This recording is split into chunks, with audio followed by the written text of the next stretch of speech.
Everybody, it's day 2 of Vintage Computer Festival. Actually, Vintage Computer Festival West is the official title.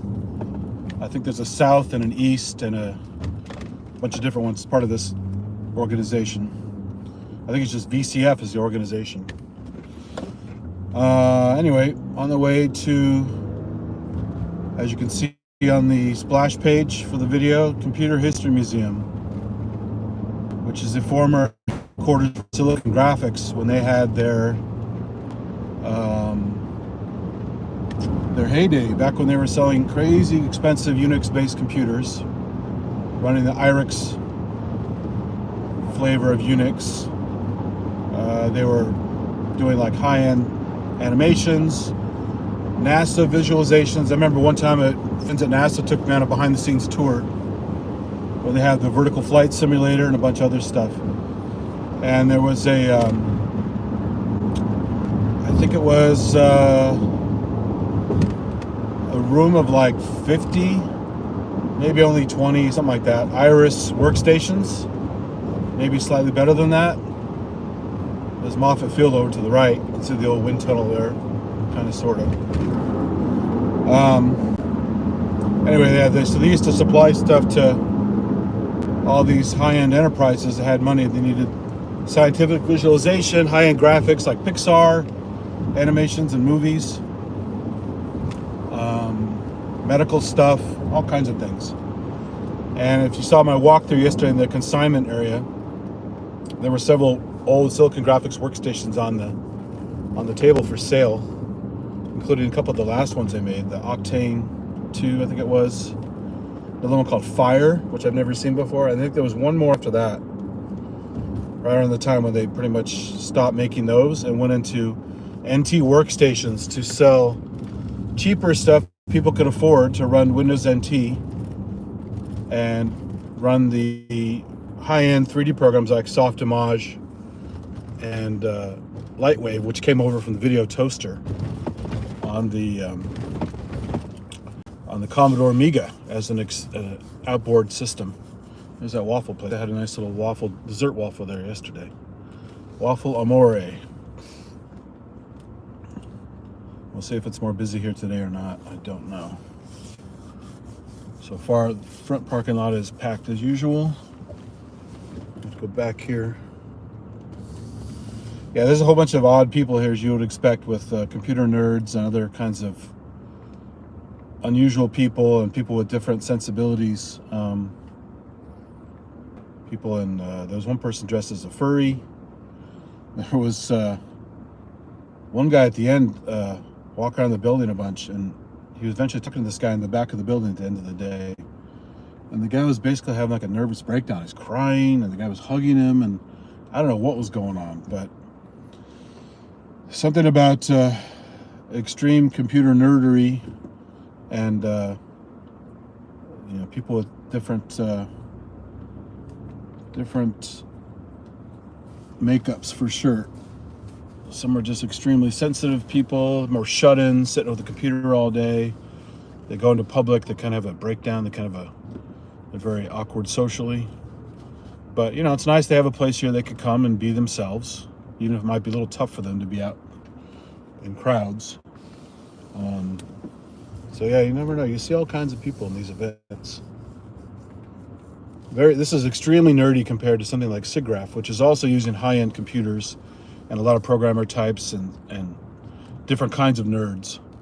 But this is all about hardware and vintage gaming stuff a little bit, and low-level programming, machine language stuff, assembly, all that. So yeah, boy, this is packed today. It's even worse than yesterday. Who the hell is it? Oh, somebody's leaving there, but I think I just lost a spot. Ay, ay, ay. Feels like San Francisco here. Can't find shit for parking. So he's going to take that spot. I'm going to back up. I don't know how to back up good. He's going to take that spot. Let's see if I got a spot. Oh, there's a spot over here, but it's super tiny. And I ain't driving a tiny vehicle. And some asshole's double parked here. I'm gonna have to squeeze into this spot. More of Honda Civic size, but I can barely squeeze into it. All right. Good times. Let's get all my shit together here. So I shot 4 videos yesterday. One was about the PDP room and the IBM, I think it's 1401 room, which is pretty cool. Unfortunately, for whatever reason, probably the signal is good all day, but sometimes it's weird with the comments. I always have comments turned on and save comments for the chat area. The 2 of the live videos I did walking around in the rooms, not the one in the PDP room, they got comments stripped for some reason. Sometimes when YouTube saves remotely on a mobile app, somewhere along the line it loses the connection with the comments and they get stripped. I didn't turn them off and I didn't block them, which is a shame because part of the fun when I watch these videos back, since I don't have to edit them and upload them, I like to watch them through and see what people say. Get some entertainment out of that, and also learn some stuff when people sometimes correct me or have some fun comments. Learn some trivia and just have a good laugh with some funny comments people make.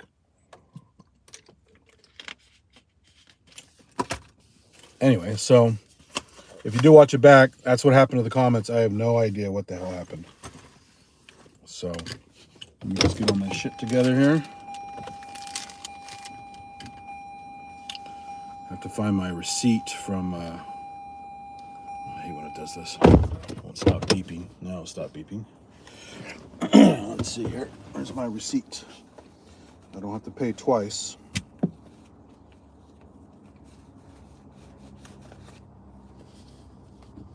There it is. Good, good, good. Got my little power bank. Got a snack. No. Did I hit the back door? No, that's not what it did. Okay, get the camera.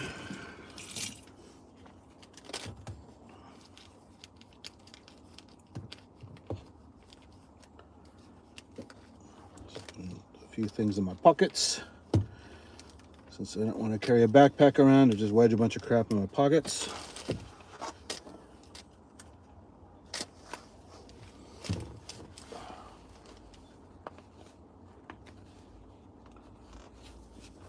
Well, good thing I got this space because there's literally no other space right now and no one's leaving. Got lucky. Okay.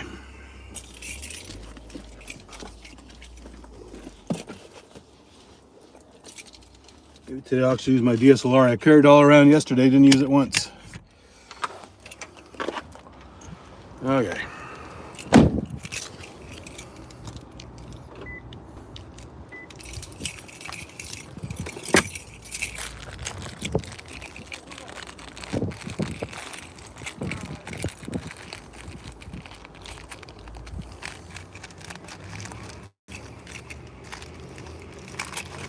Well, as you can do some people watching here on the way to the building. Yesterday when I got here, people pretty much already inside, but there's all kinds of weirdos loitering out here, so you can see part of the freak show. Because again, it takes all kinds of these places.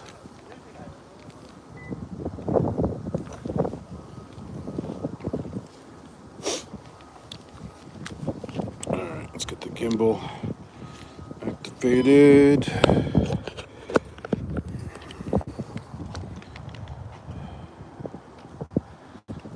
Go, situated.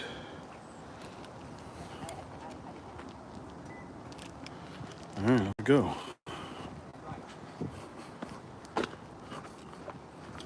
even a U-Haul here. Someone had to bring a U-Haul to bring all their crap to the event. One guy, if you saw, well, I think it's my 3rd video yesterday, my 3rd live video. The guy's entire room of stuff, it's all his. Really, really old. This guy had the Newton and some other, like a CPM laptop. And it's just weird shit in there. But that whole room is his stuff. And he said he has so much more at home. So this guy clearly is either a former industry guy or still in the industry, and probably has either a giant home with full of crap or storage spaces. It's a tech hoarder.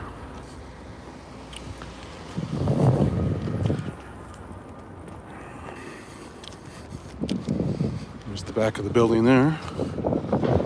Very nice building.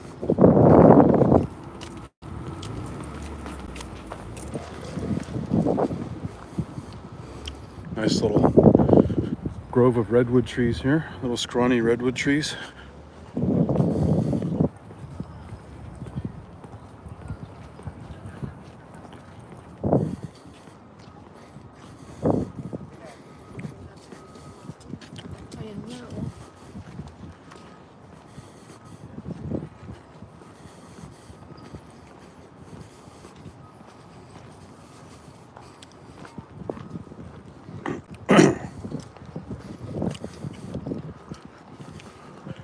Decoding technology.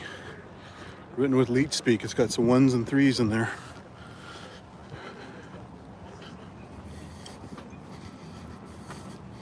There's a big line for waffle amore. Amore.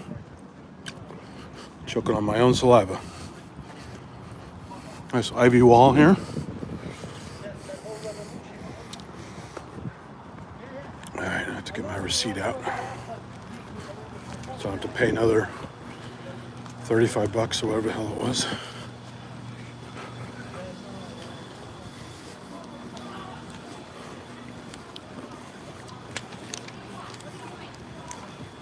What?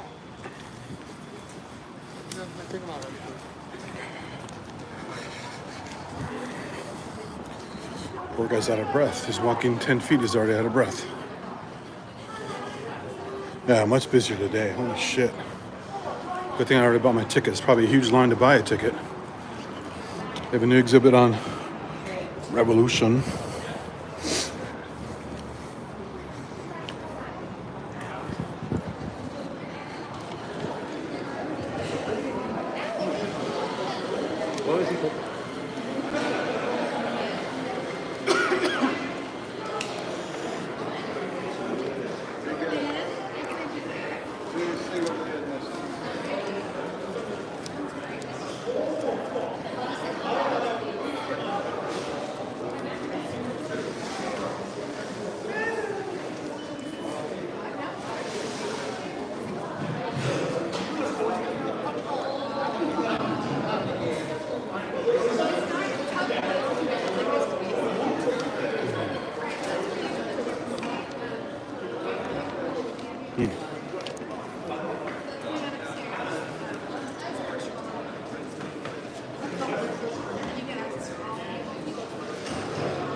Hello.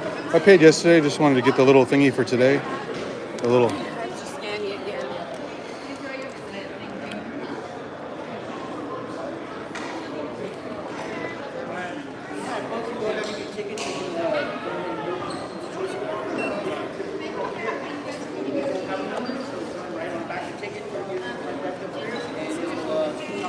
Thank you. Thank you. Thanks for coming in. No problem. It's a good show. Thank you. So my little collar badge for today. Yesterday was gray, now it's green. Put this crap away. Now they actually have a guy guarding the stairs. Yesterday they didn't give a rat's ass. So the show festival's upstairs. And the museum proper is all downstairs as usual. Get this damn thing to stay on my collar. There we go. It's gone. I'll take you there. Nap is good. See if they're doing the game today. Yeah, still no game today. I guess the guy has to be here to run it. No Space War today. I shot a video on that yesterday. You guys can see it. They're just playing the demo video, but no game. Do you know if they're gonna have the pt.1 demo on anytime soon? Play Space War? I'm not sure. I'm sorry. Okay, but does that guy have to be here to run it? One of the programmers? Okay. Yeah.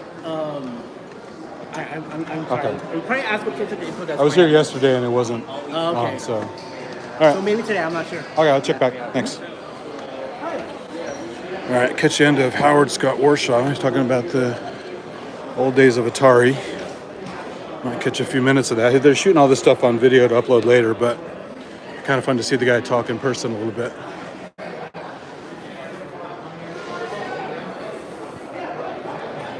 Oh, I need the show brochure. Here it is. Program guide. Here's the program guide. Still plenty of books.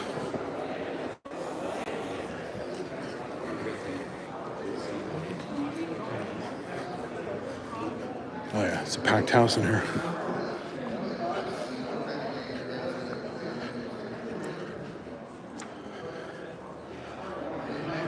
Whatever reason.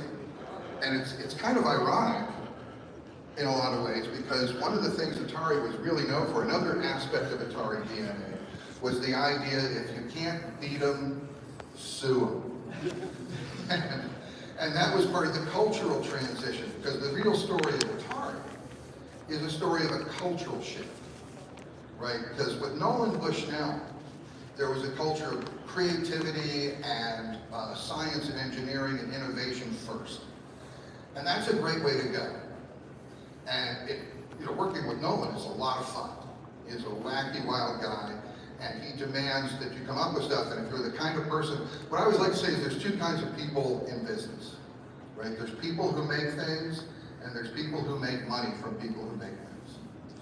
And if you're a person who makes things, and I have a feeling at a conference like this, it's going to be heavily slanted towards people who make things, right? As opposed to the people who make money from people who make things. And so every company starts off with people who make things, because if you don't have a thing, you don't really have much of a company. But what happens is, as you make a thing and you start to sell it, you start to move it, if it succeeds, if it's doing well, what happens is the engineering doesn't need to grow that much. You just keep making things. But the sales and marketing grows very rapidly, which they need to, and they scale up, and there's more money spent in those departments. Then suddenly, initially, here's your engineering budget, and here's your budget for marketing, and everybody else. And then as the company starts to succeed, suddenly you flip your mind, and you find that engineering doesn't take up that much space. And management in a lot of companies, when they look at where they need to pay attention, they look at where they're spending the most money, which makes sense. But if you're suddenly spending the most money everywhere other than engineering, you're not going to pay as much attention to engineering. And engineering starts to lose its say, and the company becomes dominated by people in marketing and sales. And that's not necessarily a bad thing. It doesn't have to be. Theoretically, they're all cooperating. But another piece of Atari DNA was that engineering and marketing don't have to get along, right? In fact, they can be way at odds. Because what was interesting about Atari was that the only people who actually played the games or were into the product were in engineering. Virtually, it was almost nobody outside of engineering was actually playing the games. One of the classic stories was Rob Fuller, who's a guy who's done some remarkable games throughout video game history. He was working at Atari, and he did the game Night Driver. Now, he was working on it, for the home version, and a marketing guy comes in and says, "Wow, that's an amazing game." He goes, "How did you think? Where did you get the idea to handle the screen like that?" And Rob had to tell him, "Well, this is Night Driver. It's our number 3 coin-op." He was doing the home version of one of our top sellers, and this marketing person was unaware of the games that were actually selling. And that was just like kind of a shocking thing. And so the idea that there was no interest in the product and no awareness of what was going on, yet there was a lot of demands. Okay, they would still dictate what had to be done, what was on the schedule. It was frustrating. It was very frustrating as the people who make things. It is hard sometimes to respect the people who make money from people who make things if they have no idea what's involved in making things. So that's a thing that happens in companies to this day. There's a lot of things. I talk a lot about the interdepartmental mess that went on at Atari in my book, and what I hear from a lot of readers is, wow, this is exactly what's happening in my company. And that's true. It's true, because people don't learn. A lot of times it's easy to keep making the same mistakes as long as there's enough money to keep paying your salary while you're making the same mistakes. And then when there's no money left, you go to another company and make the same mistakes. That's the way a lot of people go through their career. It's an amazing phenomenon. I just think it's, and it's something we see all around us in life today, right? Learning from mistakes. But learning from mistakes is what life is all about, theoretically. I like to say that we enjoy our successes, but we learn from our failures, or we don't. It takes effort and attention to actually benefit from the stuff you've done in the past that hasn't worked. For most people, it's easier to keep doing what you're doing as long as you can still find a way to get paid for it. And I know most of us see this going around. So there was this kind of conflict, the idea that I expect to have an issue or be opposed by other people in my company, as opposed to cooperate with them. That was part of the Atari DNA also. And sometimes I wonder how many interdepartmental relationships got undermined unnecessarily because of the expectation that that's the way it's going to be, as opposed to the actuality. Because when you introduce that, if you come in with a hostile attitude in any kind of interaction, usually that's what you're going to get back, right? But, we always are the product of our experience, right? Which comes to the question, can people change? As a therapist, of course I believe people can change. It'd be a horrible therapist if you're a person who really believes, no, people can't change, but I'm still willing to charge them for as long as they'll show up. But human beings as a whole, I don't think do change that much. What changes is the toys we play with. But human nature doesn't really change that much over time. And that was one of the main reasons I moved on to becoming a therapist, is because working in tech, it's murder keeping up with tech. You have to relearn everything every few years. It's a pain in the ass.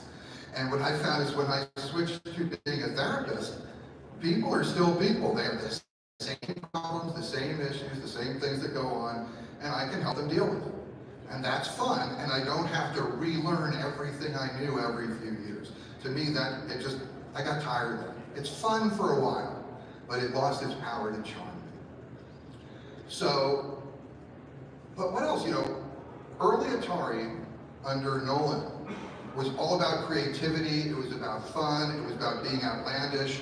Nolan understood that engineering needs to be a separate part of the company in something like this. What's the difference between making a video game and other kinds of tech? Right? Many of us are in tech, some of us are in games. I'm going to stay to see more, but they are recording it to put on YouTube, so I'll have to watch it later on their YouTube channel. Interesting guy. I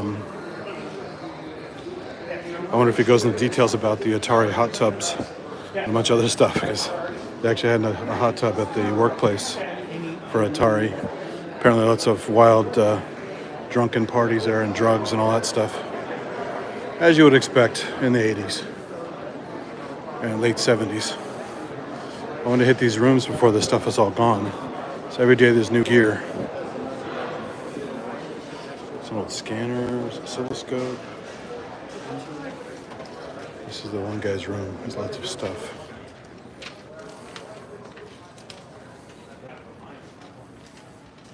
Looks like somebody grabbed the Newton. I don't see it. But mostly the same old stuff from yesterday. That's a Zephyr. Some Atari stuff. So someone took the Atari computer also. Some old platter drives. So much stuff. What was it up there? Close to working, but I mean they have a new inbox out of people.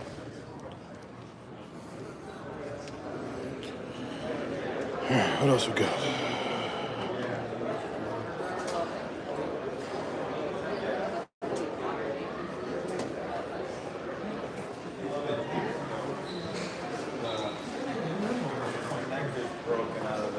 Some of these were here yesterday.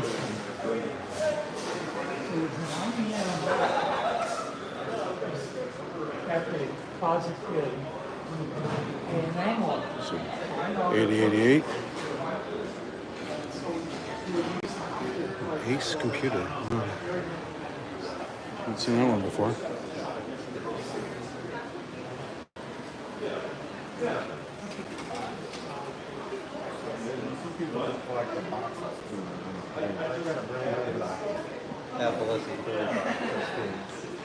All the same stuff from yesterday. Actually, I didn't see that one yesterday. 8-inch lockies, look at that. Huge.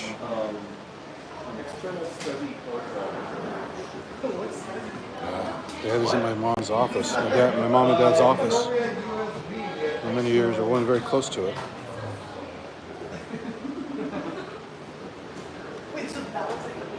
And the driver one, I got one of those somewhere in storage.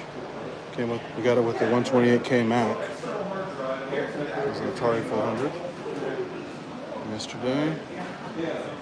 Apple II Plus is still here. These have a single spindle and then the dish. Got a massive hard drive there. Holy shit. It's a single-sided drive. So it's got a single actuator for the head for both discs. And then a single spindle. So there's a line on the diskette, so you know the line. Most of the same stuff from yesterday.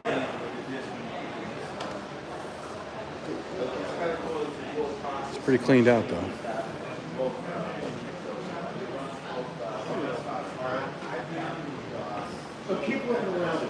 Pardon me? I just blocked the fucking aisleways. No one else is here. Oh, he's a fan of the Apple thinks you were gonna split.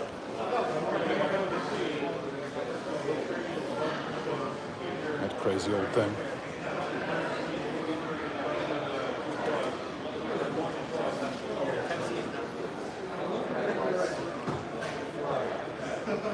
This is pretty cleaned out compared to yesterday. There's a little portable computer. Look, 2CI. Several 2CIs. I'm telling you, people will sell the Power CPU board books. because they'll buy the Whittle one, and because the traces are all Yeah, melted man. from the battery that Which we model pulled this over is? with the iPad. Yeah, that's you can tell it was ever Oh, boy. Lisa 1. So Latch is Lisa stuck. 10 or Lisa 5. So these Oh, will it's got all a run little puppy without on it. the 170, yeah. Just look at the keyboard, man. It's all discolored to hell. the Lisa This was a good 1 model at the and time. Lisa I have one of these. 5, which is the rest of the Lisa 1s. This one's a little all bit have newer. battery in there, and they required the profile drive to boot. They couldn't fit the OS 20. on a 3.5 inch. This is one of those It actually fit on the passive matrix screens. It's quick boot. got trails on it. It's really annoying.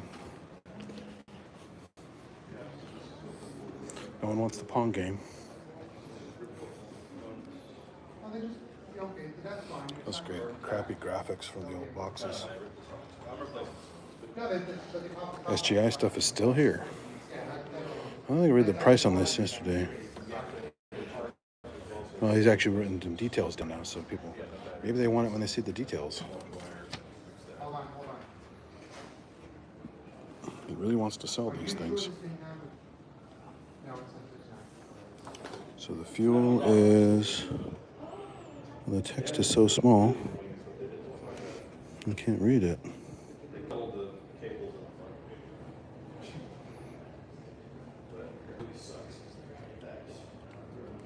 $1,000 for this fuel.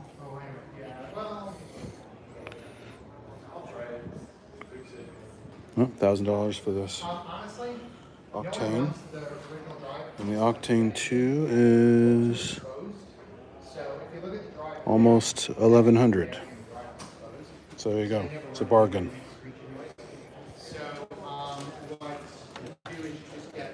Let's see. Everyone wants the Mac Plus. All the old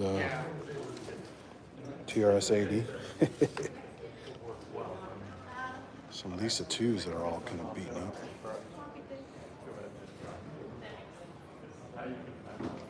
I'm charging for Lisa 2s. $2,000. It's a little bit less because it's beaten up. This one's really cheap because it's a chassis.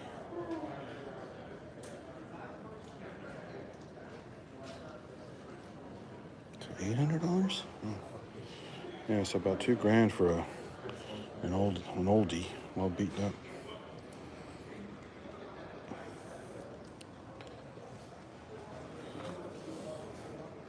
Some old Oki data.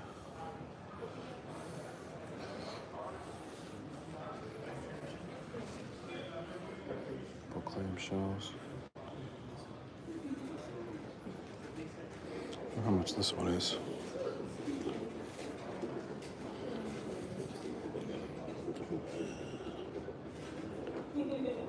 $76 for this one, looks like.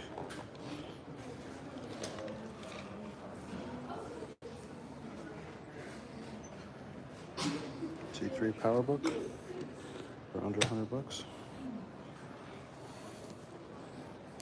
Vic 20 and accessories. A whole pile of PowerBooks or iBooks, I think they were called back then. About magazine.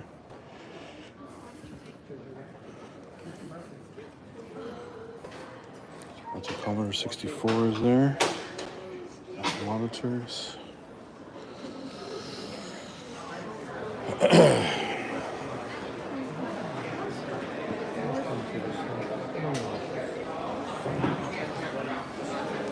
The good things about being broke, I don't have to worry about buying any of that stuff.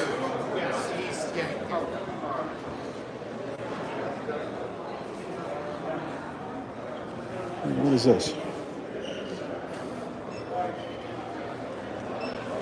Here's the thing about the Revolution exhibit. I have to read this later. Got an extra map. I'll check out the museum later. I'm going to go through some more of the show while it's still going on. The show ends at 5 today, I think. So I don't have that much time to check out stuff.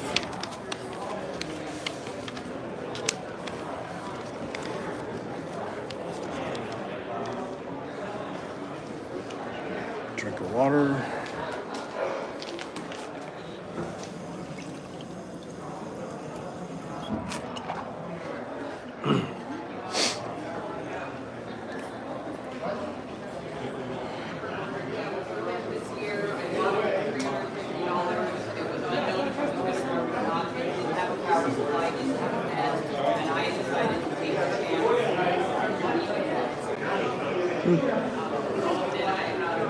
Portable PlayStation.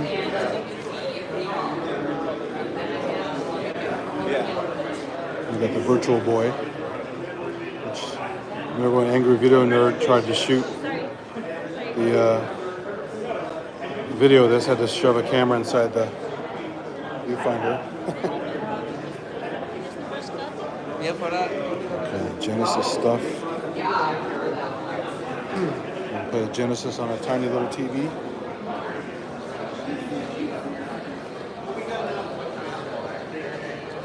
Talk about miserable.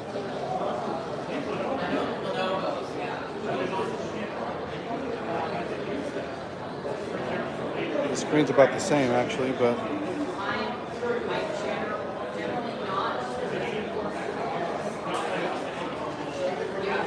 All right, back to the main room here.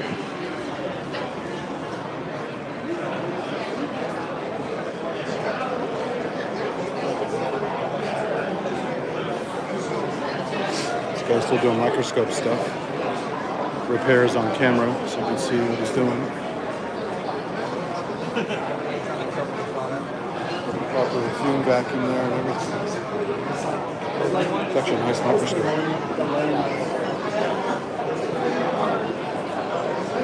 There's the Big Mac.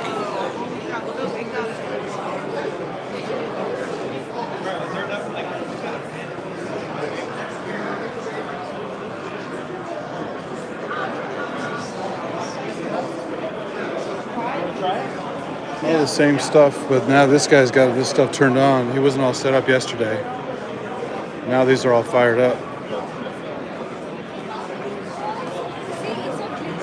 Boy, that's a fuzzy. That's the 12-inch display. It's fuzzy as hell.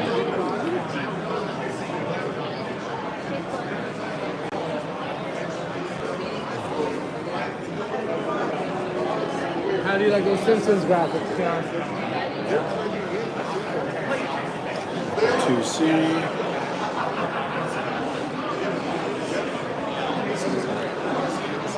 Now all turned on.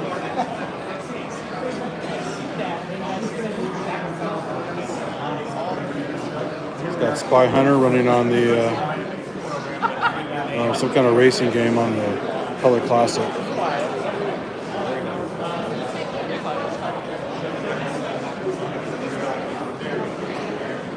There we go, nice green screen. Collection of all the old weird old joysticks. The Apple generation.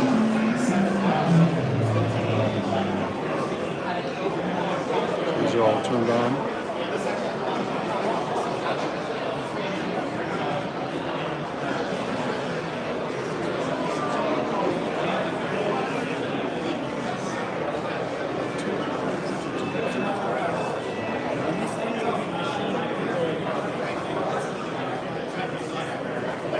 Case on that one.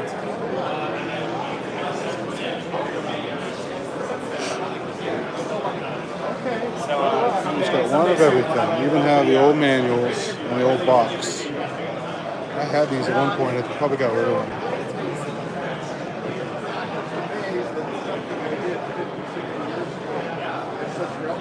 This one too with the colorful. There's a cassette inside. Welcome to Macintosh. There's the power cord. There's the old booklet with the artwork on the front. And then they have the tour disc in there, the red edge. Is the Welcome to Mac Riot Mac Paint tour disc. 128K.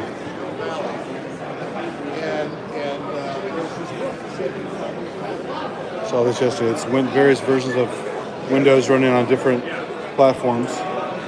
Even old Apple, the Mac Flower over there.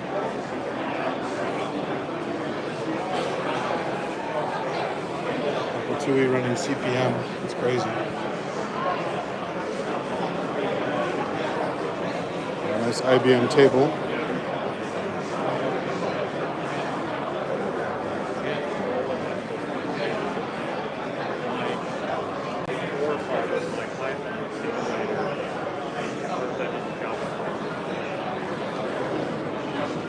He's a guy with a really good collection. I was talking to him yesterday. Again, pretty much one of everything. Even has stacked hard drives. These are old 20 meg hard drives. They still work. They're like in the early 80s, or mid 80s, they still work. Crazy. Got Dark Castle on this one. There's another old Macintosh book.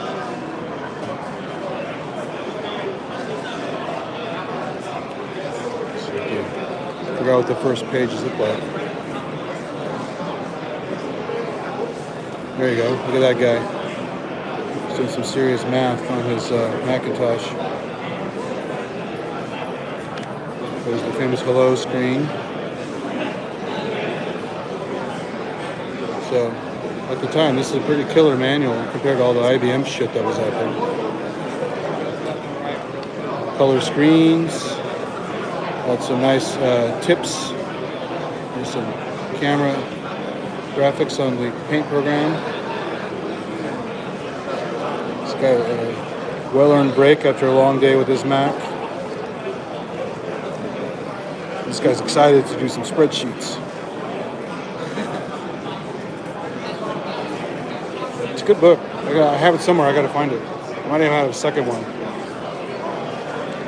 And then the old floppy disk. I had a third-party floppy. I never got an official Apple floppy. I had a third-party one before I had a system that actually had a hard drive in it.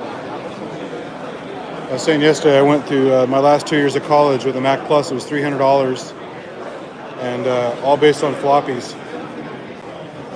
There's a Lisa, fully functional, Lisa 2. With the old keyboard. And the same mouse as the 128K. Ball mouse, big chunky thing with a DB9 connector in the back. And the keyboard here actually used the you saw in the other room that had this 1/4-inch connector, which is weird, instead of the RJ11 connector. And no one here has a Lisa 1 with the actual Lisa script on the front and the little Apple logo, because those are apparently like $100,000 now, if you can even find one. Pretty crazy. But this guy said he paid about, I think he paid about $1,000 for this, maybe $800 at some point. So it's in good shape. He's got two versions of the Cube. There's the original Cube and the G4 Cube. That one's been modified with a clear case and a bunch of other stuff inside of it.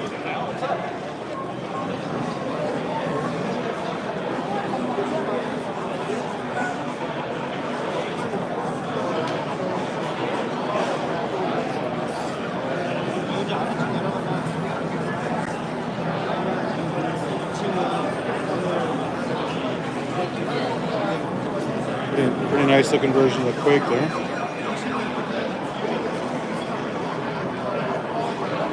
Sim City or Sim Tower, maybe.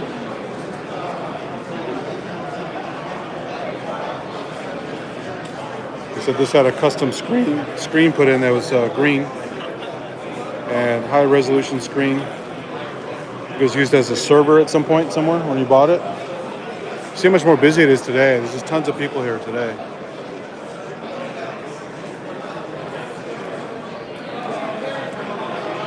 Lots of these ones in the middle have games on them. They're the game systems or computers playing games. There's a Pac-Man recreation.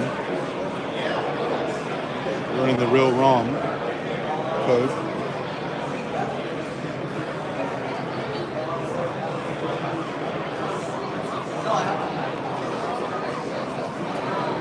There's another Lisa 2.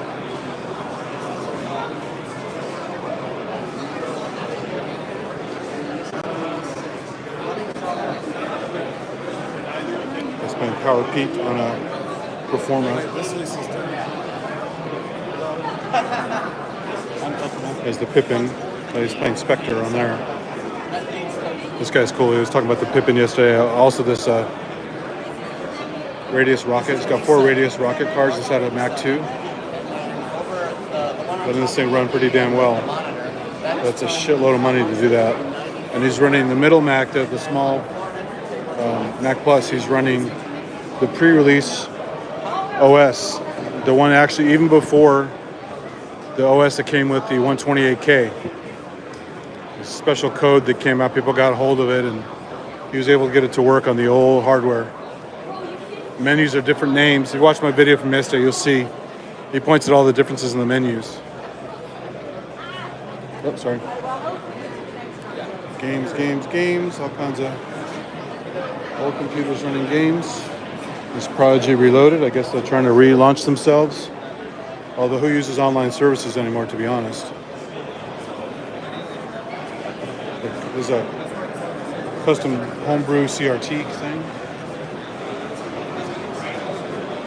There's a lot of like British computers down here.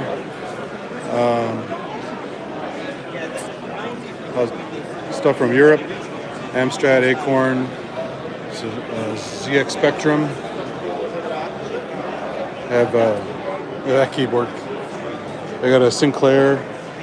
Some Sinclairs running down here.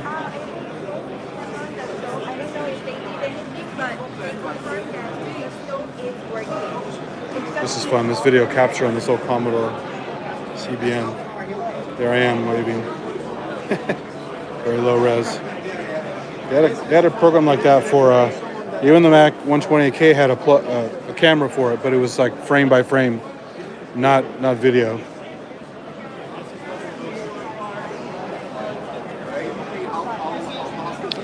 I showed most of this yesterday, so I'm not going to stay here too long. It's kind of fun to see this stuff opened up. Commodore PET.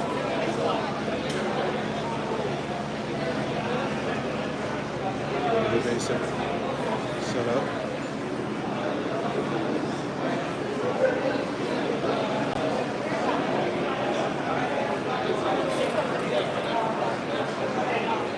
Different versions of the PET.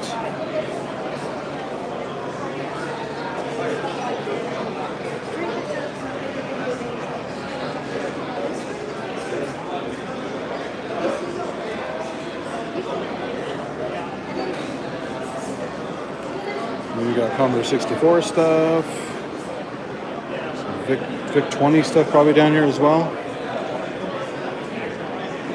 A bunch of guys here have like Amiga and other stuff running down here. This guy's all Amiga down here. I was talking to him yesterday. He's got a little of everything, 500, 1000, 4000. But sadly no video toaster with Lightwave.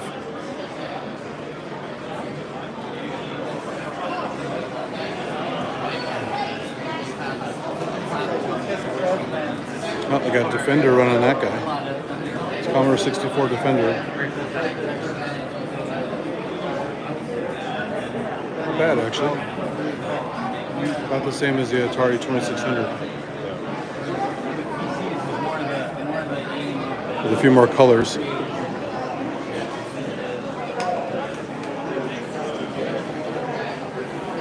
Amiga artwork. Kids can do coloring there.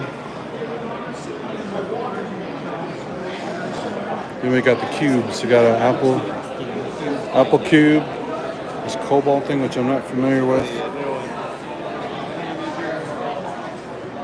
Got another one here the other day. He's got the audio system too, with the little speaker towers and the big subwoofer in the back. Well, more woofer than subwoofer, but I knew someone had a set. I didn't even have a set like that in storage. I remember a bunch of people giving shit away at one point. All my stuff came from corporate when they were ditching stuff. Got Einstein computer. Never saw this before. There's the ZX Spectrum. A couple other guys in that same flavor. Wow. Yeah, Sinclair. That's a fancy Sinclair there. Sinclair / ZX Spectrum 2.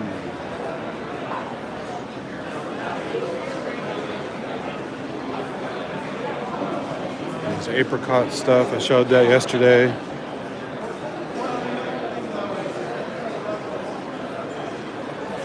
There's a Bondi Blue Mac G3 tower.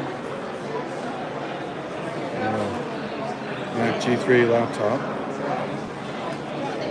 Or iBook as they called it.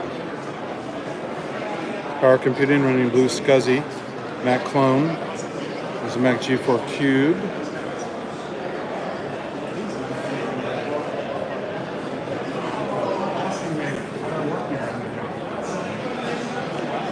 There's all Sinclair variants here. I showed these yesterday. Z80 stuff.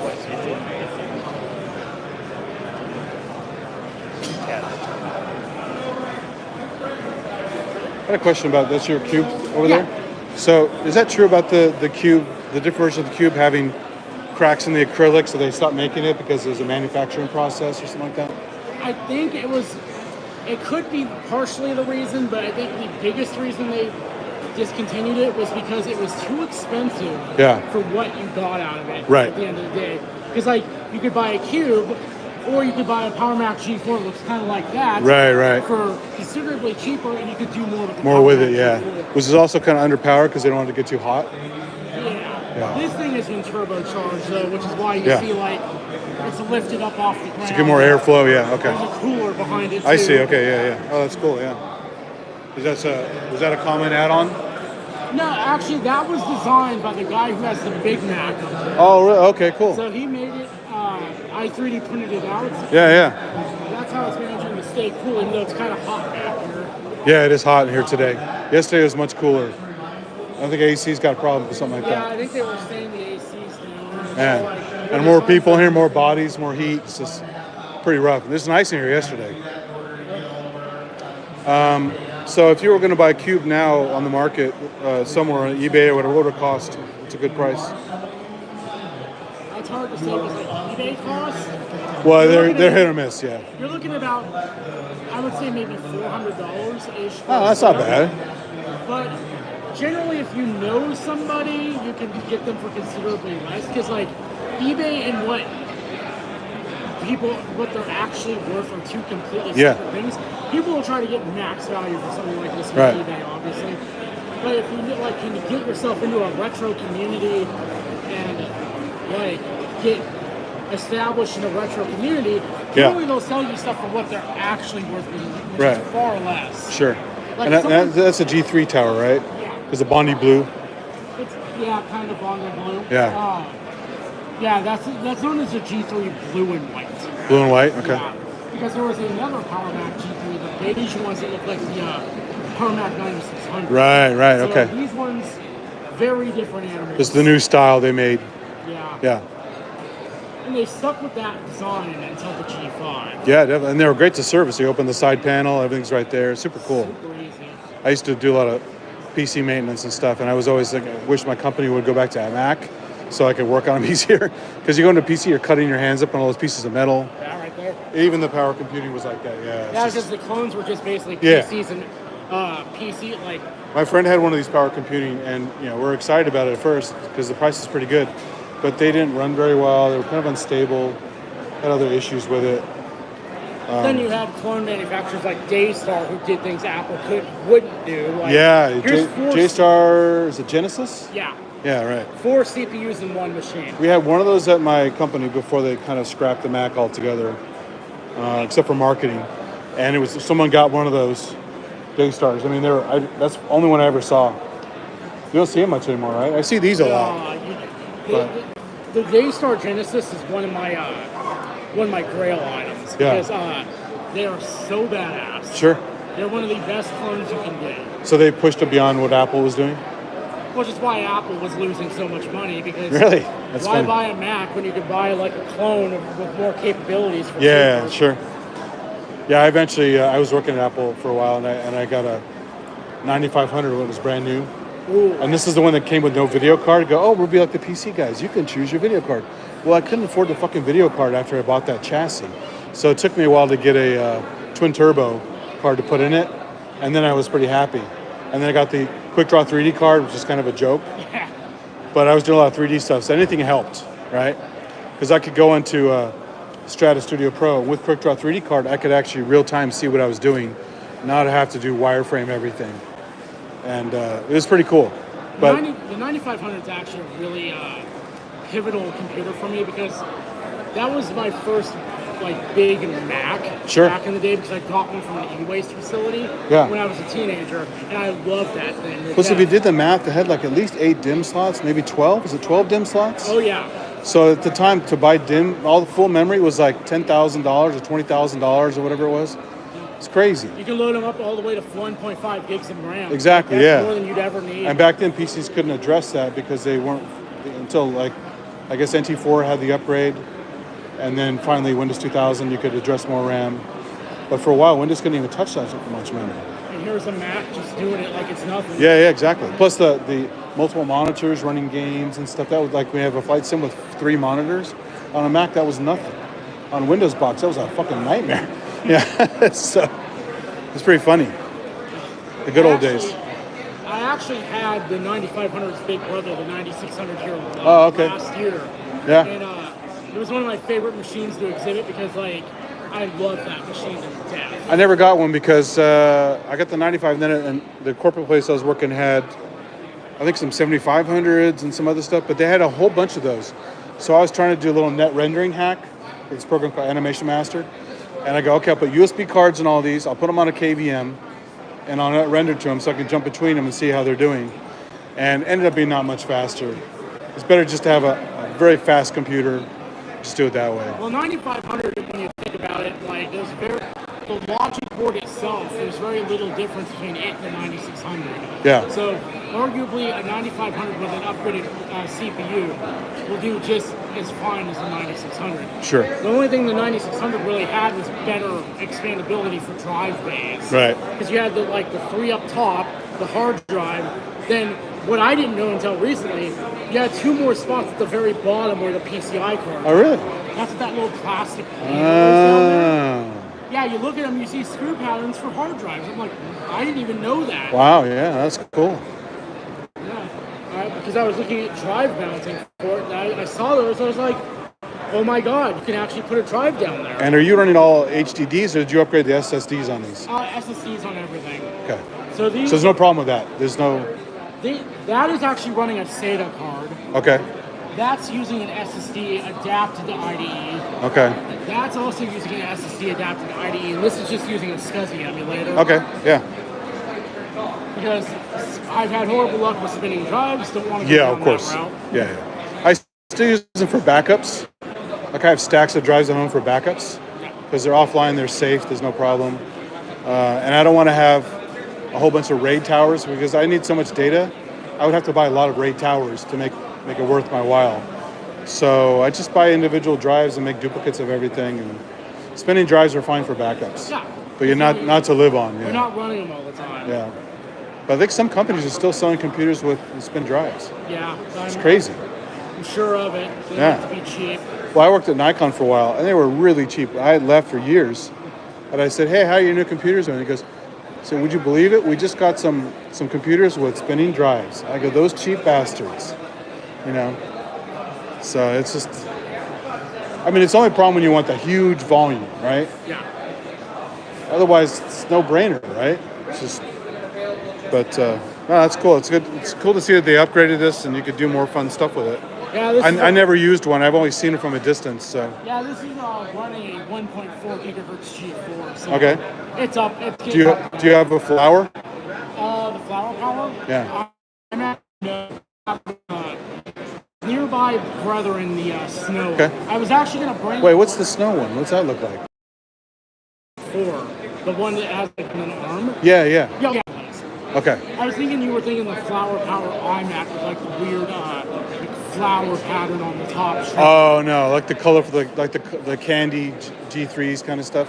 Yeah, no. The iMacs. I have a Snow iMac G3, the iMac G4, which is like the lamp shape. Yeah.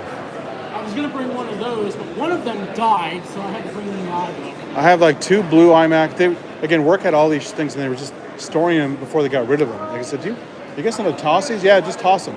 So they became mine, right? Hello. They became mine, and so I have a lot of shit I have is because work was getting rid of it, so it's free. So like those guys over there have a table full of all the old Macs.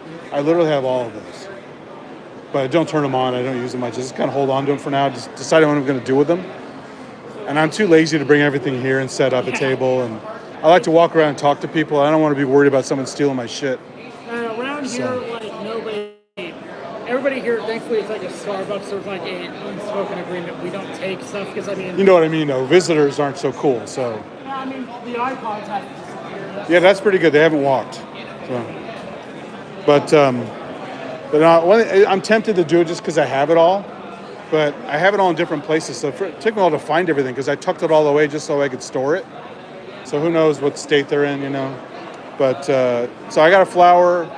I don't have too many of the laptops. I didn't buy. I have a 170. I was going to get a Duo dock from somebody that didn't work out. But my laptops are basically starting at around 2014 with the optical drive, and a couple after that. I have a MacBook Air and a few other variations. I don't have anything new. No new Mac Silicon stuff, but tons of old shit. So it's fun. If I got too much more, my girlfriend would kill me. Well, that's usually the case. Or you just go broke, right? I mean, it gets expensive. I talked to a couple guys here. They have a bunch of Lisa 2s here, but no one here owns a Lisa 1, right? Because they're like 100K or something like that. Well, somebody had like the Lisas at consignment. They want like thousands for them. Oh, there's some over there right now. Yeah, there's some really beat up ones that are like $2,000. Yeah, I'm like, well, who is paying for this? Someone who's diehard doesn't know any better. Well, somebody bought. There Yeah. was an SE over there for $400. Somebody bought it. Wow. Even though it's like, why would you like? Not SE30, just an SE? Just an SE. It's like Wow. you could buy an SE30 fully restored for that level of money. Yeah, sure. Like, why? Especially an SE with a PDS card in it, that'd be awesome. But people are weird, and that's why, like, again, I say if you want to buy high ticket items like this, it's really worth the effort Yeah. to find a retro community and get yourself involved in it Sure. and keep an eye out there. Yeah. Because otherwise, you're just gonna pay way too much because people are like, I know what I have.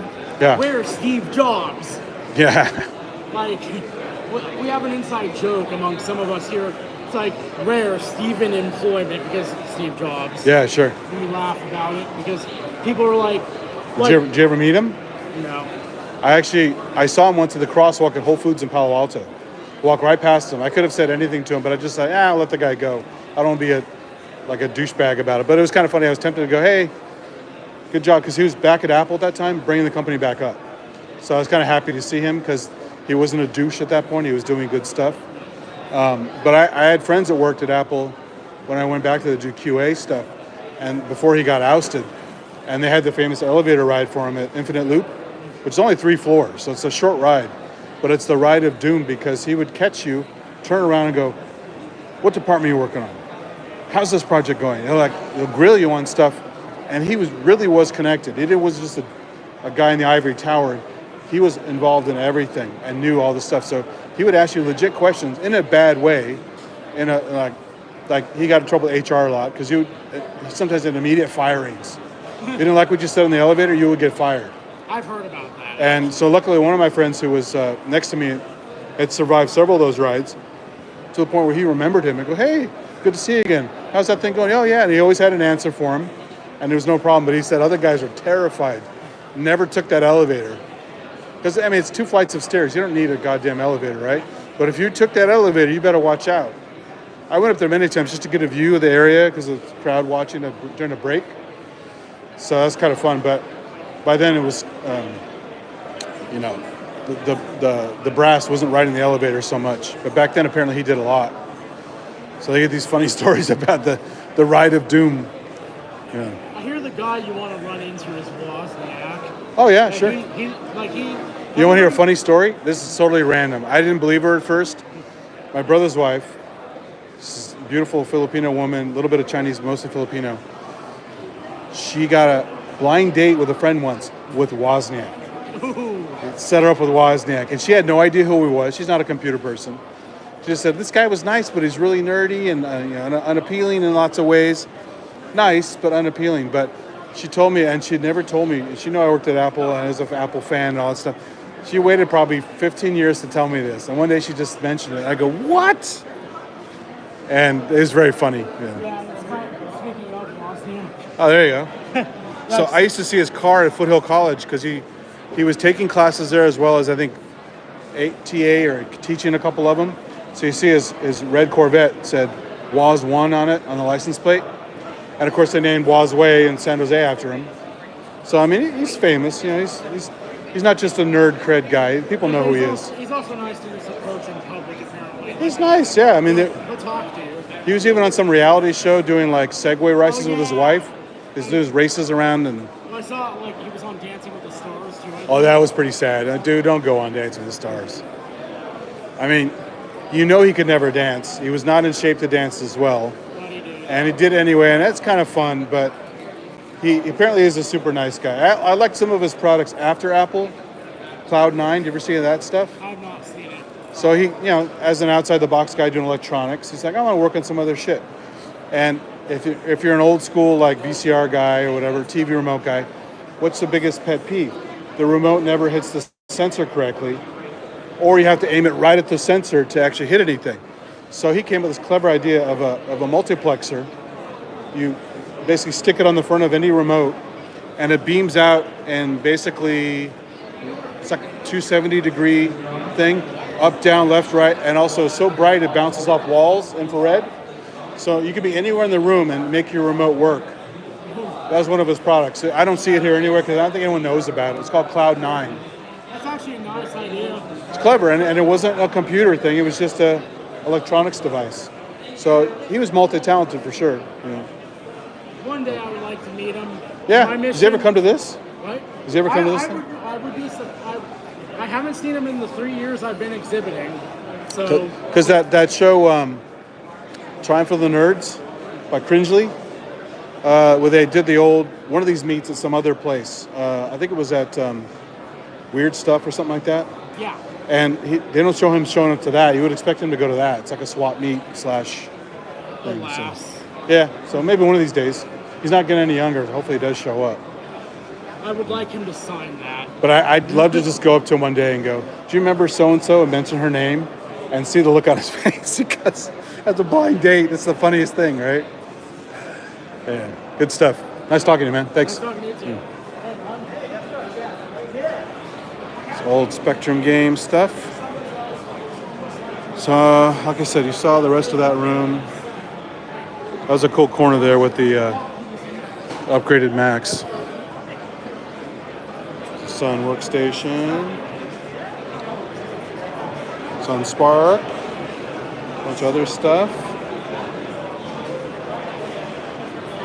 There's the meet of the super nerds in that room there. Silicon graphics machine. Nice display there. Some Sun stuff with the optical mouse pad with the grid on it for the laser. You can see that yesterday. I would do a close-up. See the grid. Can you actually see the laser? I forgot. No, it's infrared. All kinds of other HP workstations. Here's a VAX running VMS. This little guy. When Ron's win. There's some Apple One recreations, homebrew style. The wooden keyboards, little screens.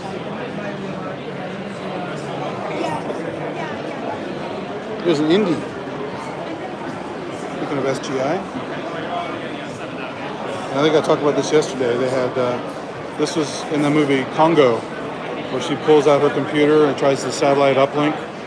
Made it look like it was a portable machine, but it's actually just a monitor that has to hook to a real workstation. But I remember at SIGGRAPH one year, they were blowing away indies for $5,000. It's like half price. But then if you wanted to do any 3D animations software, Alias Power Animator before Maya came out was $15,000 for one license. So for $20,000, you could have a basic Silicon graphics station with a rendering engine and be completely broke. And the computer did nothing else other than your standard, Unix stuff. Telebit. More game computers here. That's cool. It's got the little mixing station there for the sound card. Haven't seen that with a built-in mixer. Pretty clever.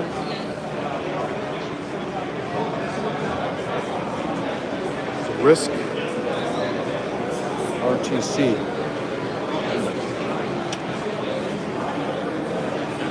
And I got some more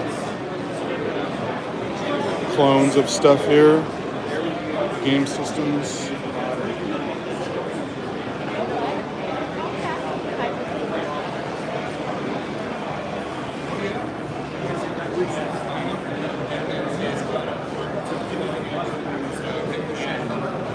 Let's do one of those coffee things. It's got also a side peek of Some coffee candies. Good stuff. Radio Shack computers throughout the ages. Hello. I know very little about this. I used to see them in the Radio Shack all the time, but I wasn't into PCs as much back then. But Fair enough. So yeah, this is more or less the entire family tree.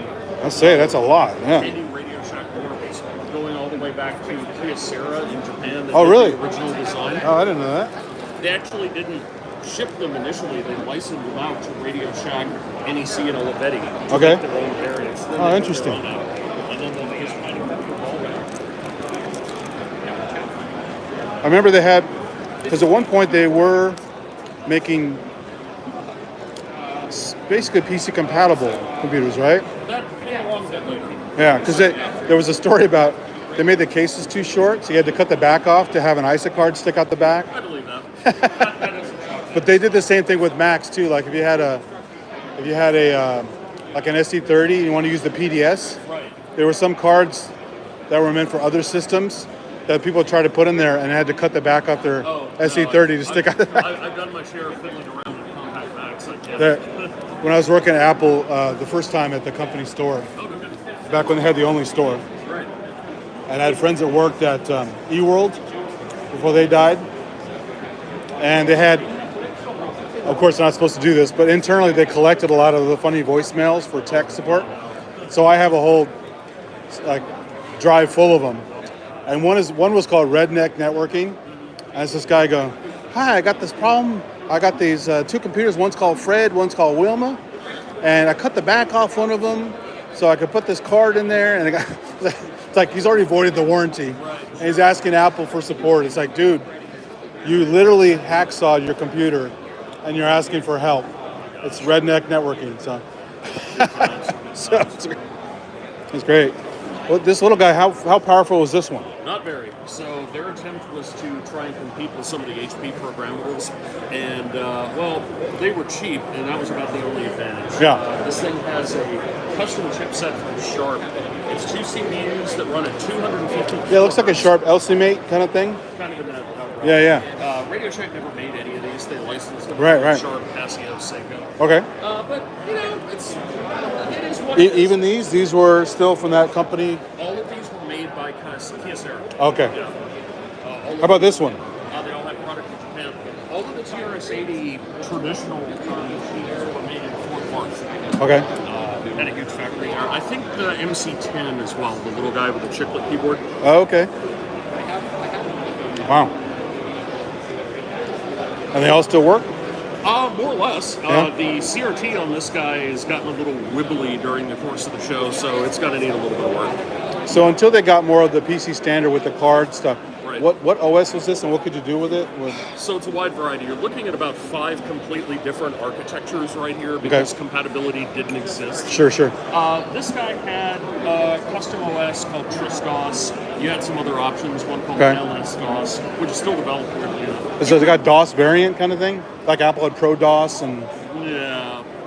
In as much as ProDOS and PC-DOS are different, Tristos is different from both of those. Okay. You could actually run CPM on them with a little bit of Right.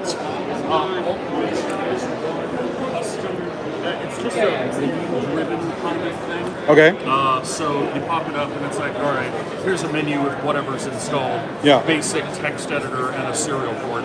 Okay. Most of them have either MS Basic or a variant of NEC Basic. Any single one of their own Basic on it. Did they ever plan for any networking of any kind? You've got serial, and most of them, a lot of them had modems. Okay. Built-in 300 baud modems that could be used with an acoustic coupler. Okay. Which is where a ton of these got sold for folks like reporters working out in the Oh, yeah.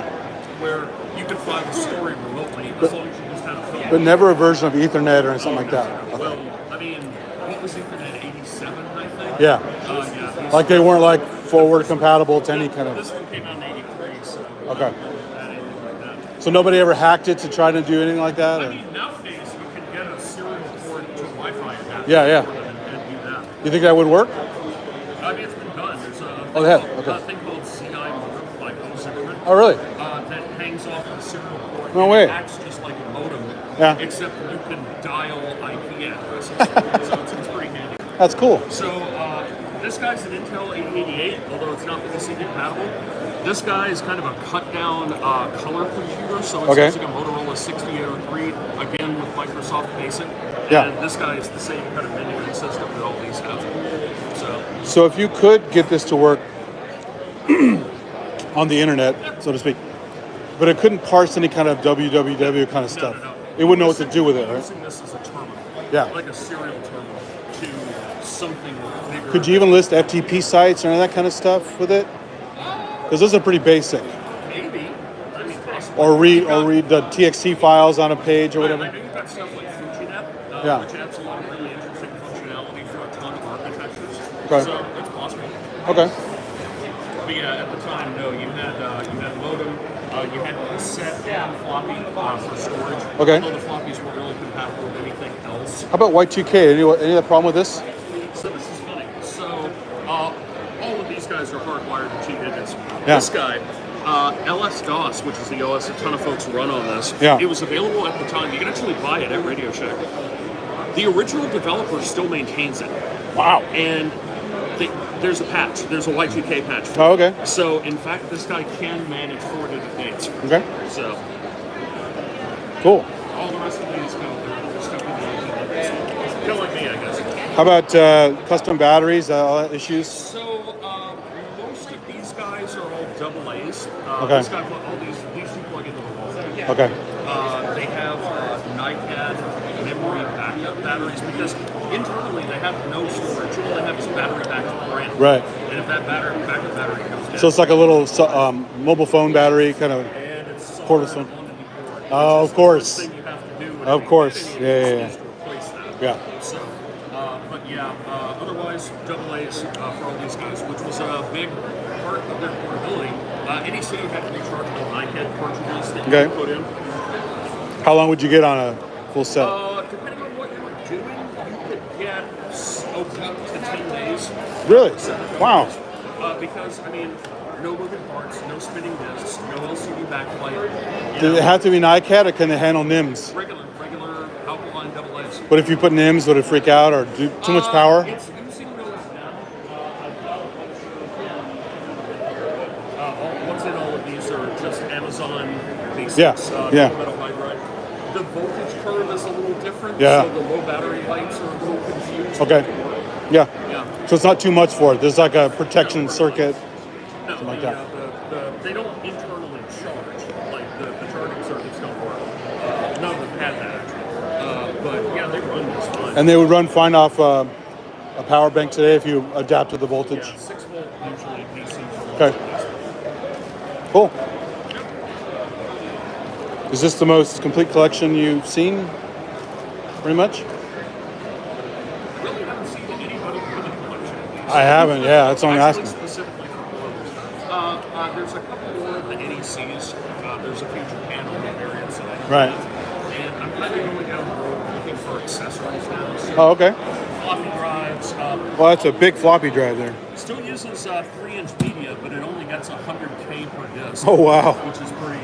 Because that's what it needs to read, right? Yeah. Well, they actually borrowed these from a Brother automated knitting machine. Brother makes sewing and knitting machines in Yeah. Japan. That's where this came from. Really? So So the brother, like, what do they call those? Embroidery printers for shirts? Same Yeah, yeah, okay. So a lot of these also ended up in inventory. Oh, look at that. So Yeah, they yeah. have barcode scanner. Nice. And what's kind of hilarious about these is that the barcode standards have not changed in ever. Oh, yeah. And I have a little label printer that I use to organize all of my stuff, and it knows how to print these barcodes. So you can actually, it's a little, not the most reliable thing in the world, Yeah. but Oh, yeah, it's doing it. it can in fact scan them. That's crazy. That's cool. So they thought about other stuff. They ended up having a wide enough range of functionality that they ended up being useful in a lot of different areas. And portable. Yeah. I mean, the New York Times issued Model 100s to their reporters. Wow. And they were used for decades after the fact. So how did they get the nickname, wait, which model is this? 102. So you don't have any of the later stuff, the TRS-80s and stuff like that? Yeah, so TRS-80 was the brand that they put on nearly everything. Oh, here's one. This is a TRS-80. Okay. Yeah. So the original Model 100 went out as TRS-80. By There it is. Okay. By the 200, they had gone to Tandy. Okay. Outside of the U.S., all of these were Tandy. Tandy was the computer brand, but in the U.S., TRS-80 was the computer brand up until 86, 87-ish. Yeah. Now, a few unfortunate computers are actually Tandy Radio Shack. They have both Right. brands on them. which is a pain. What did they do in the UK where it was called Tandy? Just Tandy. Okay. Yeah. And then, is it called Trash 80 because it wasn't very feature filled, or because they were unreliable? Really? They got crapped on a lot because they were cheap, which they were. Yeah. They got crapped on a lot because they were built cheap. But they were which inexpensive were. too, weren't they? But they were inexpensive. Yeah. And TRS, it's too bad of an alliteration. Of course, yeah. Why not? Yeah. That's cool. But they worked. They got a lot of computers in people's hands. Yeah. They got computers in areas where computers have never gone before. Yeah. In the middle of Africa where there's no power.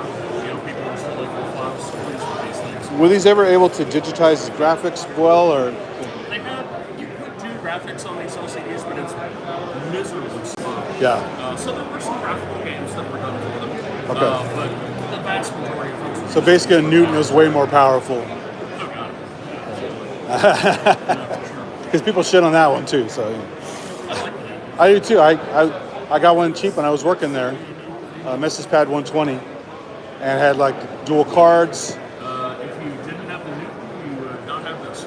Because That's you would true. not have, you also wouldn't have anyone because you wouldn't have the ARM CPU. That's true. Apple put a crap load of money into Acorn Yeah. to develop the ARM chip. The video they showed yesterday that Scully was in, he mentions that. So basically, there's so much R&D for all the processing power, and even like some custom sound chips and a bunch of other stuff. It was, people laughed at it, but you needed that stepping stone. And I actually liked it at the time. Although it was bulky, and the pt 2100 went the wrong way, it got bigger instead of smaller like a Palm Pilot. It should have had more staying power. The biggest thing people crapped on was the recognition. But if you went to the Wizard and you trained it, it did a pretty good job. Most people have really shit handwriting, so of course it's not going to read your writing, especially if you're not consistent. And so tying the success of the device to somebody's ability to write was kind of part of the problem. And graffiti you had to learn, and that's dumb. You want the computer to do it. Graffiti. I didn't like it. I understand why they did it, but I carried Palm Pilots for years. yeah, no, they had some cool features on them, but it was funny because even the Simpsons made fun of it and all that kind of stuff. But if you spent the time on it, and I always told people, look, just leave it as e-ink. It's good enough. If you want to digitize it later and realize what got messed up, you can fix it instead of always having to correct badly in the field. So you had options, and they even had a graffiti type mode in there if you wanted to use graffiti. So what's the difference? It did so much, but it was a fun unit. Plus, they even had an Easter egg on it where you could go find Elvis, and it'd always say a different city. But they were a little bit too much, a little bit too soon. So. Yeah, and they were heavy, and they were, battery life wasn't great, and cards were expensive. But yeah, at the time it was cool. So That's how things have to evolve. yeah, thanks. Good demo there. I like that. Absolutely. Yeah.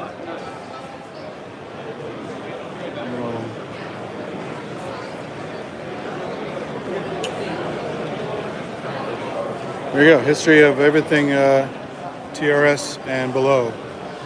I showed this yesterday, the old Odyssey game system. Socrates I'd never heard of before. This Famicom keyboard, I've never seen the keyboard or the tape deck. When I played Famicom in a Japanese house, and you did the youth exchange back in, Jesus, when was that, 87? And I got some other stuff, Sega Saturn, and some other things here. Oh, this was cool. I was going to show this to Kent on the pub yesterday, and I forgot. We've got a Roland circuit board plotter here. It's actually etching out a circuit, a copper board here. So it's made by Roland. We printed that yesterday.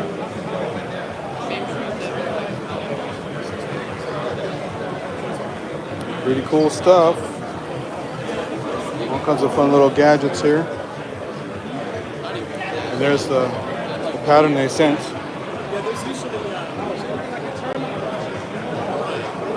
on this old PC.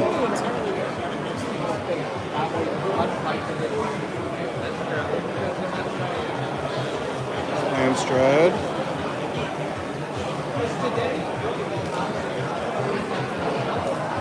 Let's think Aquarius. I've never heard of Aquarius before.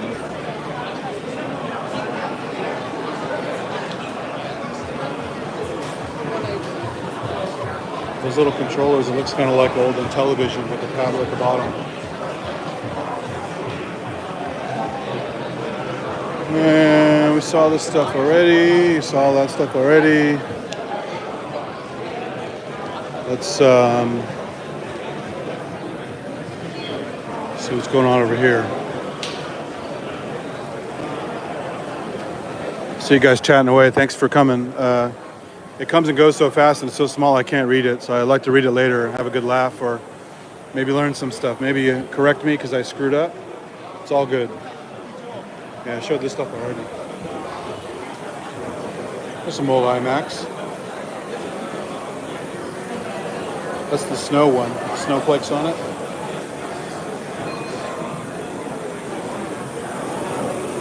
Another Apple One homebrew.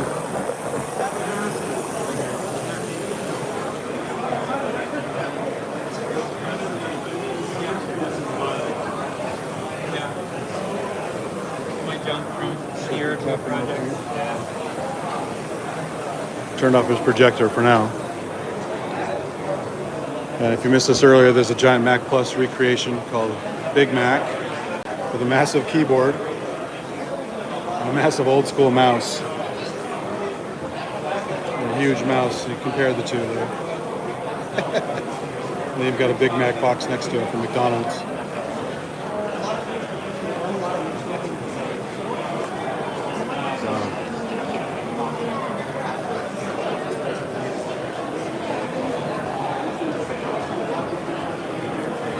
Good stuff, good stuff.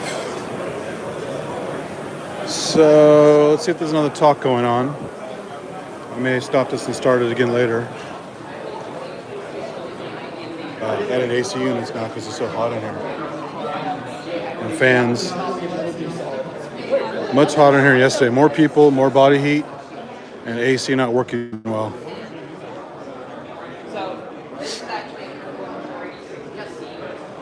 Got some cool architecture here.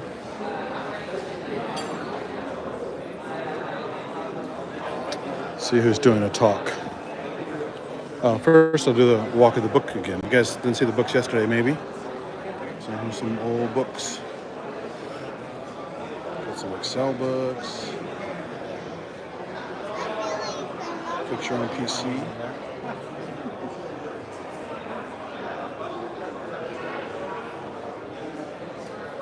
DOS books, HP calculator books.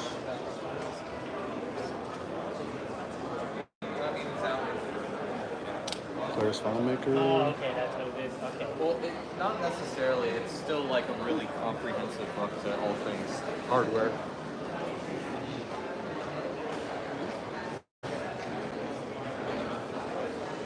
Basic programming. Oh, this Palo Alto Library came here to do this. Mac OS Secrets. It's probably a pretty good book, actually. That one I have not seen. iMac book. What's a Mac OS books? Visual Basic, Turbo C. If you're happy and you know it, clap your hands. If you're happy and you know it, clap your hands. If you're happy and you know it, then the great version of the show. If you're happy and you know it, clap your hands. So, in a few minutes, we're going to do the raffle for the Aquarius Plus. We're going to give out 2 of them. You have a good chance of it. Only 15 people are walking raffle tickets. There's $10 on this. You've got only less than 2 minutes, and you have to be in the auditorium 2 minutes. So if you are not done the raffle, you can be there now. I think I'll be okay without Aquarius. I did see one for the first time yesterday.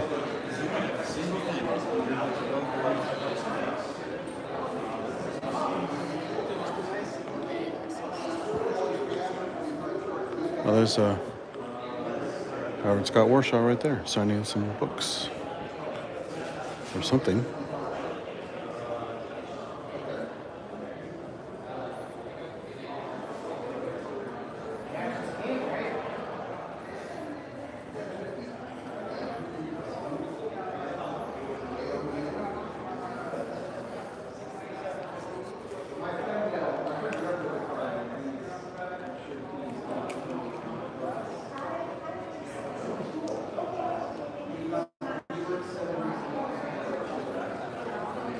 Oh, there is a talk going on right now.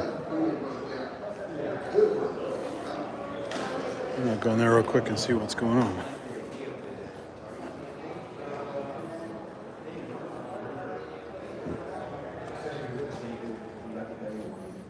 Copy the design as well. Yeah. Any questions on this one? Yeah. Hey, hold on, let me come to you.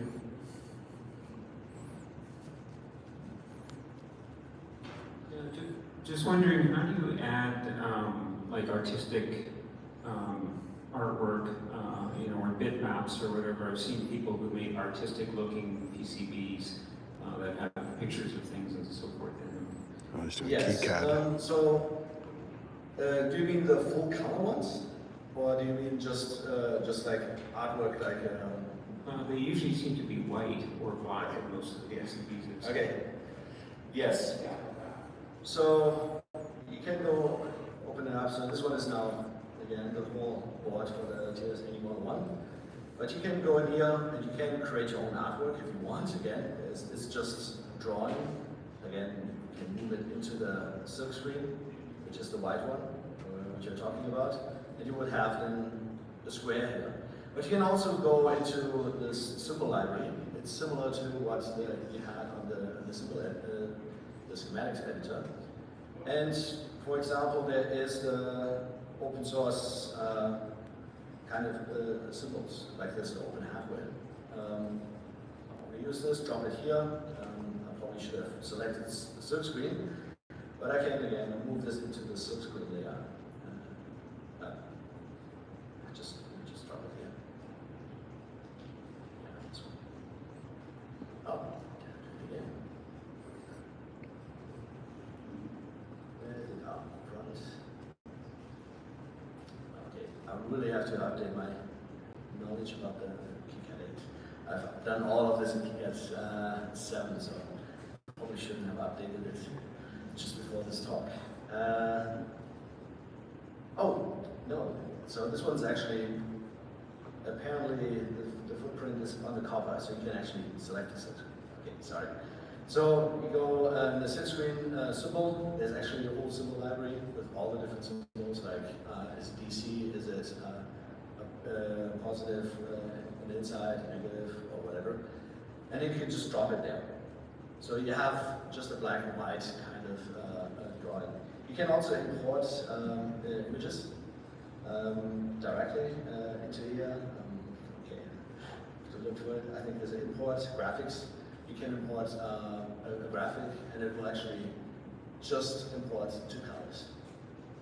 There's also additional layers you can use. So you see user 1, user 2, where you can actually drop full graphics, full color graphics onto this. And some manufacturers actually support these extra layers. You have to actually tell them what layer it is and that it's full color, and then they will actually print full color onto your PCB. It's a lot more expensive, but it's possible. Look forward to watching that video later. Pretty cool stuff.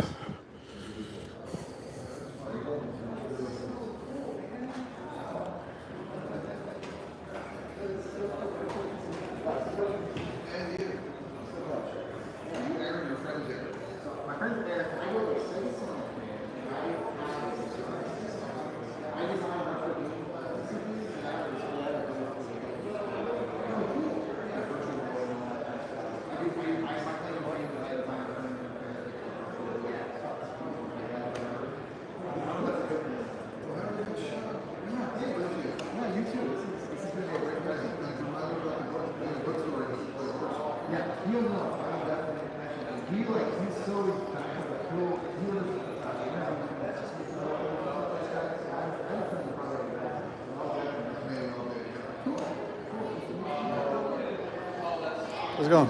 Really enjoyed your talk. I only caught a piece of it because I was walking around a bunch, but luckily they're videoing it, so I can catch it later. Cool. But excellent. Cool to hear about Atari and those crazy days. I saw other documentaries about the hot tubs, all kinds of stuff back then. Yeah, it was pretty wild. I bet it was way crazier there than anything you did in the mental health field. So. In the book, there's all the details about it. Yeah, I was gonna ask, what are you doing here with the? This is a DVD that I produced. Okay. And edited. That's all the people who used to work at Atari. Oh, nice. Department. Okay. Telling you what it was like to be there. This is only people who actually work. Oh, excellent. Cool. Would you like one? Yeah, how much are they? 20 cash or 25 charge. 20 cash change. I think I have 20 cash. Hold on a second. You got 20, you got a DVD. Yeah. Yeah, thank you. You don't happen to have books. I've run out of books. I'm sorry, but it's available online at Amazon. Amazon has it. If you want an autograph, you can go to onceoneatari.com. Amazon has the book, the ebook, and the audio book. Okay, I think I'm going to get a book. Yeah. Excellent. All right, thank you. Very nice talk, yeah. Very interesting. Really appreciate it. Yeah, there we go. Just happen to have a 20. Thank you. Oh, make it to Andy, please. Andy Y? Yeah.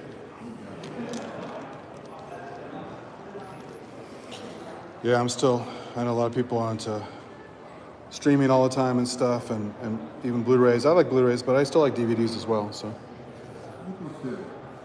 I still like VCRs. So, gotta do it all, right? You got it. You gotta have all the media. How long did it take to make this? This was done over a period of about 7 years. Oh, nice. This was. Not continuously, but it's just because it took time to get the interviews and get everything Cool. set up. Thank you very much. I made this originally as a VHS tape, the first 2 episodes. Yeah. And then in time, I waited 2 years and then produced the final episodes and put them on a DVD. Nice. 2004 when the whole project was going. What's a really quick anecdote you can think of that maybe isn't in here that's pretty wild from Atari? Can you think of anything really funny? Wild anecdote from Atari? Oh, that is so many. I'll bet. I'll tell you one. And you don't have to censor it. I don't care. It's just whatever you want to say.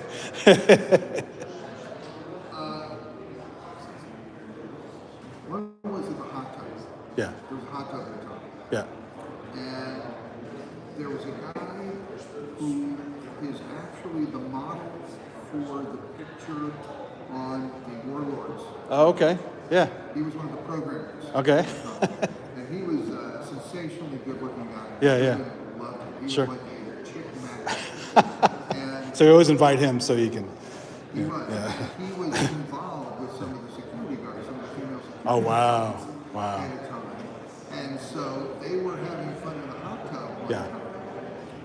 And he found out that he heard that Atari Security was bugging some of our Oh, man. and so he let us know about that. Yeah. Then there was another time where he was in the hot tub with the security guard and they got busted. So they found him in there. And the security guard got fired and he was just told to go back and make more games. Oh, at least he wasn't fired, though. I mean, Oh, he didn't get in any trouble. No, if you were making games for Yeah. Atari, you could do anything. because I worked at Nikon for a while. It's not the camera division. It's the stepper scanner does all the CPU stuff. And they had a guy there who was caught after hours in one of the conference rooms with one of the ladies. And fired on the spot, right? Because you can't be doing that on the premises. Yeah, right. No, true. And the time period too. So yeah. Because you had illicit substances there and everything. So good stuff. Thanks a lot, man. Nice to meet you. Thank you. Yeah. All right. Good story there.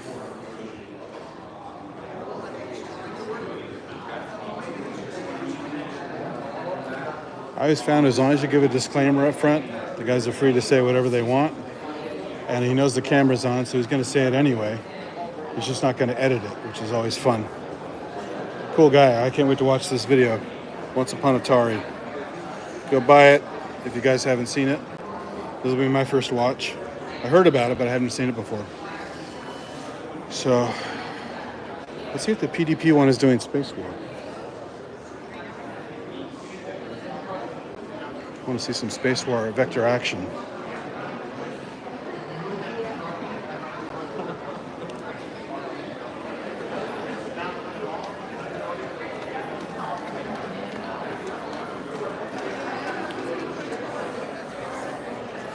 have to go to the museum at one point too. See what they've got going on. Maybe I'll do that real quick before I go back upstairs.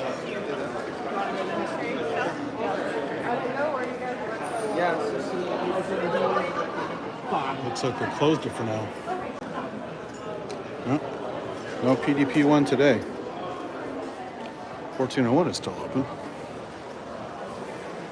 That's right. I went in there yesterday. I got my own custom punch card and printout. You guys can see that video yesterday on the old live tab. That's the end of the building there. Do you know if the pt.1 will be open today? It was open. Really? Okay. Because and to be able to play it, I know last time it wasn't on yesterday to play Space I'm not War. sure about today. The Space Wars are last weekend of the month. Oh, it's a special thing. I didn't know that. Okay. I'll check on the web and they'll have the schedule. Oh, okay, that's why. I think they're done with that. Is that because the guy who created it comes here to run it? Yep, that's him. I met him He was before. here yesterday. Oh, I didn't see him. I guess I came too late. Yeah, it was at certain times. Yeah. Okay, cool. Nice. I'll come back. Thank you. All right. That's the secret. These guys are the buzz cut. Very 60s. Very serious with his vector screen there. All right, let's go through the museum real quick. X software changed the world. There's a learning lab down here.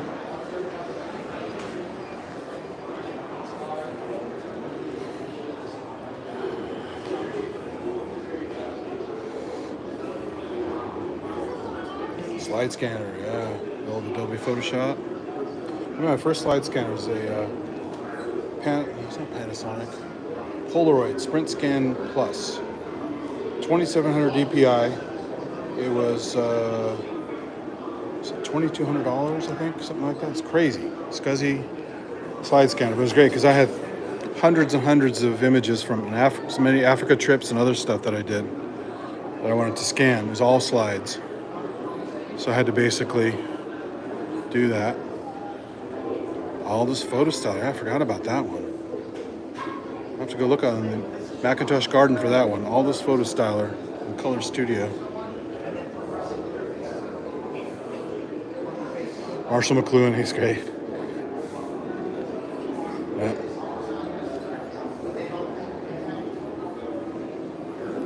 Wow, look at that.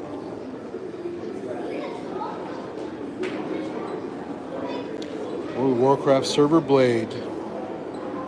Is it Dell?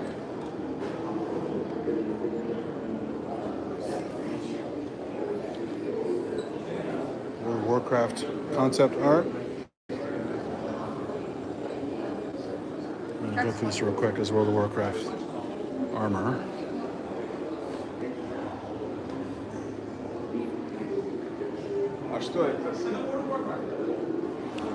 There's a lot of World of Warcraft stuff in here, or just Warcraft. Actually, I just saw that movie the other day, the Warcraft movie. It was all CGI. It wasn't terrible, and the CGI was pretty damn good in it. So, if you guys haven't seen that, it's worth a watch if you're into graphics at all. It's not like a super compelling story or anything, but it's mixed live action and CG.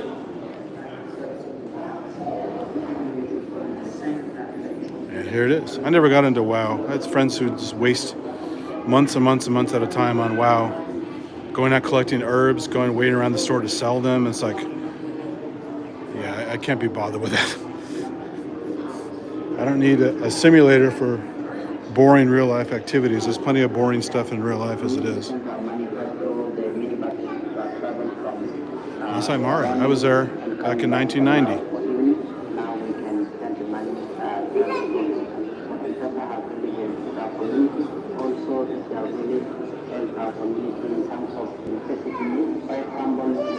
Frivolous teenage gossip.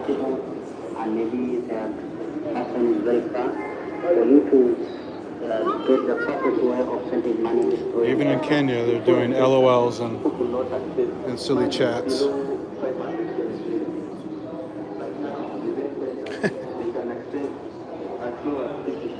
Oh, that's a rungu. I actually have one of those. I bought one back from my dad.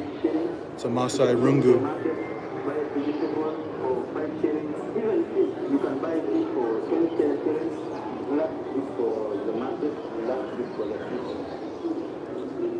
Holds crap throughout the day. There's an NTT Docomo phone. Super slim and small.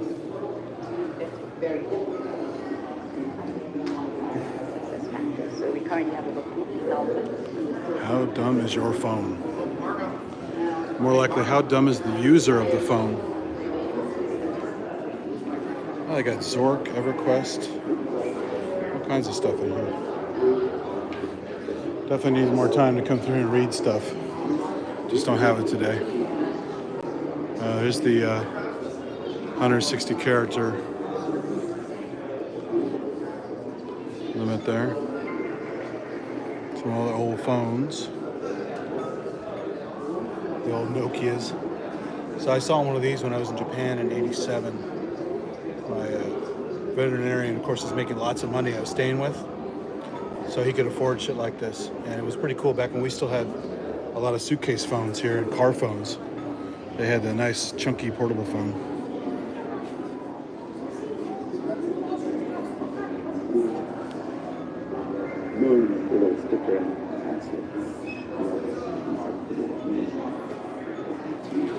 Encarta.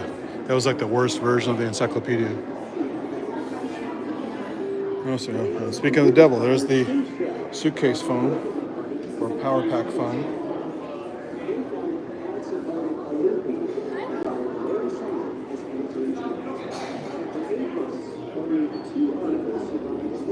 I'm trying to capture a bunch of this text. Go back and do a freeze frame later if you guys are into it. I know I'm going to read some of it. Just don't have the time to sit and read all of it now.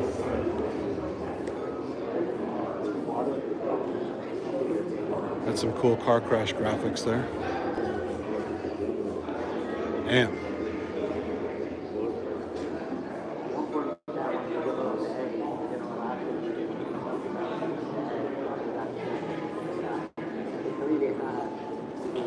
About software saving lives. So we went from frivolous texting and nonsense to car crash analysis.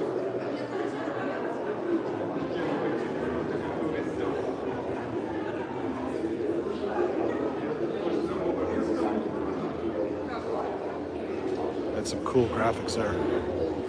Even today standards, that's pretty good.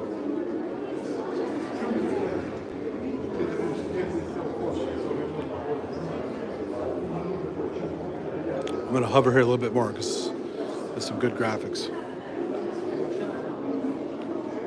Come on, play the loop.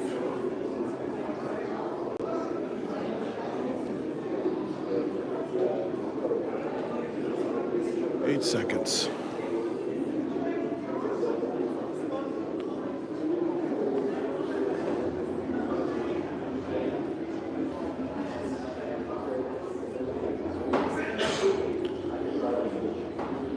Some cool MRI imaging stuff over to the side. Yikes.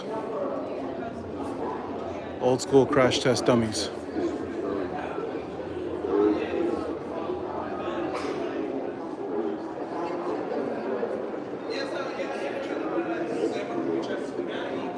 Damn, the car's just obliterated.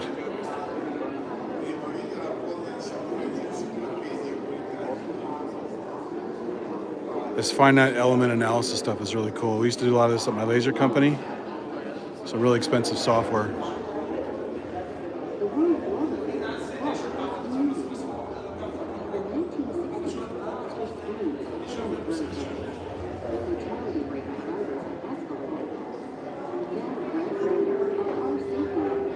Ralph Nader, yep. He said the Corvair was the most unsafe car ever made.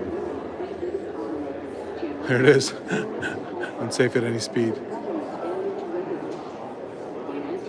And he ran for president at one point.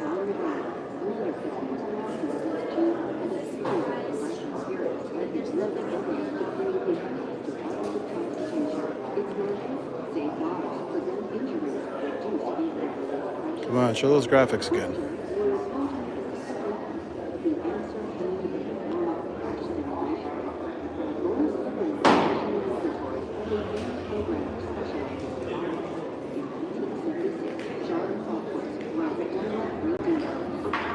Kind of 3D, huh?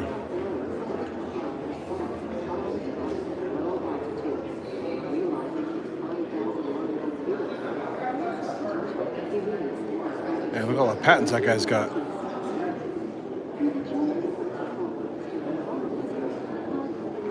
There you go. Take his code.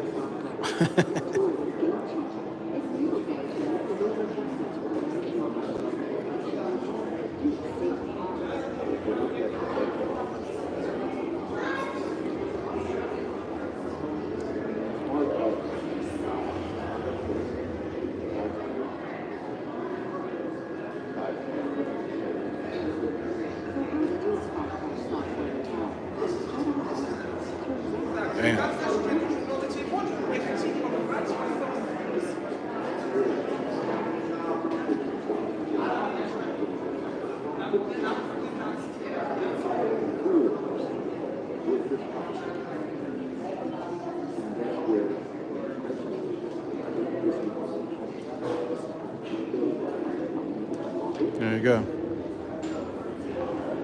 FEA.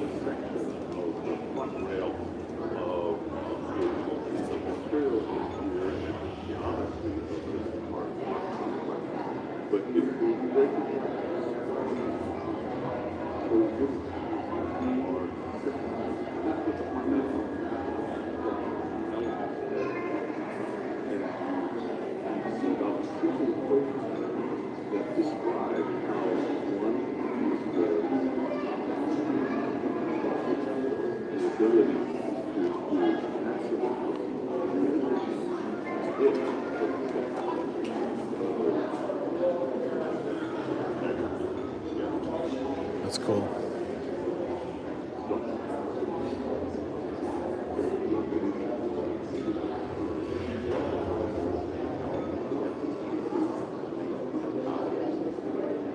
Yeah, we got great physics there.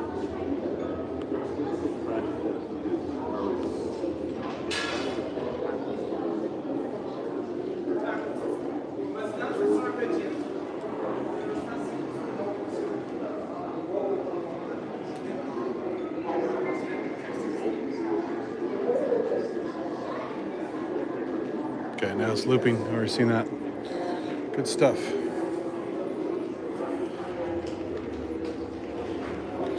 There's a Ford Taurus. It's actually appropriate for a Ford Taurus. Those are shit cars.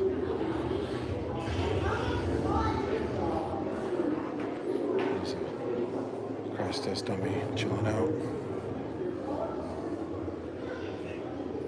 And there's the actual Ford Taurus self-crashing. Only caught pizza of it.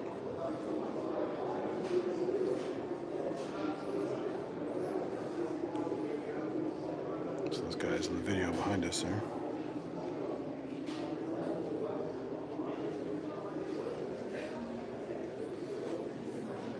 So airbag was deployed. There you go. So you're standing here to get the sound.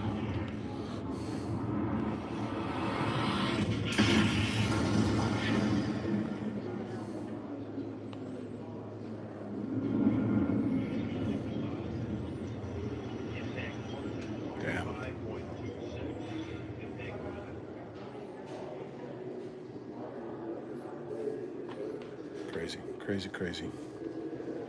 Oh, there's the video of the CG stuff. Nice. This traffic, this test dummy school.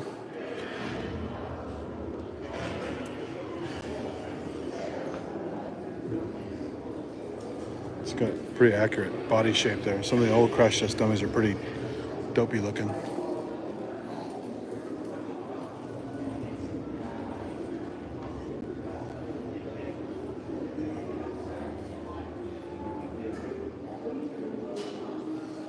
So you can actually play with the control version of it here.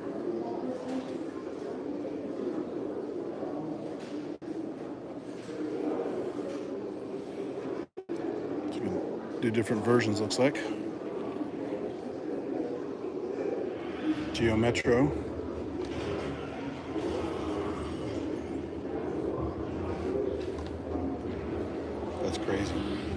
So 94, you had 28,000 elements. Still pretty cool though. 2000, you had 128,000 elements. 2012, you had almost 1 million elements. Here you go. Very cool.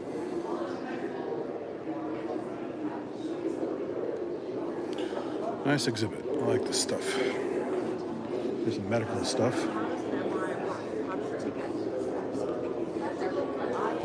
Being a pre-med guy, I used to love all this stuff. So cool. Every time I go to the doctor or the hospital, I always get all my stuff. You're allowed to ask for all of your scans and all of your pictures and stuff just for fun.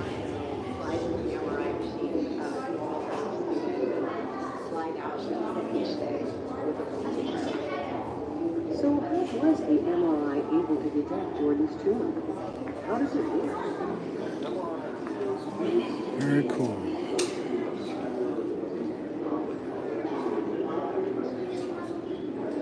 Oh, that's cool. You can drag. It's like Minority Report, but on a table. You can drag the objects to the window you want.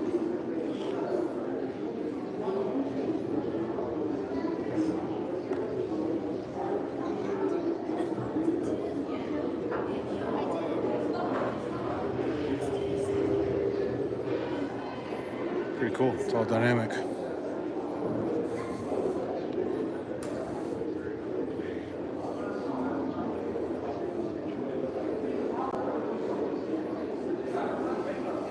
Nice plastic skeleton. You can tell this one's not real, but it is a good replica.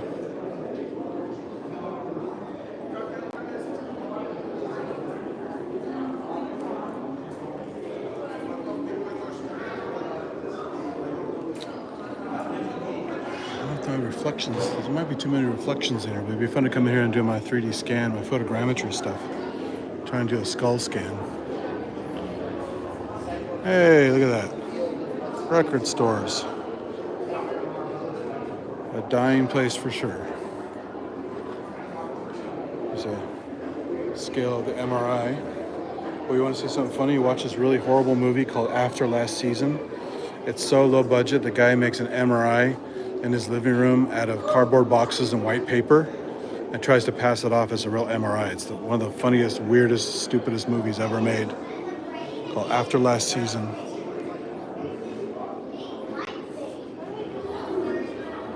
Here's Steve Jobs with his iPod. And here's the series of digital audio stuff. iPod and the little CD players. All the different companies with their versions. Pete Townsend. Old Sony Walkman with the orange headphones. Remember those? A Bambi record there. And music box. Yeah, I remember the Rio. This was a big deal for a lot of these Rio players. And some creepy... Yeah, I don't even look at that. It's some creepy baby audio thing. Got an old jukebox. Napster and Opster. That's a good one. Definitely guilty of using that a whole bunch when it came out. Still have a bunch of the files. Steal that song. And now you just give it to Spotify and let them just rip you off.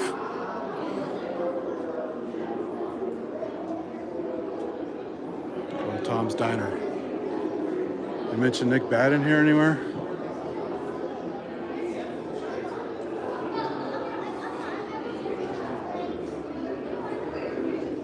Of course they do. Sorry? You can listen to it too. Phoning it in.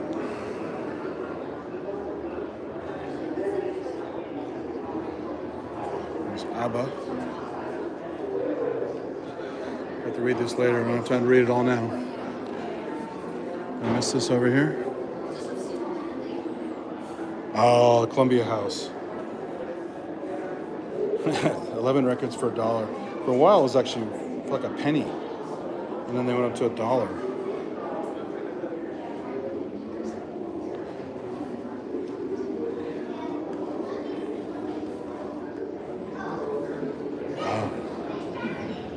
Piles and piles of records.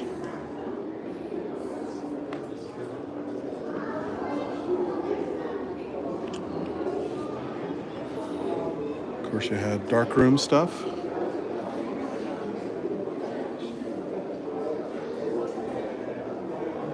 Got your tongs and different solutions.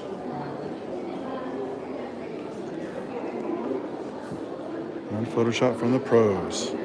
I gotta say, if you haven't ever seen him, the Scott Kelby programs are pretty good. He's kind of a douchebag in real life, but his Photoshop Pro stuff is pretty cool. You learn a lot about Photoshop.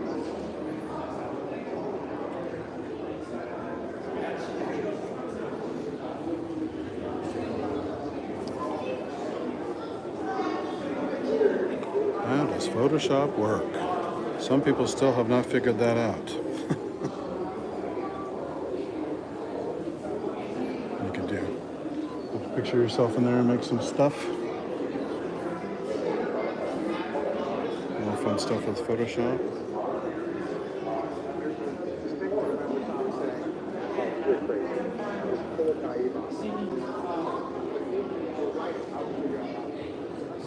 Good for missing kids and recreations, that's true. That's pretty cool. Forensic stuff. I love that, removing the Jane Fonda.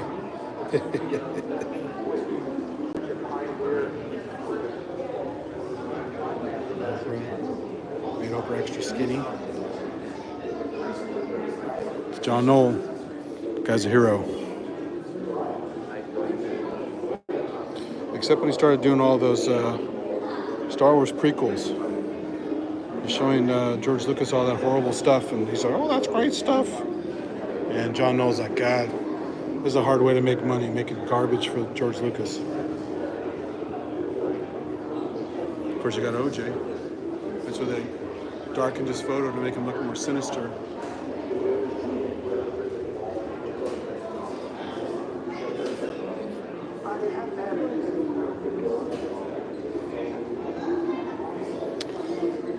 Cool. I'll have to come back another time and read all this stuff. But I have enough material to freeze frame later and read it. I got an old video game section in the back here.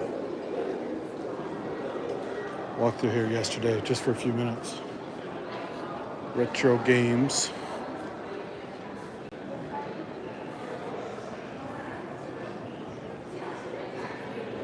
Atari to Xbox.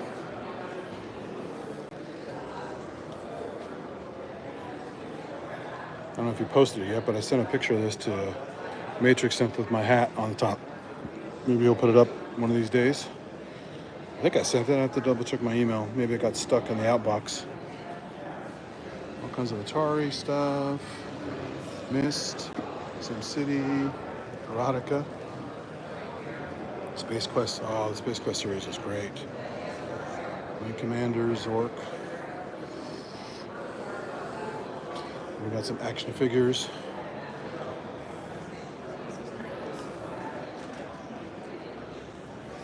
We got Sega Genesis.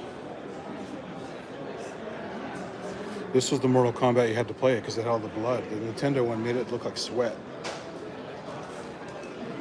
Too violent for the kiddies. This PS2. Grand Theft Auto San Andreas is great. There's Master Chief doing his pose from Platoon.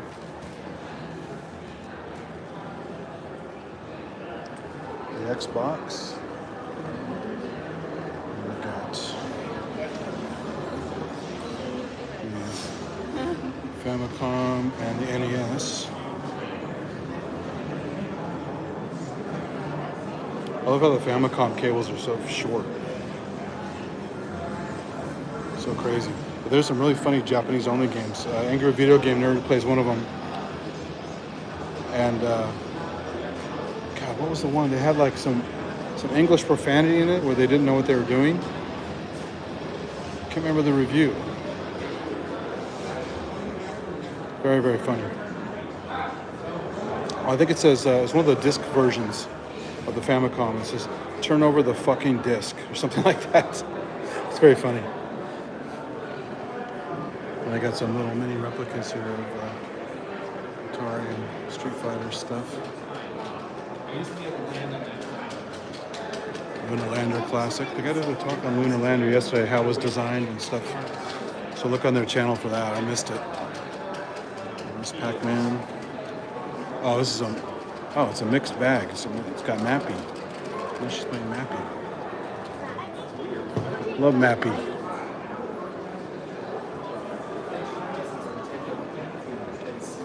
They're old games.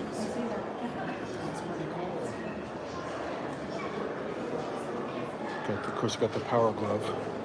Got the television. So this is a wild one here. I've never seen this setup.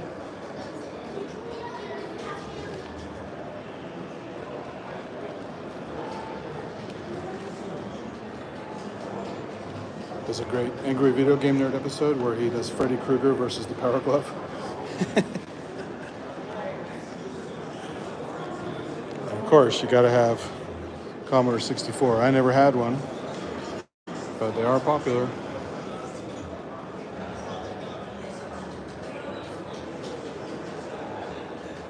Got some graphics there. And what's over here? The Wizard movie, Jesus. The Tron.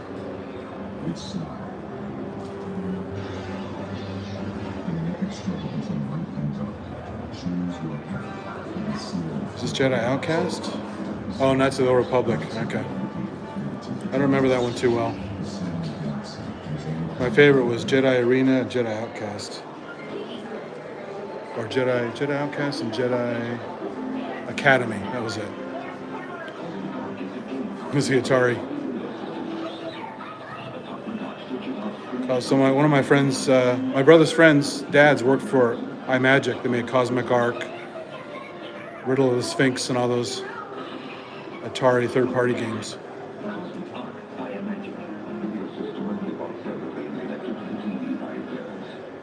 Okay, ladies, game time. Yeah. Got this new video game. Freeway. I just plug it into my Atari video game system. This is because they couldn't legally do Frogger, so they made their own version called Freeway with a chicken crossing the road.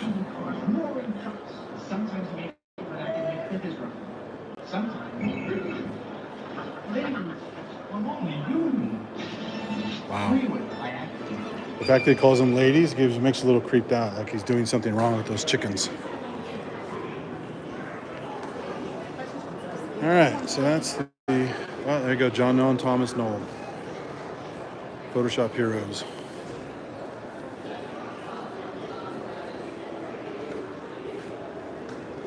John Noel did some cool plugins for Photoshop too, because it's the 3D plugins.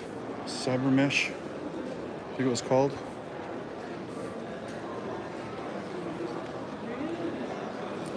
All right, let's go into the old part of the museum here real quick. Oh, cool, they put a schedule here. pt.1 demo, already started.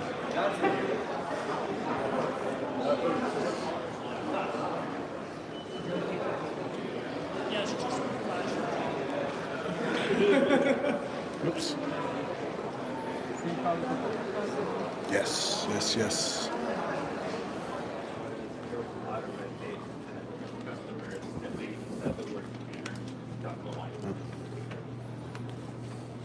So, by avoiding the work computer, they were able to avoid the red tape for customers.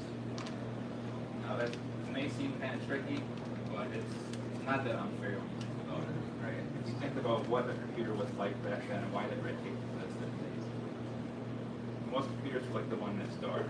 They took up a large room, you need to raise flooring for electric cabling, they produce a ton of heat, so you needed cooling.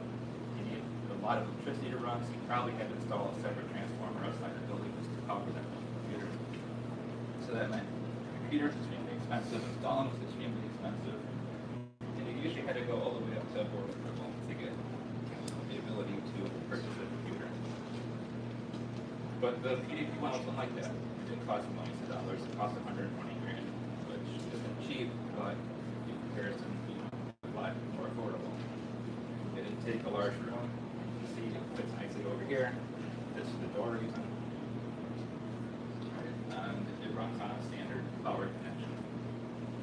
So it didn't make sense for their customers to go through all that red tape, so they called it a pt.1, and yeah, their customers knew it's a computer, they knew it's a computer, but it's not called that. And so they get a few of them built, and serial number 5, they decide they're going to donate to MIT, give back to their alma mater, and there were some other benefits to this too. First, they were able to write off the entire cost of the machine, and not just the production cost, but sales cost. So the machine cost about 40 grand to build and sold for 120. So they actually made money off of donating it. The IRS was too happy about that, closed up people after the first year. But the more important bit was they also had a deal with MIT that said any software your student or staff writes, we get a copy of them and we distribute it.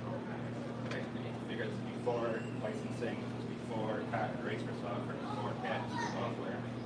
So Jack had all this really great software. Some of the best software that came out for the pt.1 was from students at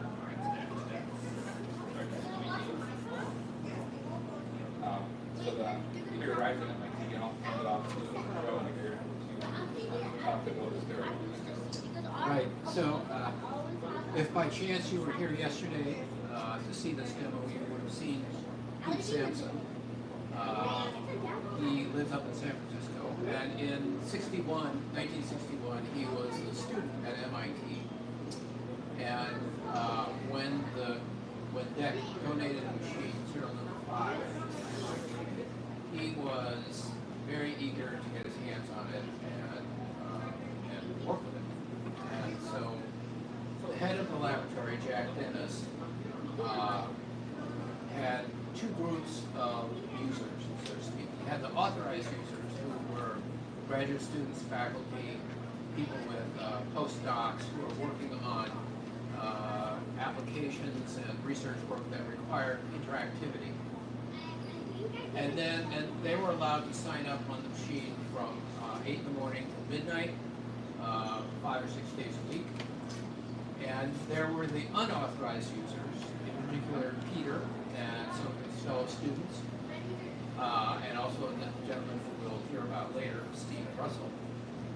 And they could use the machine under two conditions. One is they could use it from midnight to 8 a.m. in the morning, not hard for students, enthusiastic students. And they had to show some kind of substantive result. So Peter was very interested in music, classical music. He was an aficionado of Bach. And Jack Dennis told him, Peter, you like to play music, make this machine play music. No easy task. Today, it's kind of a solved problem. How many of you have an iPod or certainly an iPhone or a cell phone in your pocket, right? Like lots of people. And they can all play music for you if you download it. Well, what they've done is they've taken an analog signal, they digitize it, and they store it as a digital file. So, one Taylor Swift song might be a couple megabytes. You have a music library, it's maybe a gigabyte or two. And that's easy. And to play that back, you just simply play back the bits, and you have an audio signal again. In 1961, in the pt.1 at MIT, it had 4,096 18-bit words of memory. Not very much. And if you played a sound file, it would last a fraction of a second. So Peter had to figure out an algorithm that he could implement to play music, and he put some constraints upon himself, perhaps a bit of a perfectionist, I don't know. And he wanted to play 4-part harmony, Bach. He wanted the pitch to be correct,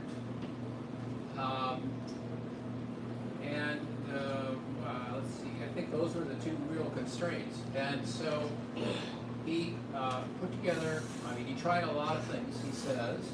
He eventually came up with an algorithm that sounded something like this.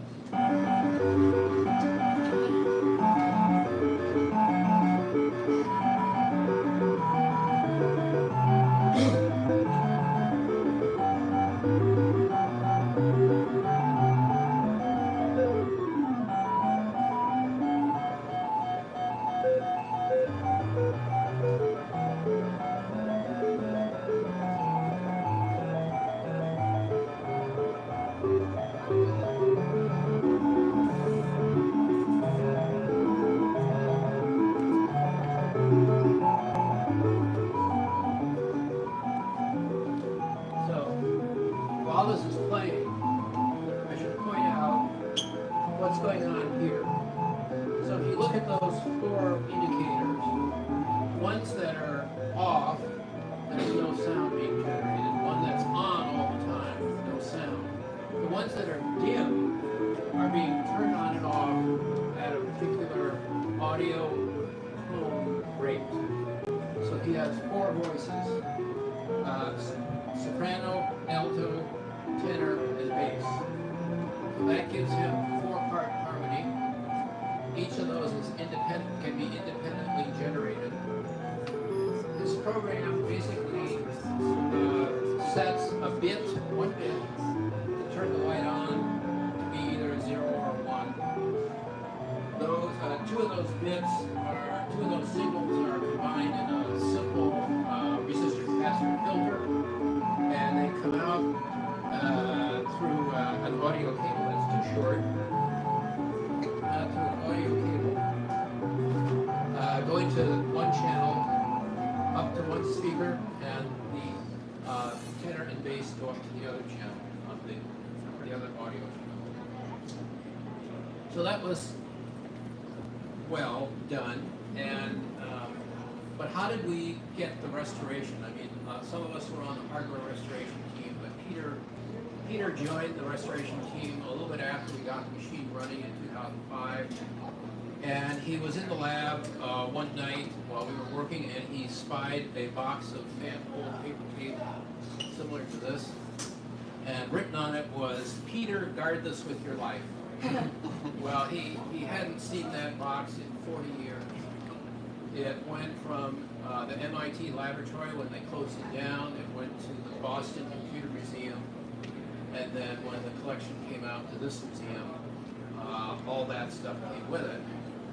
And the contents of that paper tape, those were music data tapes. They represented essentially the 4, today we call them files, 1 for each of those 4 voices. And so he had the music data. He himself had written the program. He had the artifact restored, but there was no music player software. That program did not make it through those 40 years. So he took an image of the data tape back to his home in San Francisco, thought about it, decoded the format of the tape. As he says, programs come and go, but data formats stay forever. And so he remembered kind of what he had done. He recreated the music player program, wrote the program again. It's written all in assembly language. We use a cross-compiler, cross-assembly rather. Recreated that program, came in a month later, loaded the paper tape, ran it, music. The tempo was a little bit off. He was criticized for that, but a pretty good showing. He was a very good software developer. He went on eventually to, in 1962, he wrote a program called the Harmony Compiler, which a human being could look at a score encoded in alphanumeric symbols, and that compiler, piece of software, then creates the 4 data files, 1 for each voice.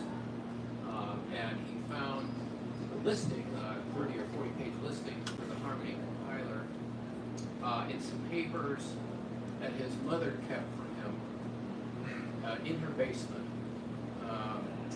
And when she was cleaning out the basement, she, Peter, this is your stuff. And he found it at the bottom of the box, and then did the same thing. He typed it all back in, assembled it, and we have a music compiler. So each year, at the end of the calendar year, we do a holiday sing-along, where we get the pt.1 to play Christmas music, and a bunch of geeks stand around here and sing Christmas carols. So, enough about music. We're going to show some graphics now. Right. You close the curtains. Yeah. So come on in. We want it a little bit darker in here. You'll be able to see the graphics better. Right, so the second part of the demo is about graphics, the capabilities of the machine.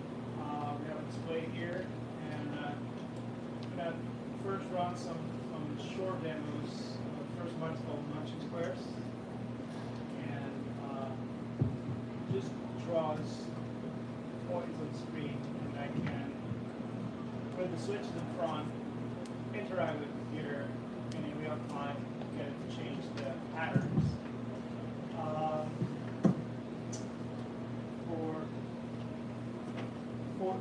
Let me just, actually I'm going to start with switch to another program.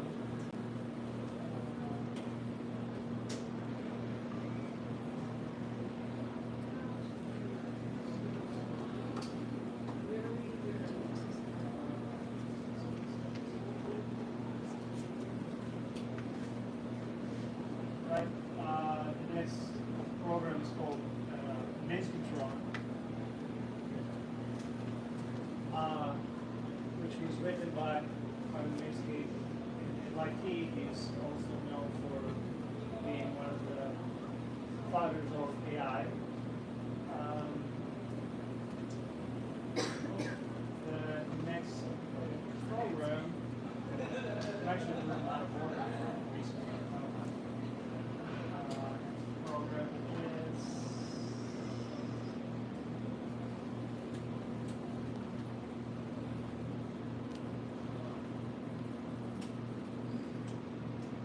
called Snowflake. It's a very beautiful, display of the capabilities of the machine. Sadly, we don't know who wrote this program. So if you ever find out who wrote Snowflake for pt.1, let us know. We're still looking for that. And next program is a program called for this machine or this demo is known for. It's called, was written in MIT in the early 60s. So the story goes as in the early 60s, space travel was all over the place, movies, TV shows, the news, Russia versus the United States. And one fellow at MIT, he was an employee called Steve Russell. He was a fan of science fiction, and so there was rockets everywhere. And he used to complain that what's being displayed on TV or on movies is not real. You cannot turn a rocket on like a sports ball. And so he kept on talking about it. So someone has to do something about it. Maybe write a simulation program. And the students at the Railroad Club, they challenged him. Okay, fine. Why don't you just do something about it? And he kept on coming with excuses. Yeah, I don't have the math functions that I need for doing this. And so one of them drove all the way to deck and asked for a sign function. Do you have it? Yes. Got a copy of it. Went back to Steve and said, hey Steve, here's the sign. Now what's your excuse? And then finally that got Steve to pressure got it to write the software. And the first version came something. Wait, sorry.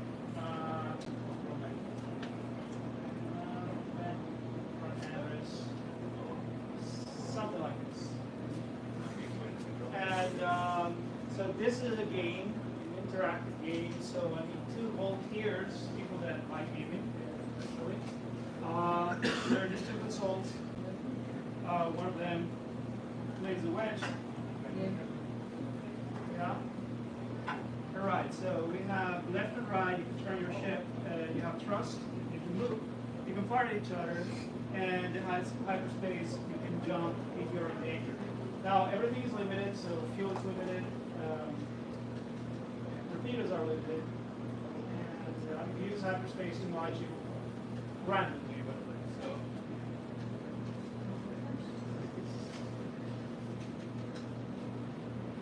So this is the first version of the game.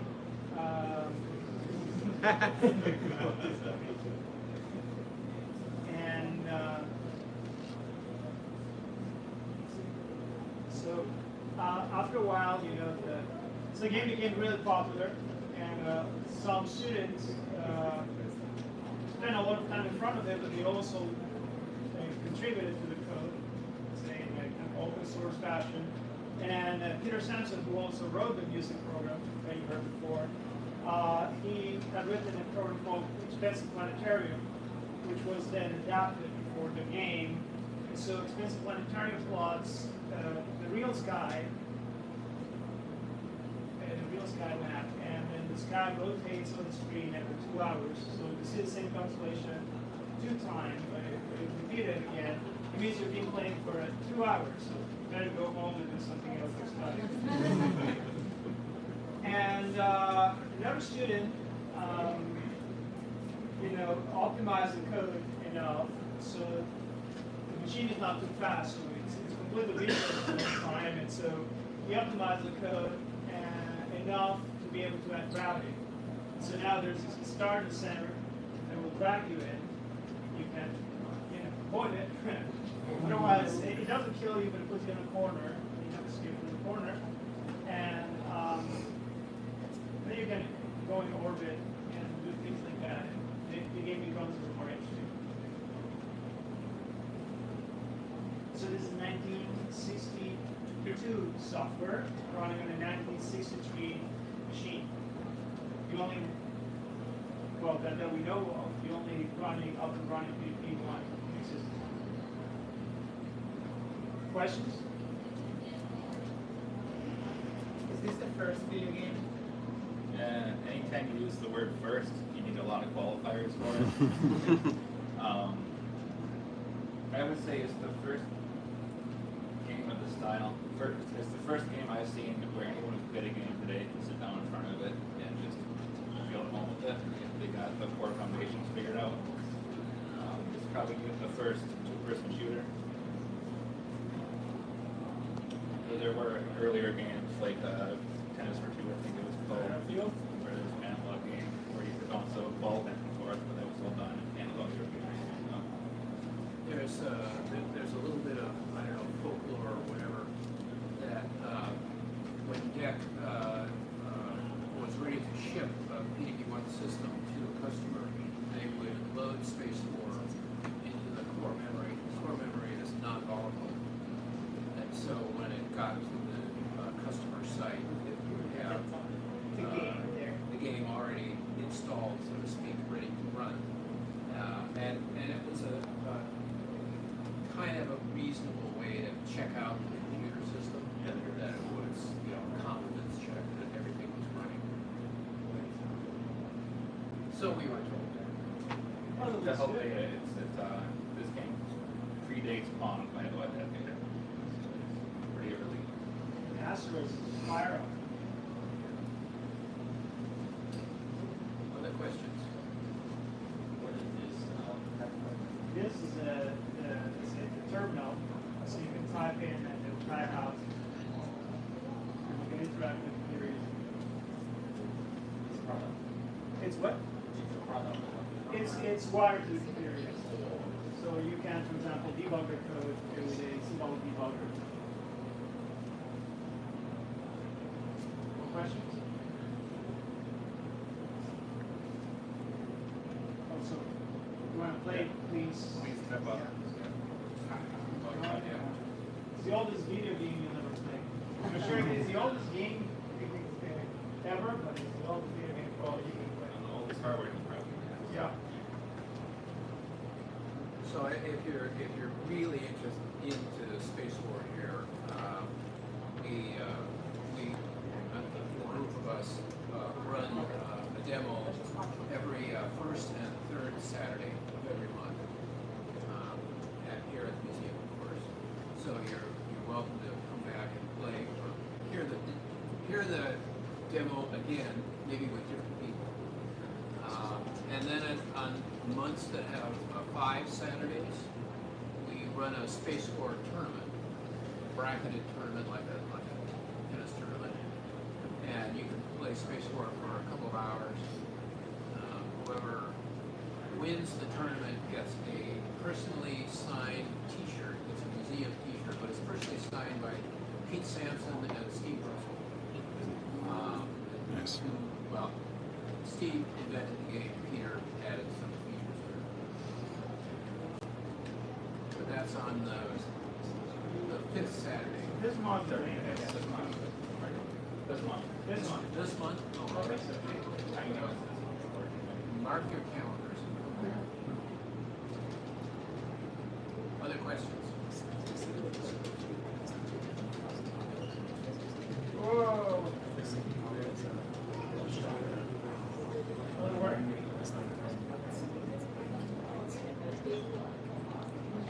What's the mass storage like on the pt.1? Mass storage? Yeah. Mass.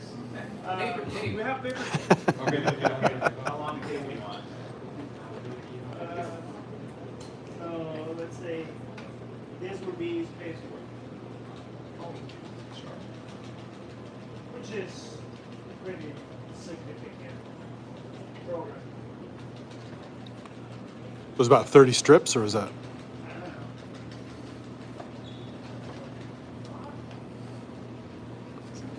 No, it's more.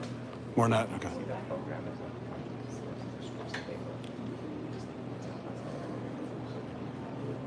Any more questions?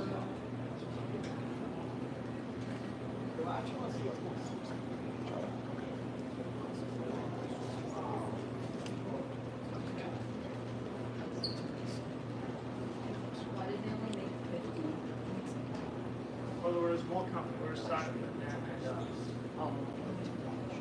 you had to start somewhere. Eventually it became the second biggest computer company in the world, right? But back then they were just in a old windmill from the war, from the Civil War.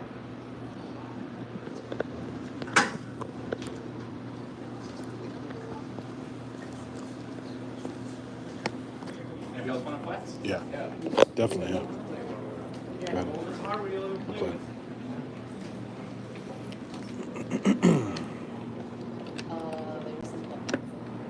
Oops. Wiped out. Can you shoot the screen while doing this? Thank you. Just want to push right here? No, it's going. It's already That's going. already gone? Yeah, thanks. All right, let's get out of this guy here.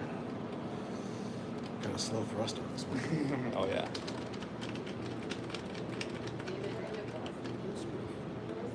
Gravitational assist.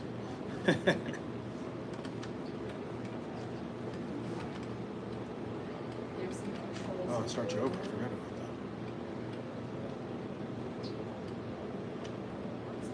that. Is the code similar anyway to the old Atari 2600 code for this? Like pretty simple.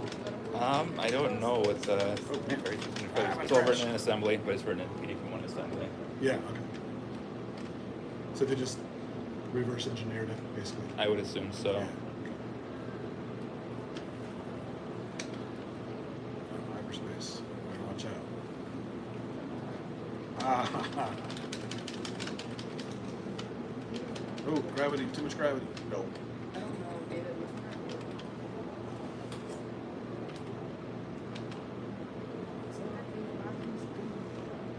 And thrust is slow. Mm-hmm. Let's try hyperspace real quick.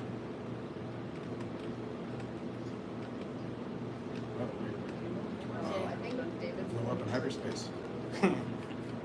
Yeah, you got a 1 in 8 chance the first time you use it, 2 in 8 really? chance the second time Does you this use also it. have where you hold it, you blow up? Is that kind of hyperspace too? I don't think so. Oh, it's blow up 1 out of 8 the first time. Whoa. Oh! Gravity crash. 1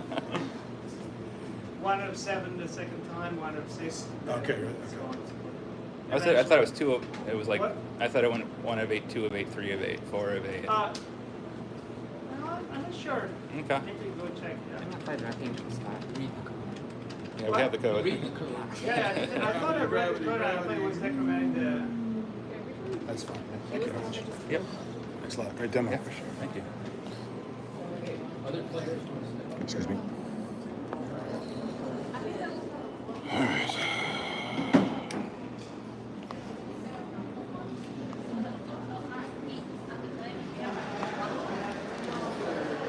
Sorry, that was kind of a. It's like pool sharking, taking candy from a baby. Used to play that game endlessly with my brother on a 2600 And the playing technique definitely applies, although it's a lot slower on the pt.1, but by no means lesser. It's definitely fun. Those vector graphics are amazing. And the fact that the guy added real star field to it, I saw in the video I shot yesterday in that room that they play during the day. The guy explains how he actually digitized in real star charts, which is another cool aspect of it. You got some physics in there, and you also got some cool astronomy in just basic video game. You can get some water.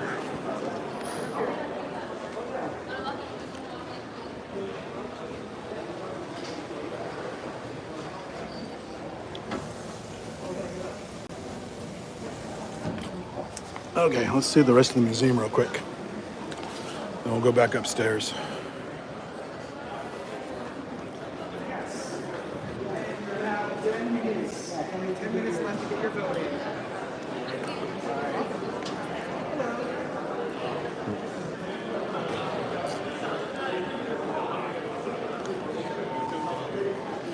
I don't have any clocks in this place, and my stupid phone won't show me the time of this YouTube app. Excuse me, what time it is? This YouTube thing won't show me the clock. It is 3:51. And you guys close at 5? 5 o'clock. Okay, thanks a lot. There's also a screening room here, which I keep missing. About commercial computer graphics. How long is it? I'll come back. I showed the gift shop yesterday and the Waymo vehicle. There's some real old school computer stuff in here. Punch cards, paper tapes, old stuff. I'll just go through real quick. There's so much content, it's crazy.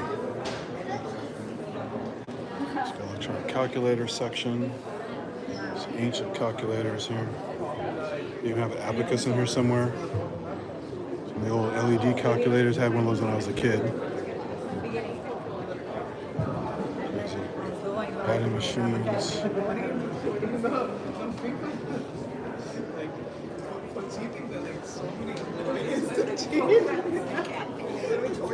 Abacus. Old school computing.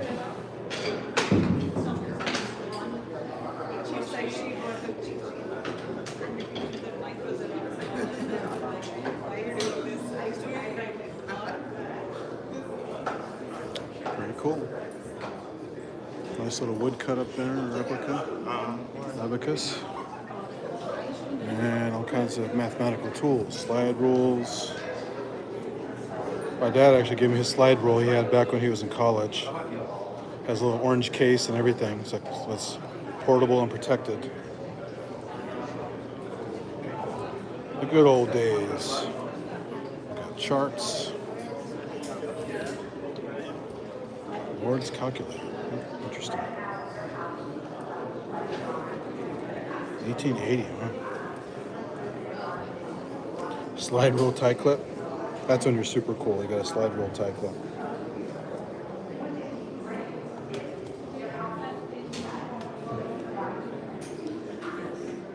Arithmeter, right? Arithmeter.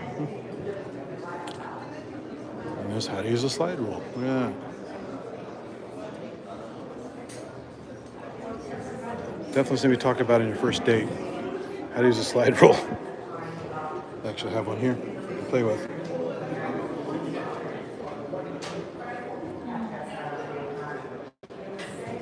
Shikard calculator. Never heard of that.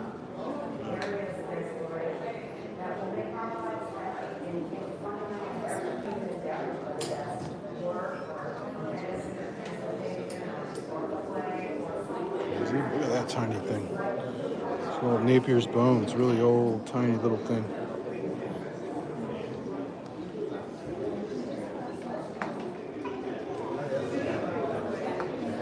And there's a big old Napier's Bones you can play with. How to play it, and the system itself. It's like math dominoes.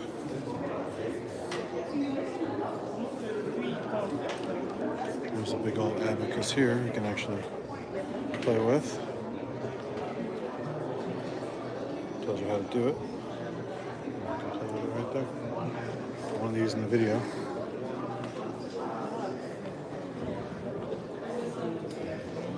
We've got time is money calculator. Got the big old hair back then, of course. You gotta have that. Critter calculator.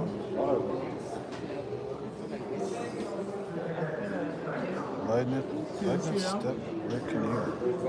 Oh.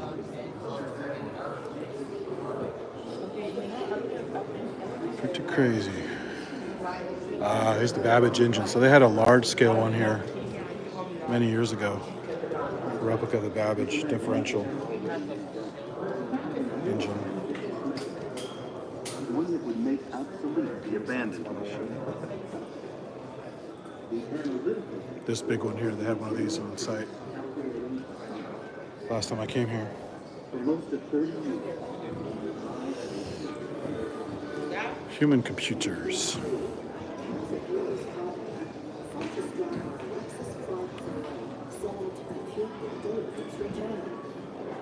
divided the problem into parts, and with the help of 2 colleagues, rushed to complete the calculation before the comet's return. Oh, comets, yeah. The result was surprisingly accurate for its day, and one of the earliest examples of people collaborating to perform complex computations.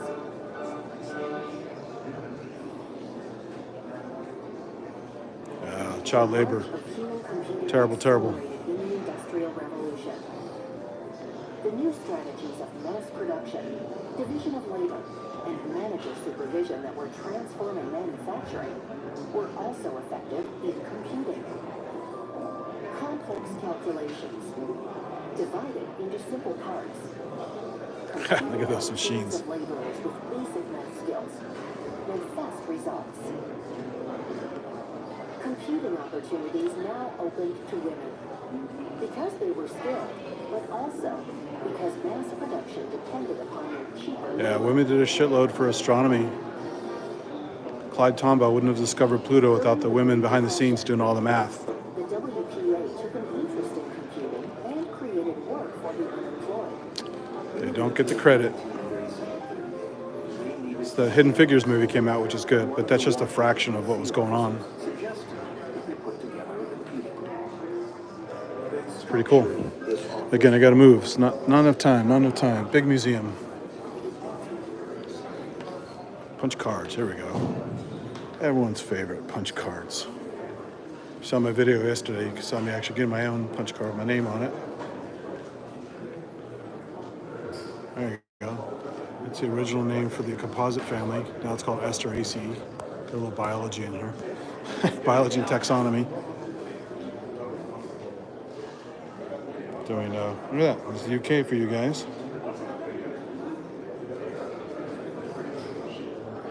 It's the floor of the British Isles. Little census. Punch card. Thingamajig. It's a tiny version of punch cards. It's a big old typewriter style punch card thing. Card catalog of British life.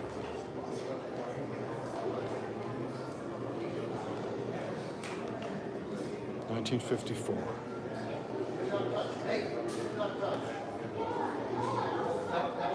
Card sorter.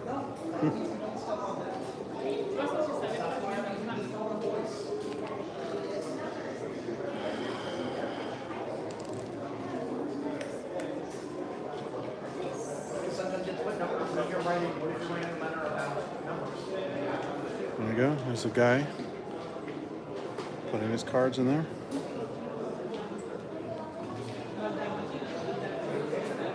(1925). Crazy. I didn't know it was that far back. There's a good James Burke program about this. How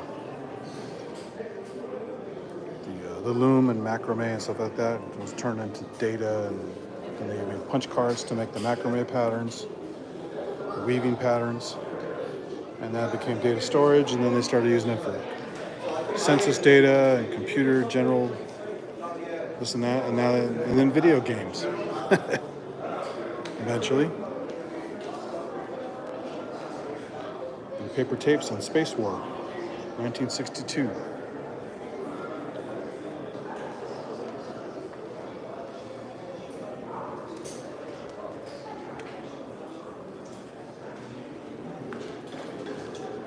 Look at this thing. Punch card census machine for the U.S. Wow.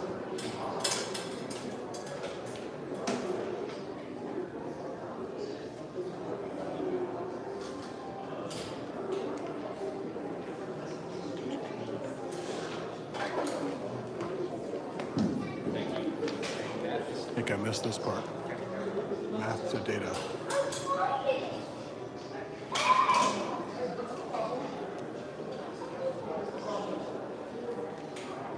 like the dials there. It's pretty cool.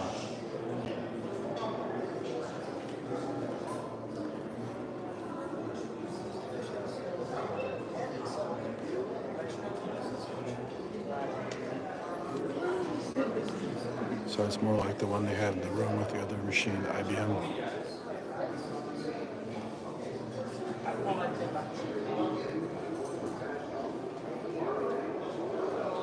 Of course, you got all the wartime calculations. Look at this clock. Scale stuff.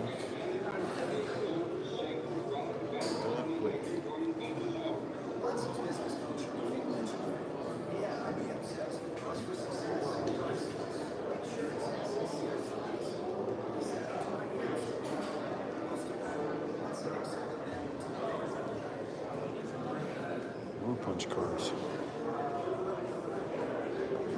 1949, that's crazy. 1953, that's more like the one they had in the other room.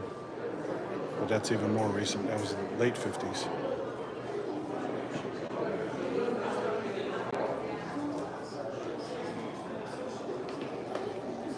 Here's your stacks of cards. See, the controls are very similar to the one in the other room. In the live one, you can do your own manual card. There's the keyboard into your card data.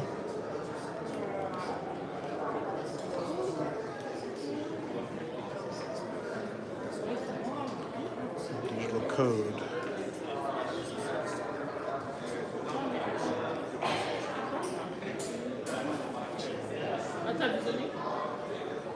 There's the Jacquard loom. Yeah, there you go. That's what James Burke was talking about.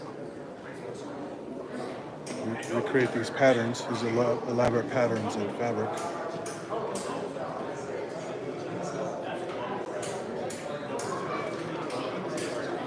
You're crazy.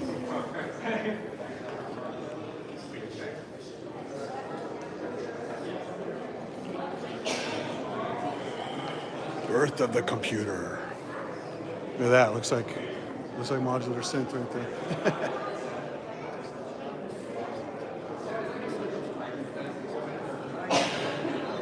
ENIAC. Those goddamn vacuum tubes.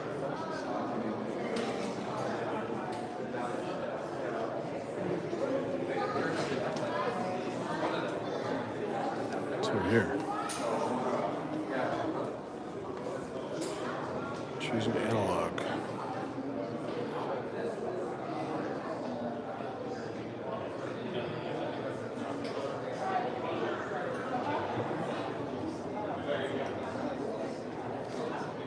Why are they called analog?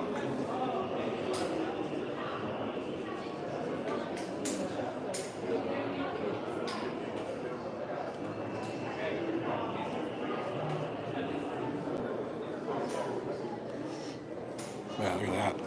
Definitely looks like a modular analog computer.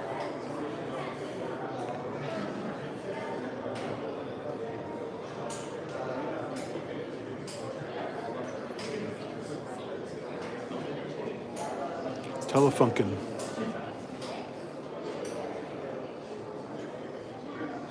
Looks like a surge system with banana jacks.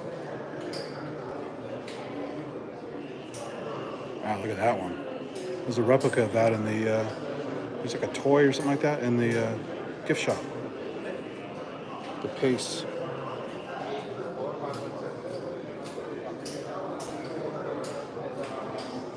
There you go. There's some wiring. Kent Spong would like this.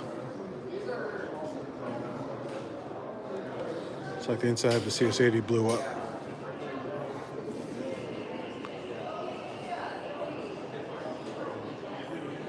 There's some more logos back there for stuff. Bush's Analog Solution. Differential analyzer.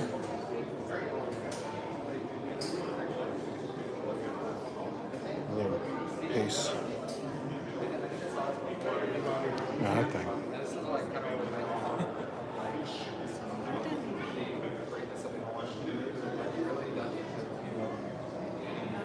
Holy smokes.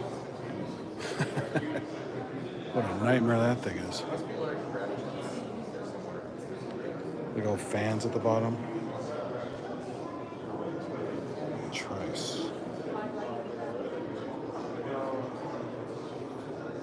The craziest thing is the back where you've got the traces. All those traces in there. All those cool circuit boards.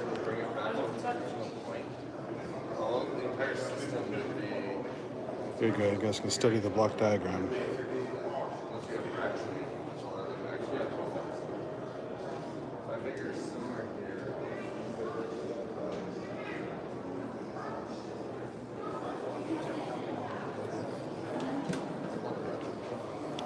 Op amps. Okay, these are also pretty cool. They're just, yeah, it's like Fairchild Semiconductor, Operation Amplifier, 1965. Tiny little guy there. Fairchild was just down the road. So, they knocked the building down. They eventually put the buildings up that became Netscape, and now it's Symantec. Just down the road from me when I was a kid. So a big old brick building, Fairchild Semiconductor. Wow, look at that. Road to Nord CX machine. Planimeter. Very cool. Holy smokes. This Nord CX differential analyzer. 1956. Read that later. I don't have time to read it now. Technology on a shoestring. Still looks pretty expensive. Plotting sections there of all the little wheels on the sides and dials and switches. Totally looks homemade.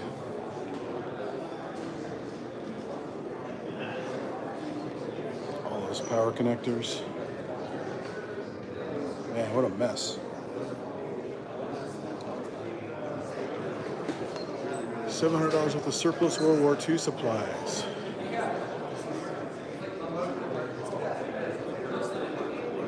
Crazy. It's beautiful in that shot there. Good lighting. All right, back to this section, ENIAC. Nice diorama there.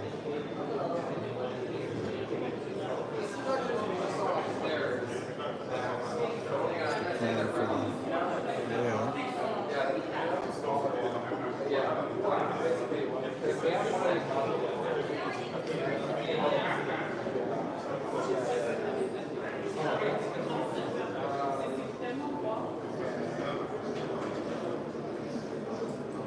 Master programmer, function table, accumulator, provider, crazy.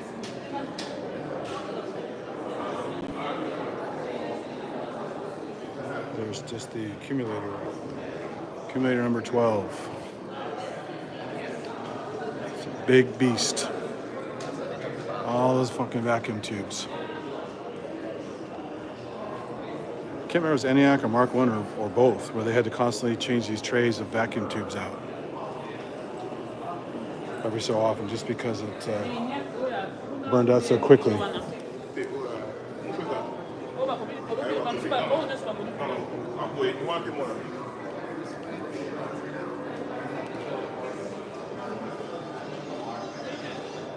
computer family. Wow. Look at that thing. It's going to blow through here quickly. Limited time. The Johnny-ac.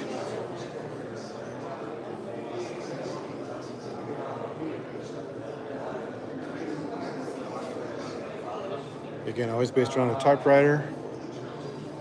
Some colorful buttons. Johnny-ac, 1953. Man, look at that.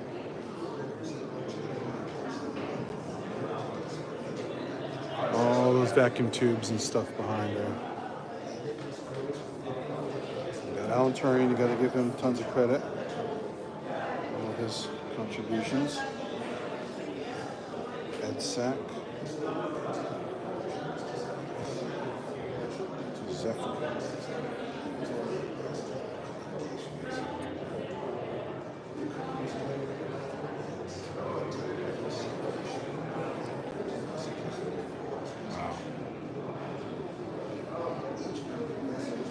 Old school, old school, old school. It's bad. They got Babbage. Beautiful operation. Look at that.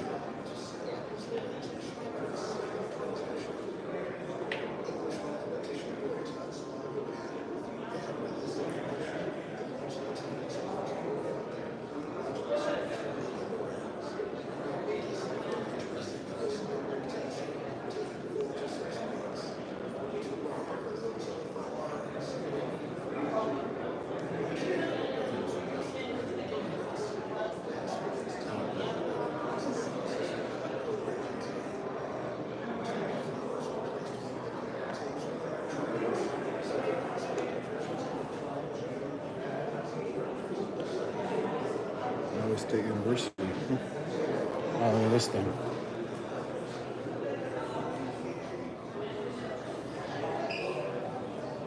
More banana plugs, banana jacks. Antenna soft berry computer. Wow.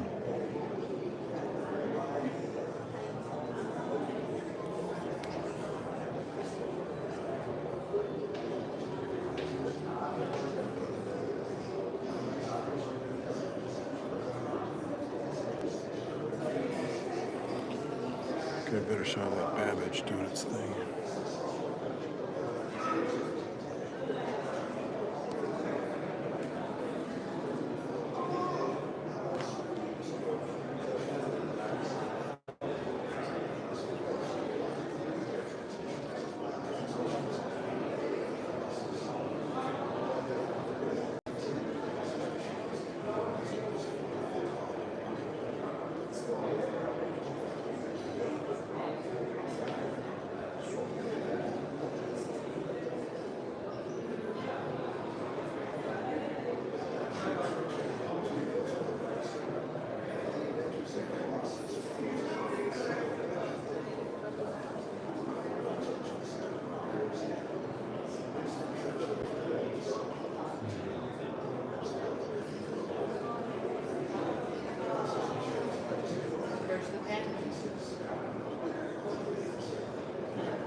Computers as furniture.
Gimbal's running low, so I gotta charge it.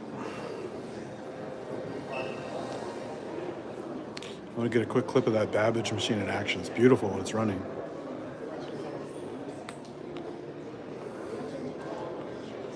Legendary inventor and thief, Thomas Edison.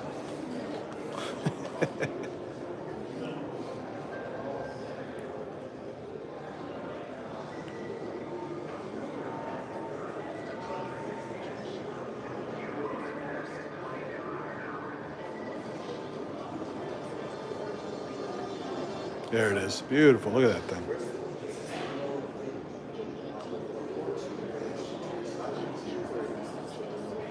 $1834. Jesus.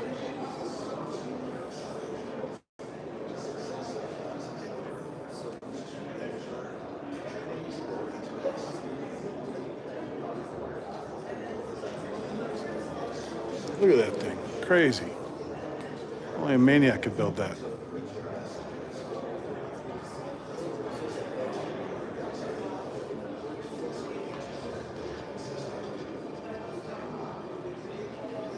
Okay, saw that part already. That's looping. Ah, yeah. We gotta crack the Enigma. Nice. Go Alan Turing, man. Did some amazing shit. And they persecuted him for his lifestyle. Some motherfuckers.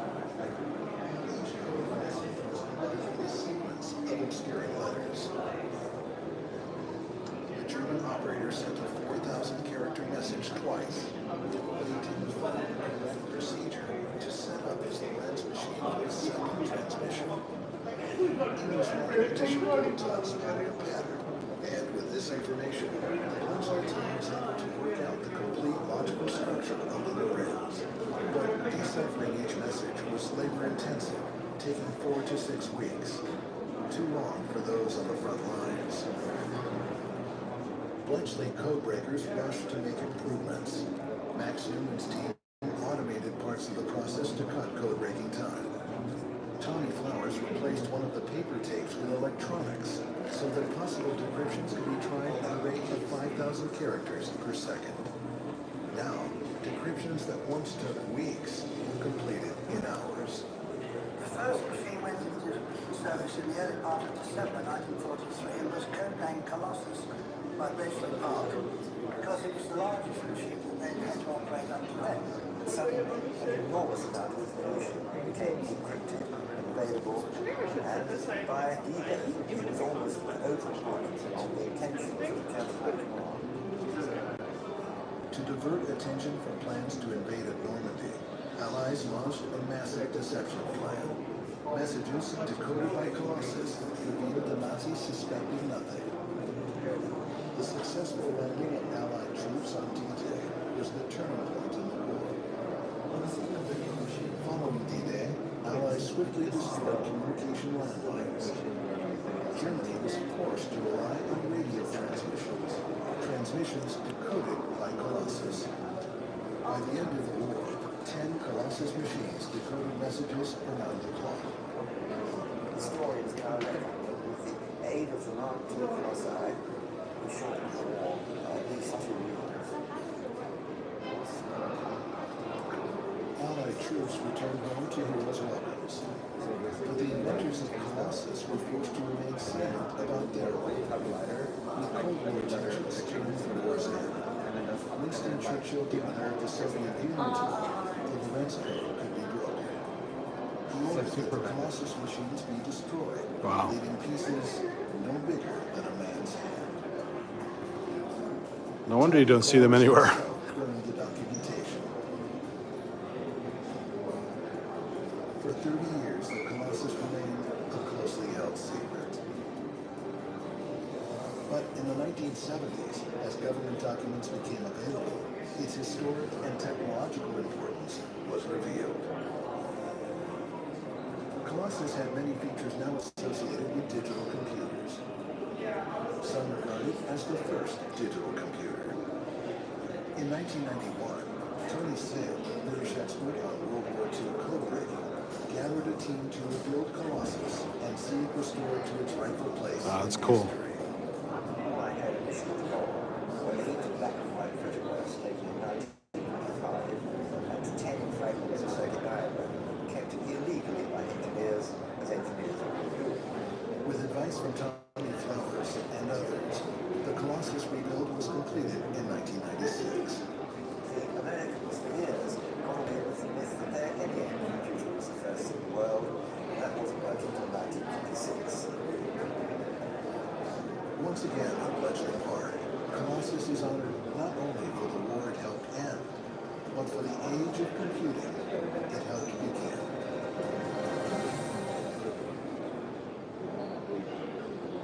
I want to catch that beginning about the Enigma.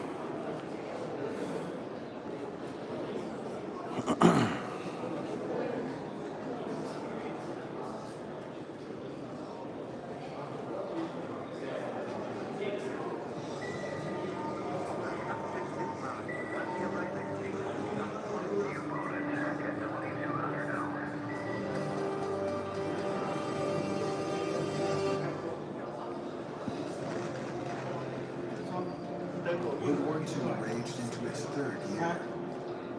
Millions were dead. Peace was nowhere in sight. The success of the Nazis in Europe was due in part to Germany's ability to act secretly. Throughout the war, the Germans were dependent on super-secret coding machines, including the renowned Enigma, to encrypt their messages. Codebreakers at Bletchley Park outside of London worked desperately to crack the German system. The Enigma's codes were broken with a device perfected by the brilliant mathematician Alan Turing.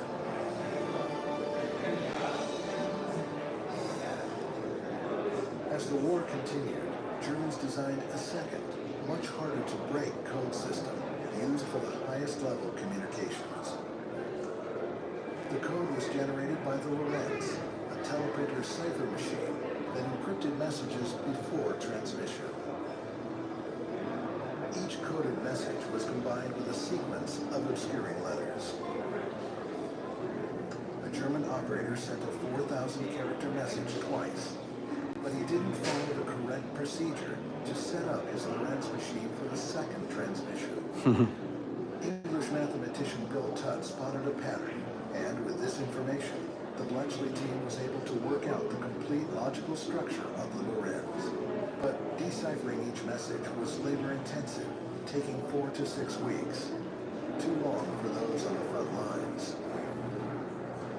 Bletchley codebreakers rushed to make improvements. Max Newman's team automated parts of the process to cut code-breaking time. Okay, I already saw all that, so... Yeah, these things are crazy, man.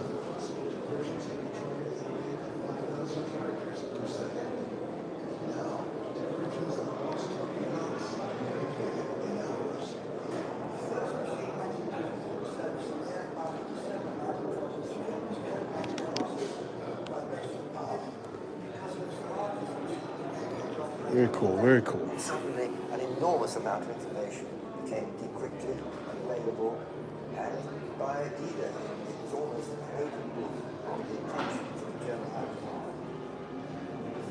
To divert attention from Germans to invade Normandy, Allies launched a massive deception plan. Messages decoded by Colossus revealed the Nazis' suspected plan.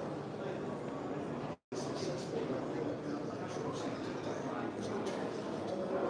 That's the guy that's in the video is the first to patent his computer device.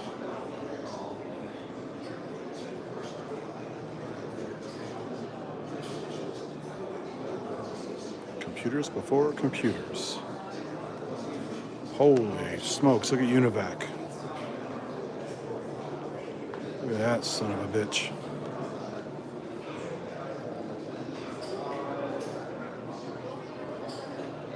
It's more like an actual car engine than a computer. Crazy. UNIVAC means business.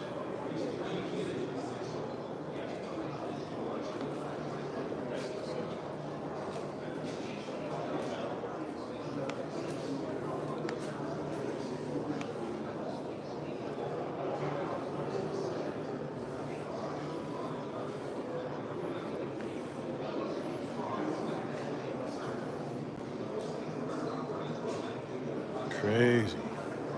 Again, another typewriter type input device, input-output device. Look at that control board there.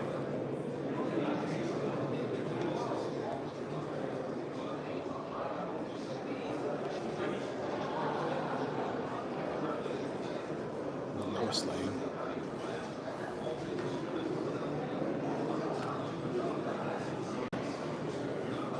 I think it's bonkers.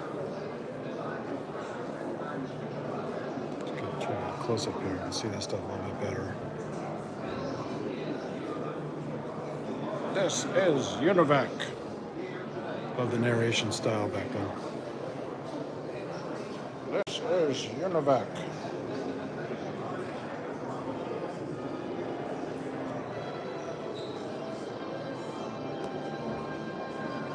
It's like one of those shorts they play in Mr. Science Theater.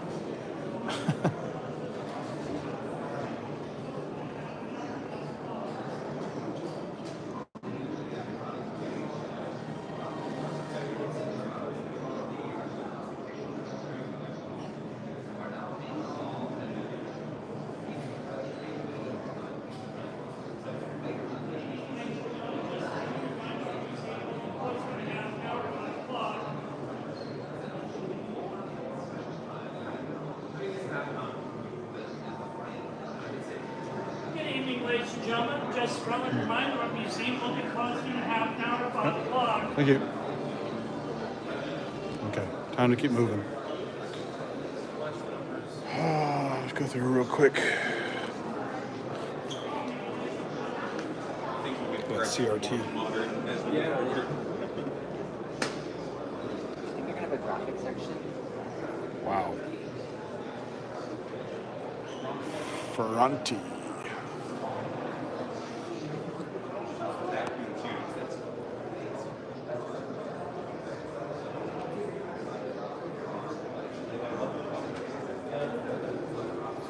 IBM catches up.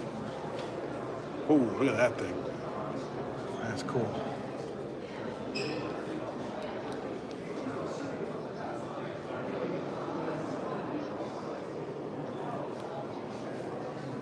Big old switches on there, levers and stuff. Bendix G15.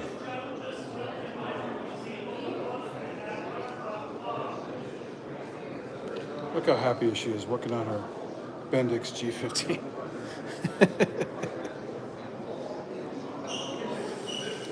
It's like your desk and your computer all in one.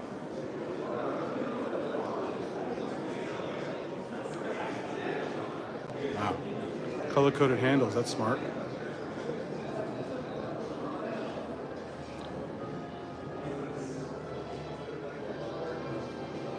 Big old transformers down there.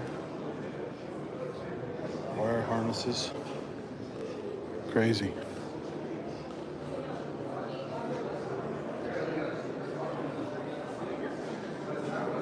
Massive light up buttons.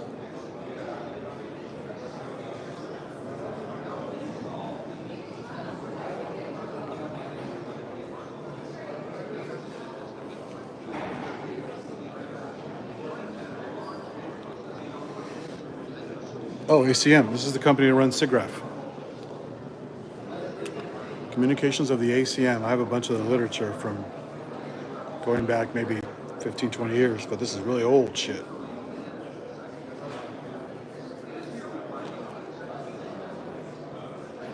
COBOL.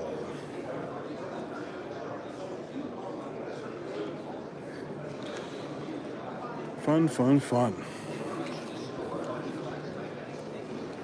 So much more to see. I got to come back. As you can see, I'm going through pretty fast. I'm still missing a whole lot. Preparing the way for Sage. Look at that guy.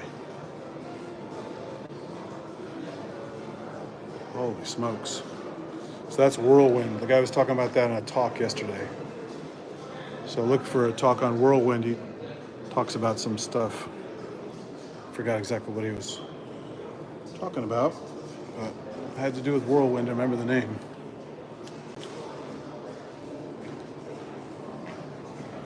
Sage Weapons Director Control. The light pistol. He's playing duck hunt on his. It's a cool looking machine.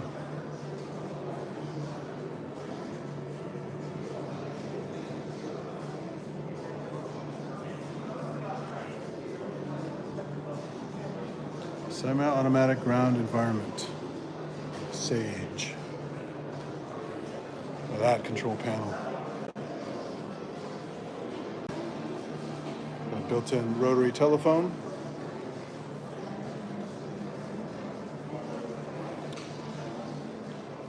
Nice massive vacuum tubes in there.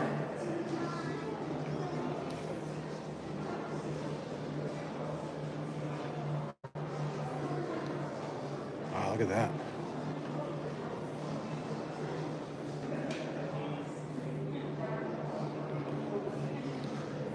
Some stuff for Mercedes.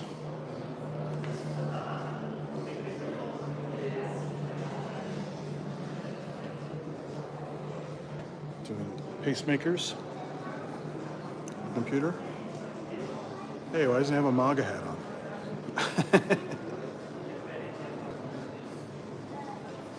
Yeah, this stuff's fucking great. Could spend all day in here, just not enough time. It's bombardier stuff. Norden bomb site. Look at this stuff. This is cool.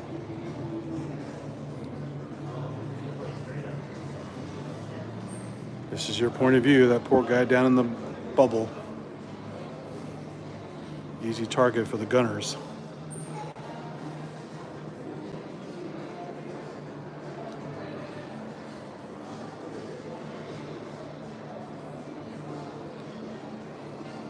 It's crazy. Look at all the controls in there. Damn it.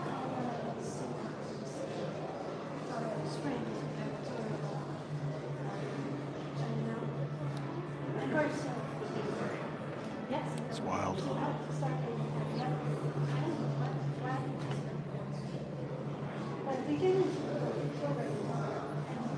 Jeez. So complex. For something so old.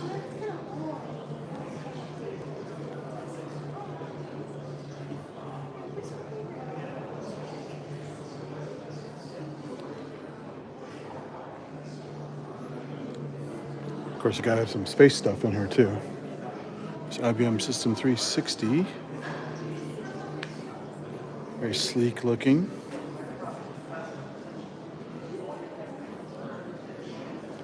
$5 billion gamble. Nice blue key bed there. Holy moly, so much stuff in here. Magnetic hard disks. Optical storage. With a little flash media and stuff. Massive. RAMAC disk.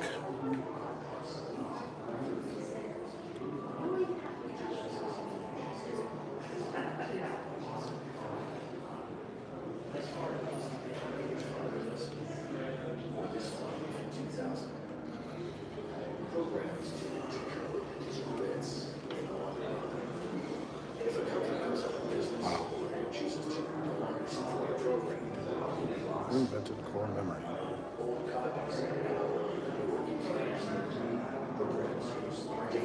Damn, look at this thing.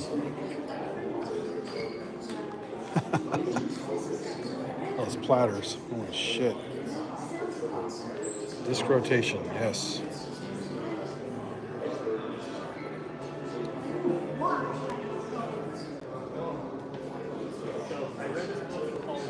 First disk drive, RAMAC 350.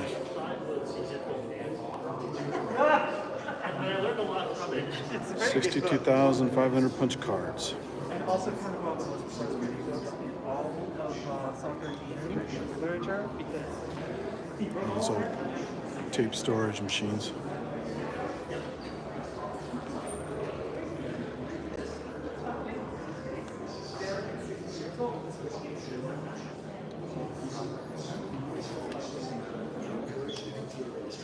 The government to develop a practical solution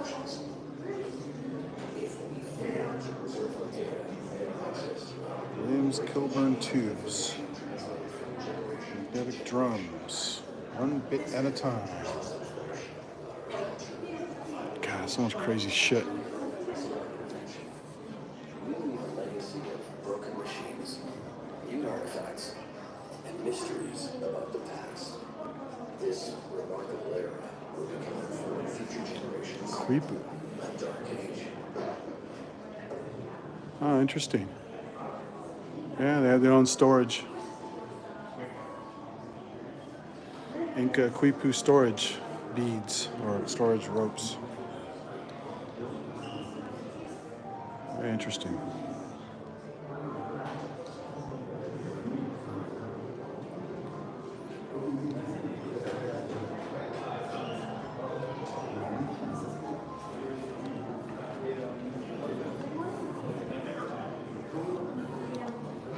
Seven dwarfs.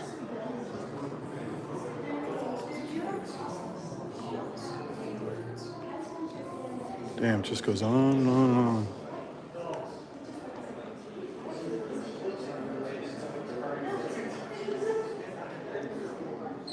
First mainframes.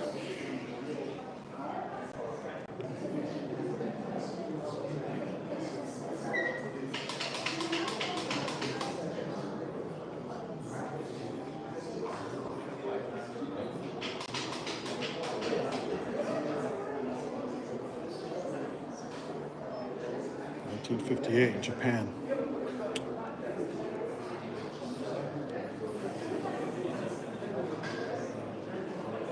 That's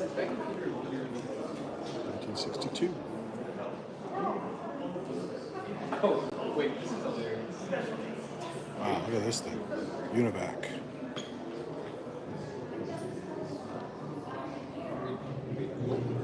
It was like bold of him to pick up one specific day because it even almost There's a Vax. Had an old Vax still, way later than this, obviously, when I first worked at the laser company. Dumb terminals around the building, old Vax VMS system.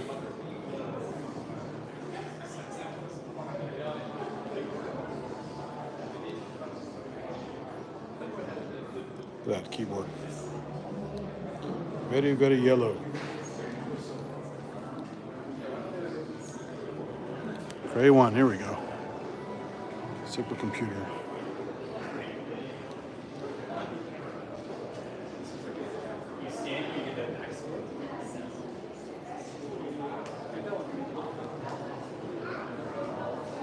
Mother of supercomputing.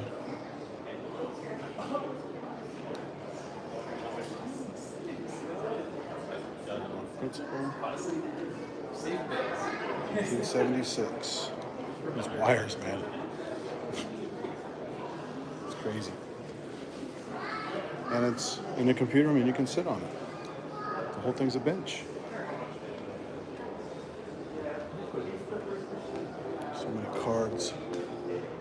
Born in Chippewa Falls in 1925, Cray spent his childhood experimenting with electronics. As a student at the University of Minnesota, he astonished engineering professors with his problem-solving abilities. He found the ideal place to launch his career. Engineering research associate. Cray was able to do So through stretch operator console, IBM, 1961. Holy smokes. These things are crazy. Look at them. Round screens. Nightmare wires.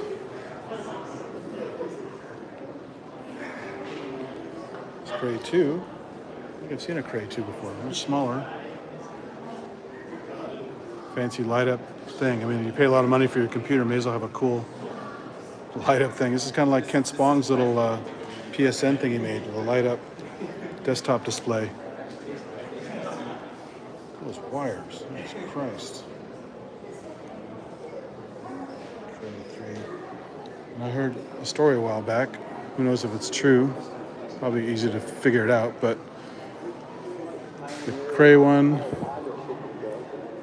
was used to do something on the Macintosh. And the Macintosh was used later on to design the Cray 3, supposedly. Not sure if that's true, but it's been going around for years. Little character prototype.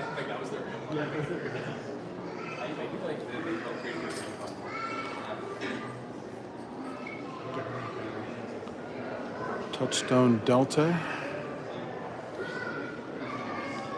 Fairchild, look at that.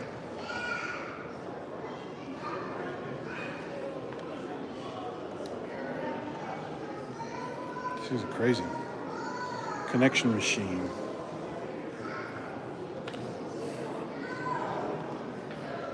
Intel 1985. 1990, Touchstone Delta. There's the computers back there. All kinds of old ad stuff here. Cray 2, Cray 1, Cray XMP, Silicon Graphics, which is appropriate. That's the building we're in, the old Silicon Graphics building. Let's hurry up through this stuff. Mini computers. Kind of sexy model posing with a mini computer. Control data.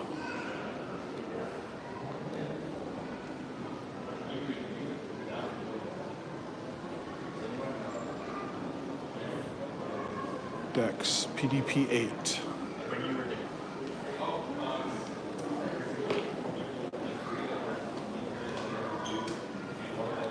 Those ports down there on that thing.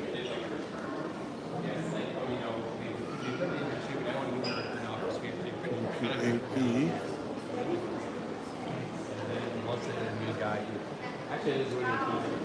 Oh, switches. 40. Computer automation, system 32.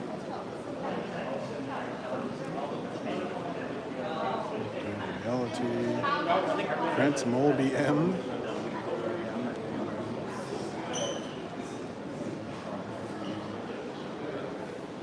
16-bit mini.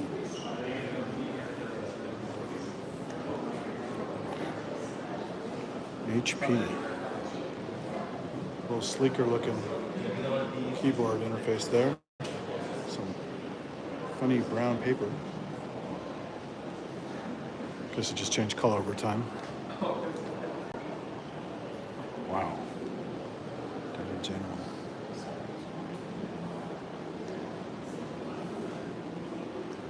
PDP-11. 1970. Only $10,000. Nice colorful images of the equipment. Wow, look at this thing. Straight out of Stanley Kubrick's 2001.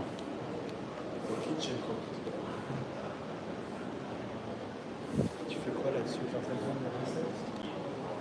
1130. Like the market as the kitchen computer. Look at that. How silly. That layout.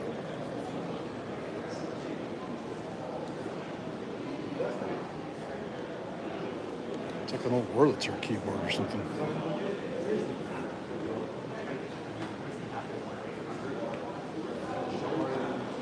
Wang 2200. There you go. An observatory.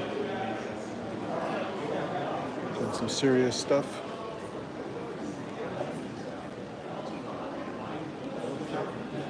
Thing on Moore's Law.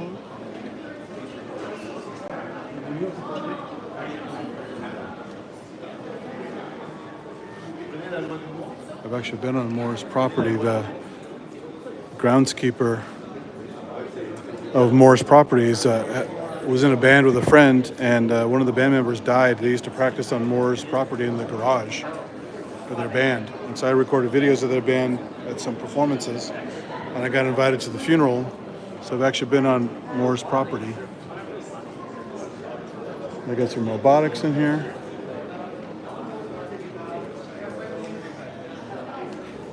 All kinds of crazy, silly robotics. I remember that big truck. My friend had one of those when I was a kid.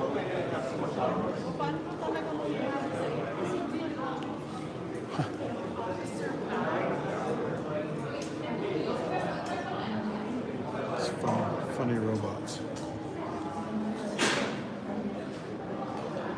Remember that one too. I think this is the one my high school bought as a kit. Electronics class bought one as a kit, put it together. One of these guys, I think it was that one. Or something very close to it. Got some industrial robots. On bicycle wheels.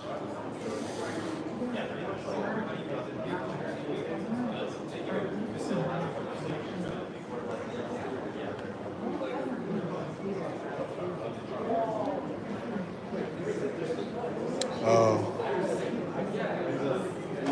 This AI is probably a, yeah, okay. RS6000. Surprised they don't have a replica of Deep Blue in here. Talk about AI. Playing chess and all that kind of stuff. There's a funny robot here. Shaky. Alright, start heading toward the front. Might have a chance to go upstairs one more time for the fair. Or festival, whatever. Oh, there's the Tridex Muse. I was talking to Kent about that. So I have the Zillion thing. I showed it on my tour for Clownfest. And I also have a Windows emulator for this, but this is the Tridex Muse but done by Marvin Minsky and some other stuff. What was it? 1972, looks like. The Casio DG10. I remember this thing, Professor. These are keyboard. Some Sonics, I got one of those. It's a MIDI interface from Mac, 1988. Switched on Bach, of course. John Chowning. Saw my video, John Chowning from, actually I didn't shoot video, I only took pictures. But the video of John Chowning's, friends with John Chowning from the Stanford Karma is still online. Computer art, plotters.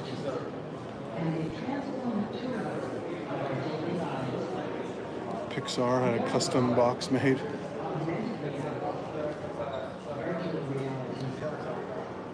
It's funny.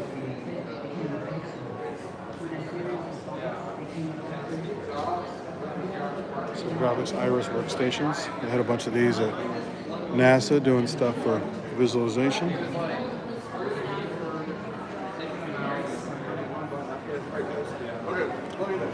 Man, there's just so much stuff. I have no time to. Digital plotter. Got Speak and Spell. Wearable technology.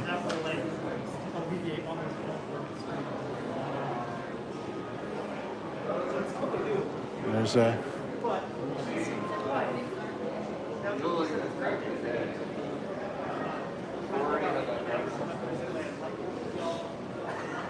This for monitor for Whirlwind. Oh, mouse. Look at that mouse. Xerox Park mouse.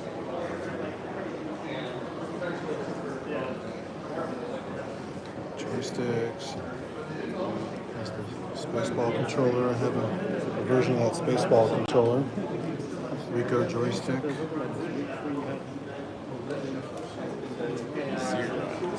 Crazy stuff. Got Atari stuff here. There's a Space War video.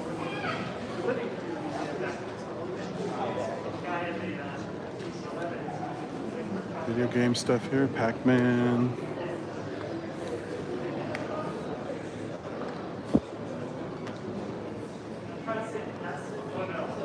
Some of these handheld games are terrible, but I used to play them anyway. Merlin, I remember Merlin. The handheld football from Mattel. That Bally Arcade, I never tried that before. TurboGrafx 16. A lot of the stuff wasn't even upstairs in the retro stuff.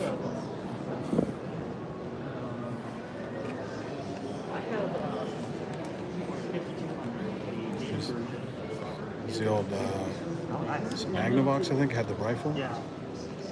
ColecoVision, original Xbox. Look at that. The 2600 was a That gold Pippin. It's hilarious. prototype Jaguar. along with the original NES. Oh, Vectrex. They had that at the Retro Game Expo last weekend. Go playing Vectrex. Wow, the old Pong. I had this at home when I was a kid. The one on the left, Atari Pong. That brown piece of shit. Before we got a 2600, we have one of those used. Can actually play Pong here. Got Lisa, Macintosh. Oh, that's the real Lisa. Lisa 1. These are ultra rare. Little Lisa logo on the front. Little Mac. 8088.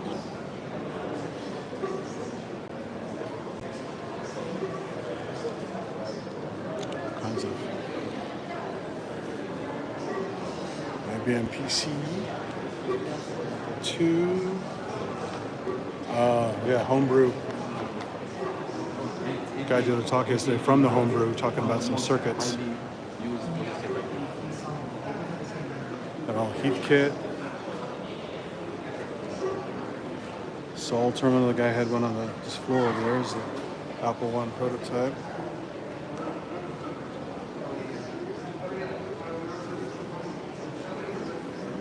Homebrew Computer Club at Stanford.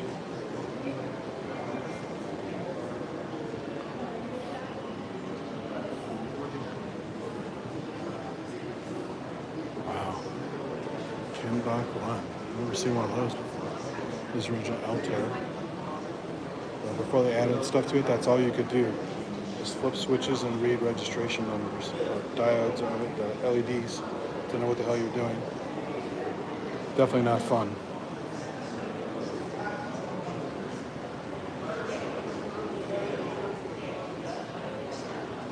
I'm sorry, maybe. Look at this pet with a tiny screen, built-in cassette. Little Trash 80. Apple II. That's some good stuff here. Way more than I had upstairs.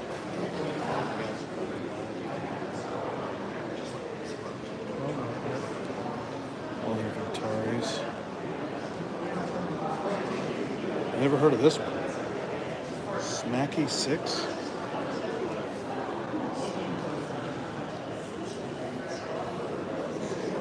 Look at that thing. Jeez. There's some crazy stuff here. This is the old Timex Sinclair Spectrum stuff and all that. Amiga.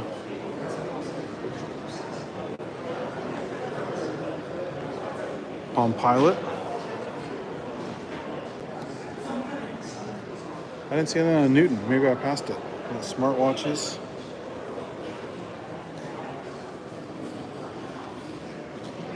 Oh, here we go. Handheld computers. Gotta have the goddamn Newton in here.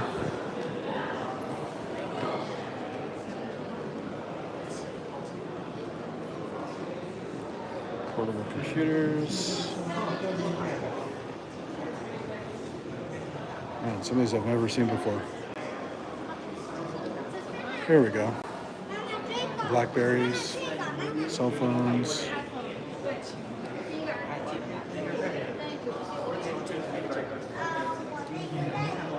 There's the duo dock. IBM Stink Pad.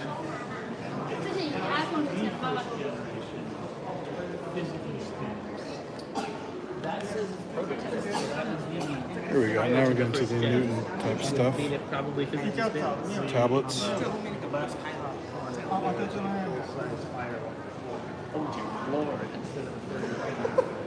That's way better. That's at least like Pretty cool. I don't see Pocket PC or Cassiopeia.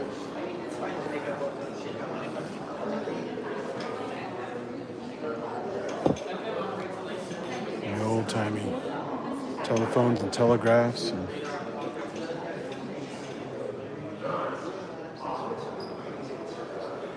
all kinds of stuff on network stuff, packet switching.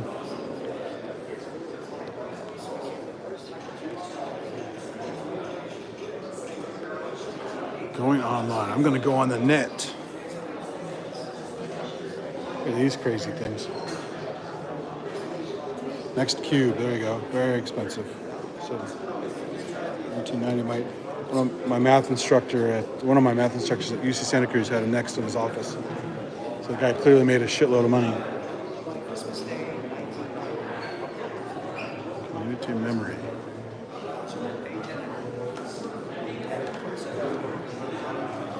Over here. More stuff. Oh, it's ARPANET. There's a little thing on ARPANET over there. They had a 30th anniversary of ARPANET many years ago. Outside this place. There's a van that was outside the parking lot celebrating the whole anniversary.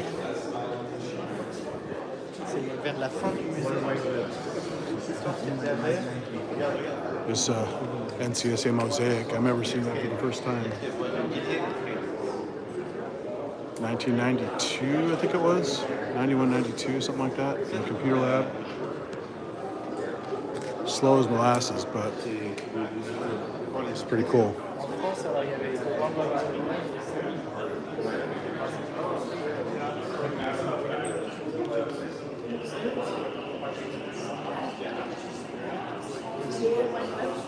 Ask Jeeves, look at that.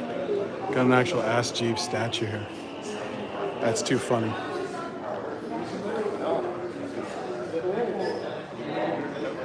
What was the year on that one? 1999. Ask Jeeves.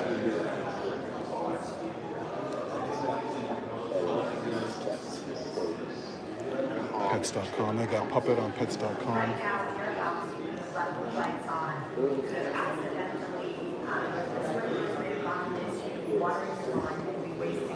Here's the exit. So I skipped a bunch, obviously. This is way too much. Way too much cool stuff here. Here's the back of a slide rule.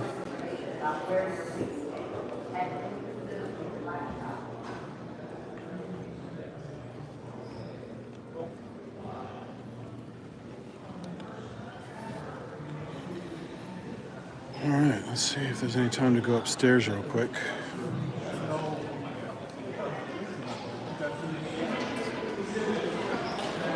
So cool, the signal actually holds up in this whole damn building. I'm shocked. So many places I went to later, there's zero signal in various parts of the building. Oh, it's 4:59 p.m. I wonder if I can go upstairs real quick.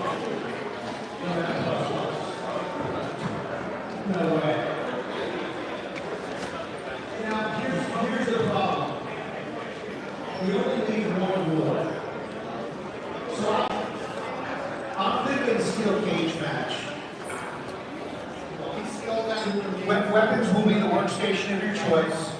No, I'm kidding. We'll make another award for whoever doesn't get this one. We'll figure it out. But congratulations to both of you. People's choice. Well done.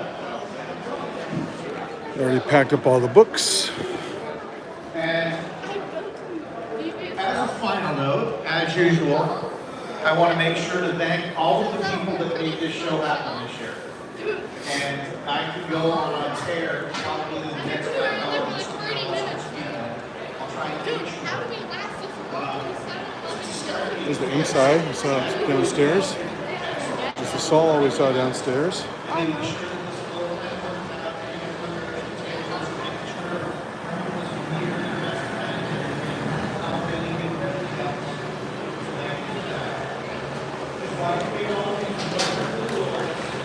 do computers think?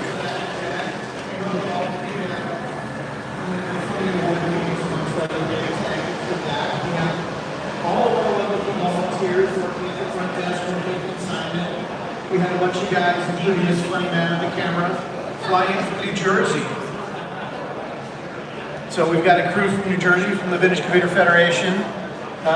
We, of course, had my own lovely wife out here helping out, my daughter out here helping out, my son out here helping out. So it was a family affair as well. Of course, without question, thank you to all of our speakers, our exhibitors, and everyone else who participated in the show and enjoyed the show. Thank you to all of our attendees, if we've got any left. I can't imagine that we did not break attendance records this year. We're well over 2,000 for the 2 days. Did I miss anyone? Did I miss anything? So you guys all got awards. I think that's it. Please remember the tablecloths. Please remember not to roll over anyone's toes with your carts. And let's get our butts out of here as quick as possible. There's a church using this space first thing tomorrow morning. Thanks, everyone.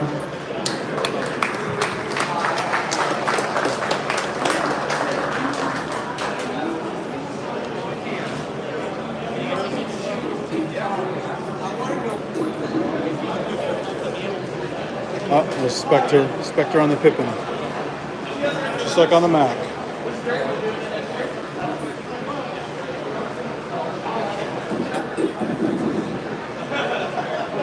Play this game hours and hours at geek parties at friends' houses.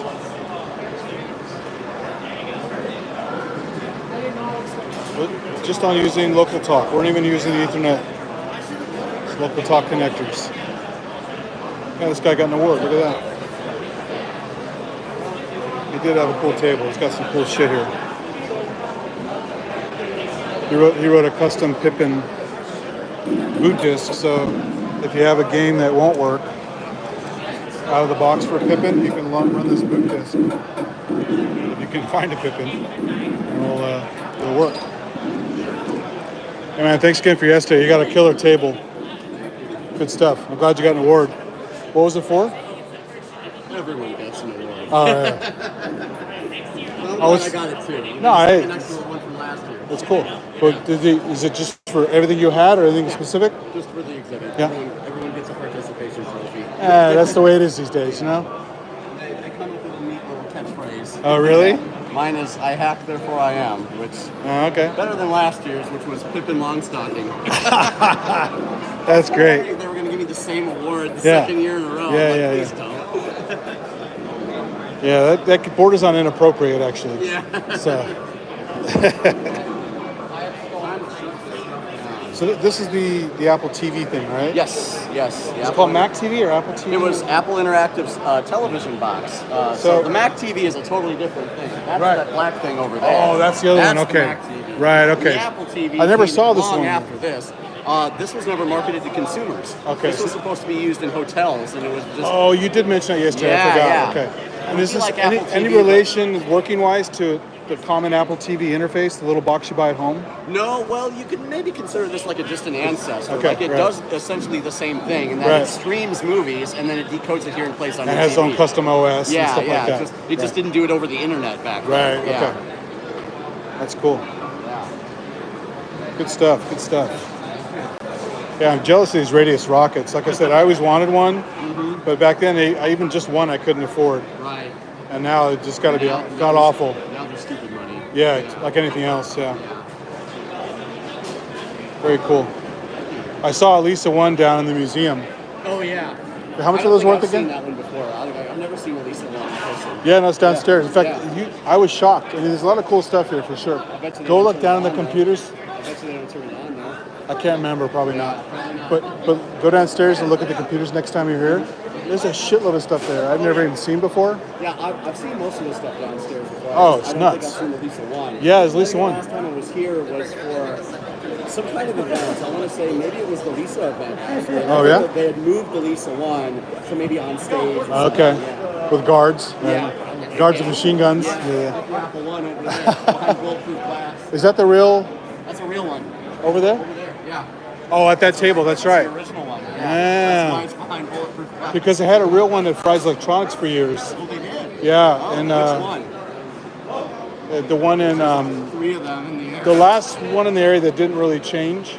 They all had like What was crazy the theme? themes. What was It the didn't theme? have a theme. Osgood. It went from the computer chip Yeah. inside a computer chip Yep.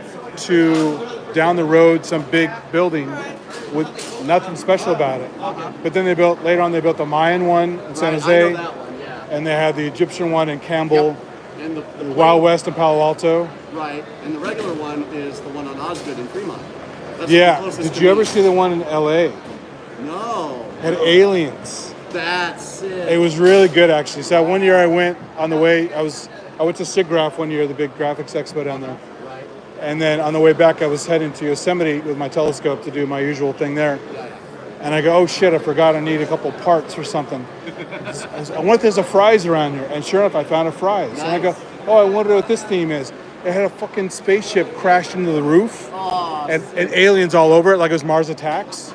And all these soldier guys attacking them. That's cool. And that cool, like spider, giant spider, big-eyed aliens, Right. and all through the place. So I'm like an idiot, like shooting pictures. They probably thought, oh, we got a first timer, yeah. And unfortunately, since Fry's is all dead now, that's all gone. So luckily, I got pictures before it's toast. Yeah, well, that's an opportunity now for Micro Center. They're opening up in Santa Clara. Yeah, but they're always a boring store, you know. And they didn't have the good prices necessarily. Yeah, yes and no. At least Micro Center has the good sense to focus on electronics. No, that's versus true. Fry's, which is like, we want to be Walmart. Well, Good Fry, luck with when they kept expanding, putting refrigerators, Right, yeah. furniture. They had a little cafe in the middle. Yeah, It's and it like, was what are real, you doing? and it was shit food anyway. Yeah, so it was like exactly. pretty dumb. Well, congrats on the medal, on the Thank you, award. thank You you, deserved thank it. It's definitely one of my favorite tables. Try to So, bring it back next year. Maybe one year I'll win People's Choice. do you bring other stuff sometimes? Or just Well, last year I brought an Amiga, and this year I Oh. swapped out the Amiga for the Twiggy Mac Plus. Which because Amiga? I have a 1000. Do you have a video toaster? No, I don't. Oh, because that guy doesn't either. I'm like, where's the video toaster? The Amiga was given to me. I'm not an Oh, Amiga yeah. guy, Yeah, but yeah, I became yeah. an Amiga guy. Because Well, that's someone cool. just gave me one. Is it modified or pretty stock? I did modify it, yeah. I stuck a RAM 68K and an IDE 68K in Okay. it, so it boosts from hard drive and has 8 megs of RAM. Do you run like games on it, or I what do run you do? games and I run a Mac emulator. Oh, really? Of course. What's it called? AMAX. AMAX. 2 in one. Okay. Yes, you are the man. Does it run well? The Mac emulator? It runs about as well as a Mac Plus. Oh, okay. But it's running Mac Plus era stuff or later stuff? It emulates Mac Plus. Oh, okay. That's cool. Tear stuff down. So, is that? It's weird that they use a 1/4-inch jack for the keyboard, right? For the Lisa they did. Yeah, yeah. Yeah. Did the original do that also? Yeah. Okay. Because it was a different protocol than the Mac used. But because the mouse is DB9. Yeah. Okay, so it's like This works with the Mac. They both work. okay, so it's like a 128K mouse. Yeah, if I can use a Lisa mouse on a Mac, and vice versa. Okay. But why the keyboard? Why was that done? You would think it'd be RJ11 like the 128K. Is it? Yeah. Yeah. And that original mouse was pretty shit too, right? The bar button mouse. Yeah, that was fine. But that's on the Lisa 1 or both of them? Both actually. Both had that, okay. Because I see no one here with the Lisa 2 with that mouse. Well, that one has it. Oh, it does? Those mice are worth about $500 a pop. I have one. I'm not bringing it here because I'm that close to the exit and I don't want it walking. Oh yeah. That's like the Roland mouse that they sold with the Roland samplers. Oh, really? All they did was put Roland on it. It's really like a PS2 mouse. Right. But they put Roland on it that costs like $200 online. Of course. Yeah. You're not paying for the mouse, you're paying for the brand. Exactly. Cool. Thanks again, man. Thank you. Yeah. Do you do other shows or just this one? Just this one for now. Yeah. I'm going to Midwest in September to check it out. I'm not going to be extended. Is your website called Keith's Mac No, Hacks? my website is glitter.net. Grab a quick Kickstart CD. That's my business Oh, I card. have this. Yeah, that's a business card. Okay, cool. Excellent. Cool. Thanks again, man. Keith's Mac Hacks. So there's a Lisa with the original keyboard and bar mouse button. I gotta see what this thing feels like. Yeah, it feels about as bad as the original mouse. It's a little shorter too. It's got a bar instead of a big button. And there's a keyboard with the integrated. And they use a 1/4-inch plug for the connection. This is DB9, like on the Mac 128K. What's that? Not what I thought. Tasty.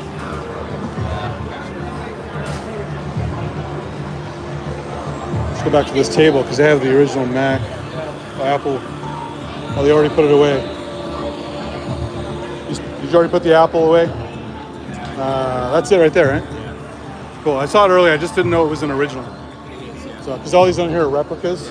So, what's that worth, by the way? Huh? Not bad, yeah. Because I was telling you guys before, they had one at Fry's Electronics in Sunnyvale. I don't know what happened to it. It may have been a loan, but it had the wooden case and the whole deal. So, yeah.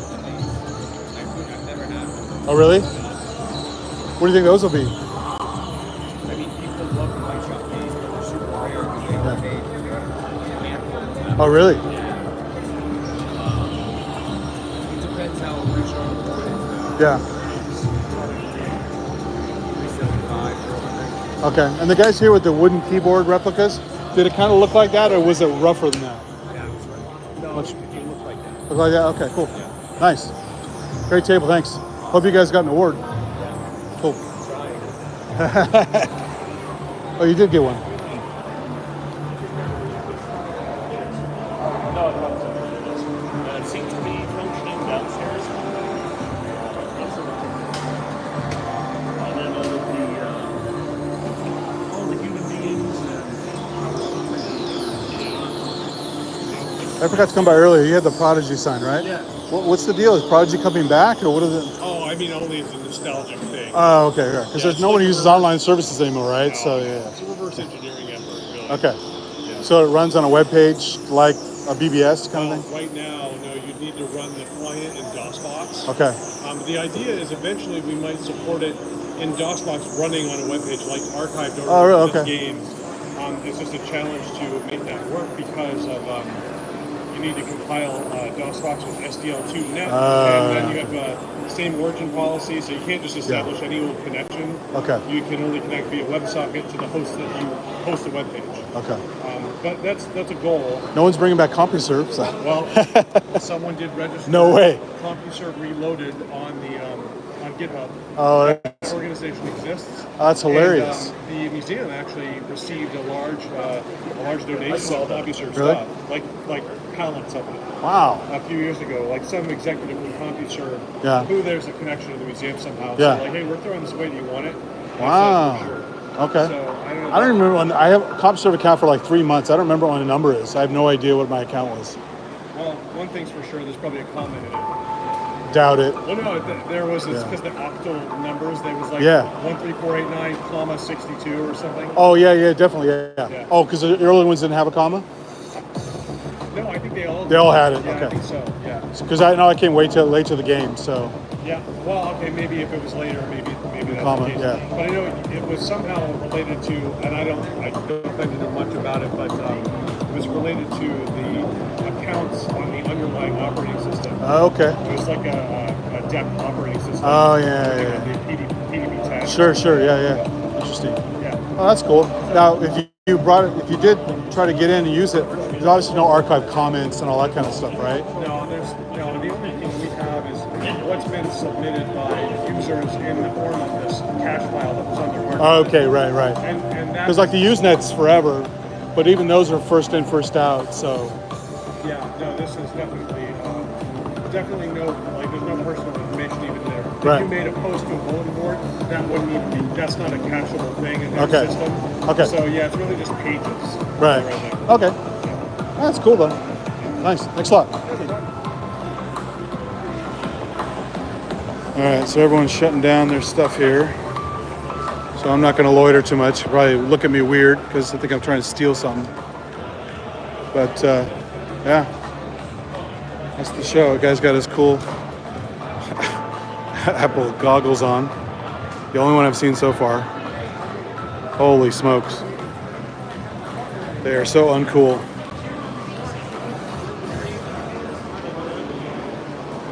Yeah, all these guys got awards, looks like. A lot of work packing all this shit up. This guy's done, man. Look how fast he went away. All his Macs are gone.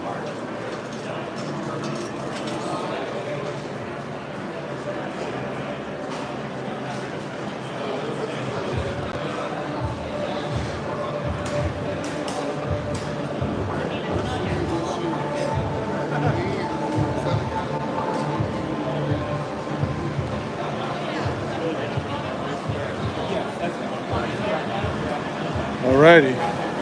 Go by the fan, get cooled off a bit. It's my only blow job all day long.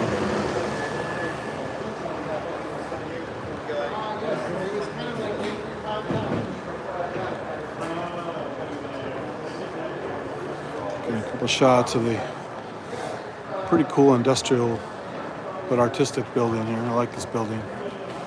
Like I said, it's a micro version of the LA Convention Center, kind of, sort of.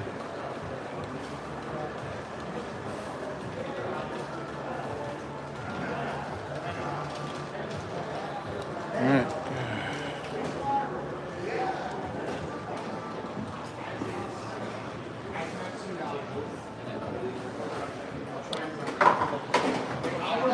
So I resisted buying a shirt and pretty much everything else. The only thing I got was the Warshaw DVD with the autograph.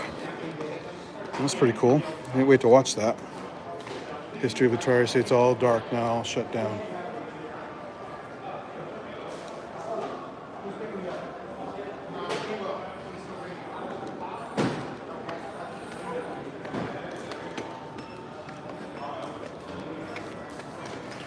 I'm gonna grab a drink of water, not go back there. Yeah, thanks.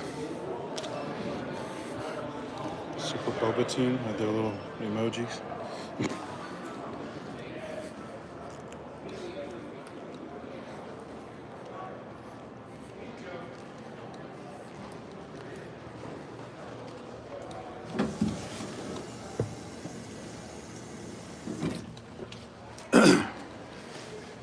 The pt.1 stuff is great.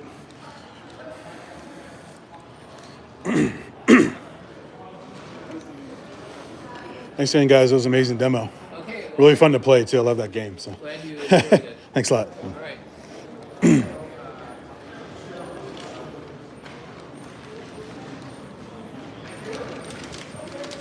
Alrighty. Pardon me. Had a big old bar here yesterday where that space is. Come out here and get drunk. Sit in some fancy Adirondack chairs. And they had food trucks out here earlier and last night. Not sure if they have it out here now.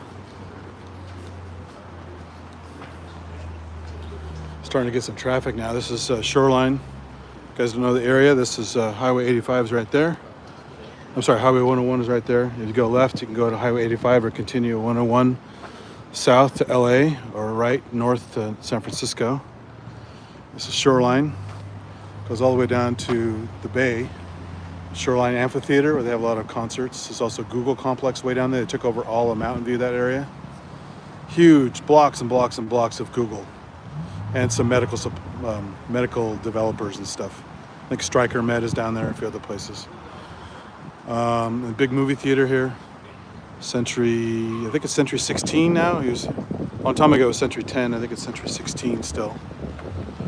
Multiplex theater. So there's always traffic here from Shoreline, Action, the theater. There's like a laser tag place over here and some other stuff. And a Gold's Gym.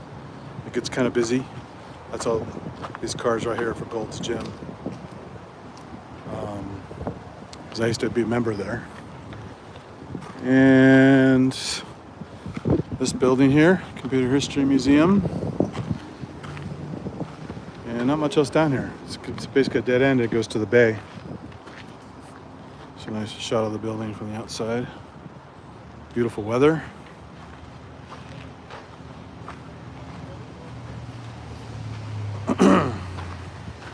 And the stream lasted all the whole time I was here. That's fucking crazy.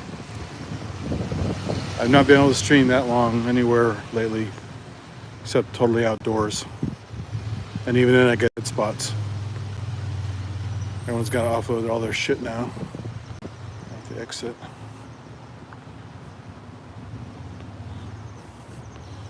So a little walk back to the car. I'll probably kill the stream because I gotta go take care of some stuff. And this time of day, I might even have a little bit of traffic on the road. That's kind of boring to watch. So I just got a Mac in a bag there. That's that blue bag, Mac Plus style. Some all Apple monitors there. So yeah, nice to see a lot of Mac fans still these days, even if they're only classic fans.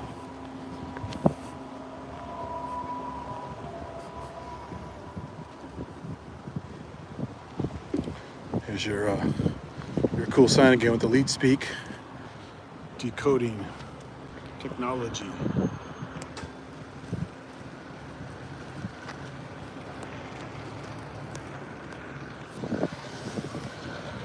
Mailman through.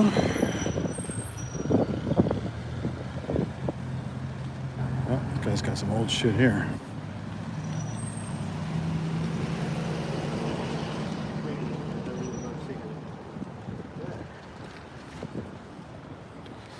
That's a new Mustang. That thing is weird.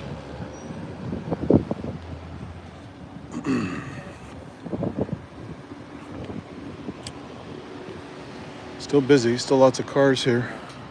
This time yesterday it was more than half empty. So much more people today. It's packed. There's cars everywhere.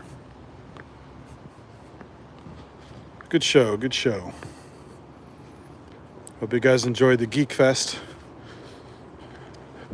Yesterday I did it in chunks because I was taking breaks here and there to give the phone a break to cool down. It gets warm sometimes. The whole building isn't air conditioned as much as it should be, and today was even worse. So I got lucky, nothing overheated. Also, you can't see me, but I'm holding a little battery in my hand, charging this gimbal while I use it because it was starting to die at one point when I was walking through that computer exhibit. Try to make it as seamless as possible. But lots of fun. And actually I'm over here. So good times, cool people, plenty of weirdos, but that comes with the territory. And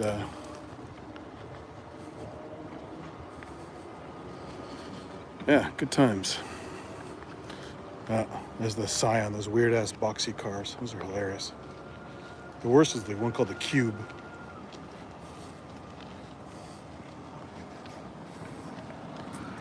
And of course Teslas. I can't stand Teslas. There's a nice Porsche Carrera. Look at that. Or maybe it's the modern one that looks like a Carrera, but it's called something else. I can't keep track. And there's an old classic. Man, I had a car like that when I was in high school. But it was green and it was in real good shape. Not exactly the same car, but very similar. Had the power windows. It has the power window shades that cover up the thing. Yeah, man, look at that. That's an old school. Old school. Nice seats inside. It's got those little side windows.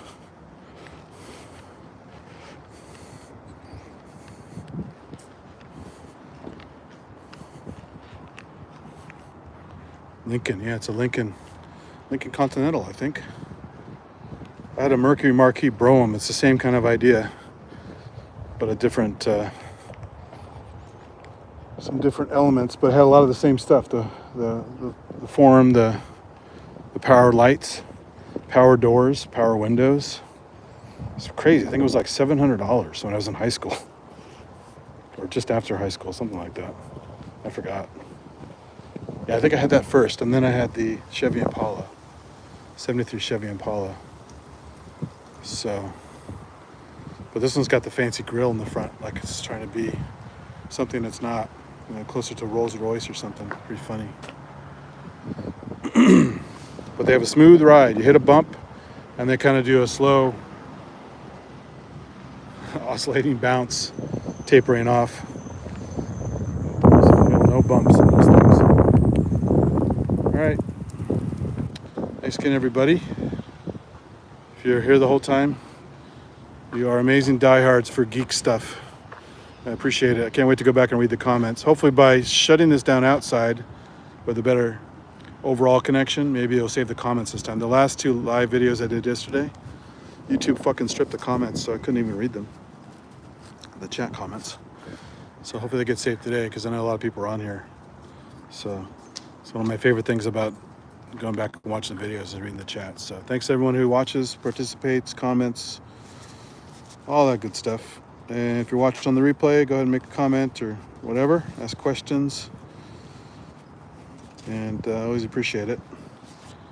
And I'm gonna peace out after we geeked out. So catch you later, guys. See ya.